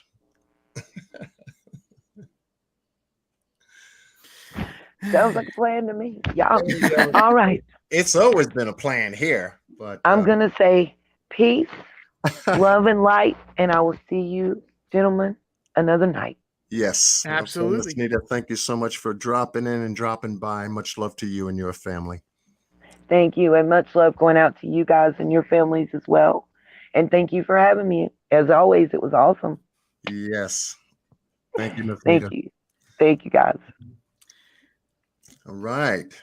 All right. So So we I got have, so yeah, go ahead, RJ. I have to ask, BB Diamond, where are you from that you've never seen a winter snowstorm? God, Uh-oh. you don't have to give a specific town or anything. Please don't dox yourself like that. Just a general area is good enough, but it just, wow. It's got to be an island somewhere we don't know. Ah, okay. All right. That makes total sense now. Thank you. Got to be an island we don't know. No, I used to live in Alabama. I've lived up and down the East Coast, and I lived in Alabama, and I can tell you that where I lived, we had received 1 inch of snow one winter, and it caused a state of emergency. So that's she probably is when she says South Georgia, she's probably saying meaning coastal. Okay. Well, not what is that? What am I thinking of? No, I'm thinking of North Carolina. I'm thinking of it'll come to me as soon as I go off live. Then it'll come to me, and I'll say, "Damn it, I'll get it on the next live." What do they call? Oh man, it'll come to me. It will. Okay. Yeah. I was gonna say North Carolina, they definitely see snowstorms because they got more snow than we did this past winter. Wow. And usually it's the west side of the mountains that get more than the east. Yeah, because when it does it up here, forget about it. It's like when you see a system head toward Boston, you know New York is going to get a little bit of a whiff off the coast. Mm-hmm. You know, and then it stays swirling in that corner in the northeastern part. And we usually get the residual back end of a lot of what happens in Boston and Maine, Connecticut. And it's like, okay, you know, maybe it's stuck in that corner just so well. It's just, you know, keeping the storm lingering over New York, you know. So. And so I mentioned earlier that I grew up in the Philadelphia metro area. Let's put it this way. When you live in the Philadelphia metro area, you're very familiar with ice storms. Because Philadelphia, part of the Philadelphia metro area is a natural ice line. That because you got the warmer air coming in off the ocean that reaches about halfway through New Jersey, sometimes all the way to Philadelphia. Mm-hmm. That you deal with a lot of ice storms, more than you deal with snowstorms. Yeah, because it's a pocket. It's I don't know, between Philly, New York, and New Jersey, you know, being so close together at the borderlines and everything else like that. It just seems like when you have a high pressure and a low pressure system, it finds that pocket, and that's what creates all kinds of crazy weather, especially if we're getting an Arctic blast from the north, from Canada. It just settles in that pocket, and you know you're going to get snow, or you're going to get sleet, or you're going to end up, you know, getting some kind of inclement weather that's going to say, okay, we got to be prepared for black ice. Mm-hmm. That's what kind of weather hits the state of New York, and I'm in the upstate area, so I'm very familiar with the black ice between 17 going west, connecting to. There's a lot of different connections you can make, but you take 17 west, go past Elmira, go like going toward Buffalo or Rochester or something like that, and then Oh yeah, yeah. you want to drop down in that area. You're right there because Pennsylvania is right there. Okay, all right. So I have a general idea then. Yeah, you're not very far from New York Thruway then. Right. Mm-hmm. Mhm. Yep. So I used to live, like I said, all up and down the East Coast. Massachusetts was one state I lived in. So yeah, I know with the New York Thruway. oh yeah. So, but I'm looking at the clock over here. We're at 4.5 hours into I'm seeing that as today's well. special Independence Day live. We've covered a lot of information, and really had a wonderful chat. I tried to post everybody's comments as best I can. I am getting a little bit better. Mm-hmm.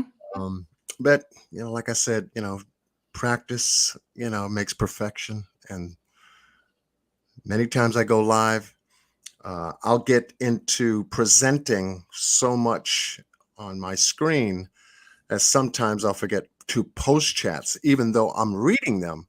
A lot of people do like the opportunity to see their posted comment in the room. So my mods are helping me out.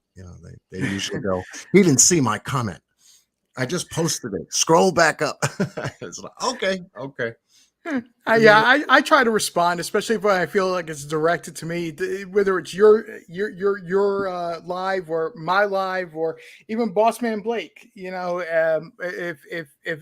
I feel like it's directed to me or I feel it's like a great question or something, and I think it's about to be missed, I try to draw attention to it myself. Right. So, I mean, having other folks on the panel, they're reading the chat room too. So if I miss a comment, they usually will identify and pick up on a comment, and then I can highlight it. So it does help me. So, yeah, but yeah, definitely. I appreciate all of you coming to join us for the special live. Hopefully your Independence Day and you had a great weekend. Oh, of course I did. I'm on a 3-day weekend. How can it not be great? Well, good for you, because the real work week is about to start tomorrow. No, my work week doesn't start till Wednesday. Tomorrow's a normal day off for me. So you got an extra. Okay. Mm-hmm. That's great. Well, thank you, Double Rainbows, for holding it down. Miss Oklahoma for holding it down. We didn't have too much interruption in today's live, which is good. Had a very good detailed conversation regarding a lot of the different casework that we've been working on. I am excited about having David Robinson, Daniel's father, back with us shortly. We're going to be doing a special live update with Mr. Robinson based upon some great information regarding the search for his son, Daniel, out of Buckeye, Arizona, and what he's been able to accomplish in terms of creating a foundation now that's in play, along with some additional information. I'll let him tell you when we go live. I'll have it posted as soon as he gives me the green light on his time schedule. We'll be back with that. We've got a lot to cover for the month of July, just getting into it. It's a lot coming, folks. And so I've been trying to, get my schedule in some way, shape, or form back to normal to get back to doing table talk on Sundays. I'm starting to see some time opening up for that, which will be great because I love the one-on-one interviews with either channel creators or, great stories coming from people that I enjoy sharing as well. So hey, boss, I look forward to that. And all of you. What's that? John Q, before you go, just take a look at your private chat real quick. Yeah. You text me, call me, email me later if that works for you. I'm just throwing it out there where I had your attention. Oh, okay. Yeah, definitely. I'm sure that he can cut out some time. You have the day off tomorrow. Let me see if I can do something, and we can do that. We can do that. Like I said, if it's possible to work out and plan, that's great. And but there's cases that all three of us have been going over, or have been, or mutually, like Bossman and Blake, and I have been going over Kaylee Jones. Got some information on that and going on, and there's cases that all three of us with you. So it'd be good for all three of us to get together. All right. Great. No, I'm looking forward to that. Looking forward. So with that said, we're going to wrap things up, folks. I want to thank you once again for joining us for our live tonight. I had a great weekend to close my weekend officially out with tonight's live. Made it a perfect Independence Day weekend for me. Hope it's been for you as much as it's been for me. RJ, we will be in contact with each other. I will Absolutely. make that connection, and we will go from there. So with that said, we're going to wrap it up, folks. Have a good night, everybody. Good night, and we'll catch you on the next live. We will be there. Much love. Be well and stay blessed with Godspeed. Until next time.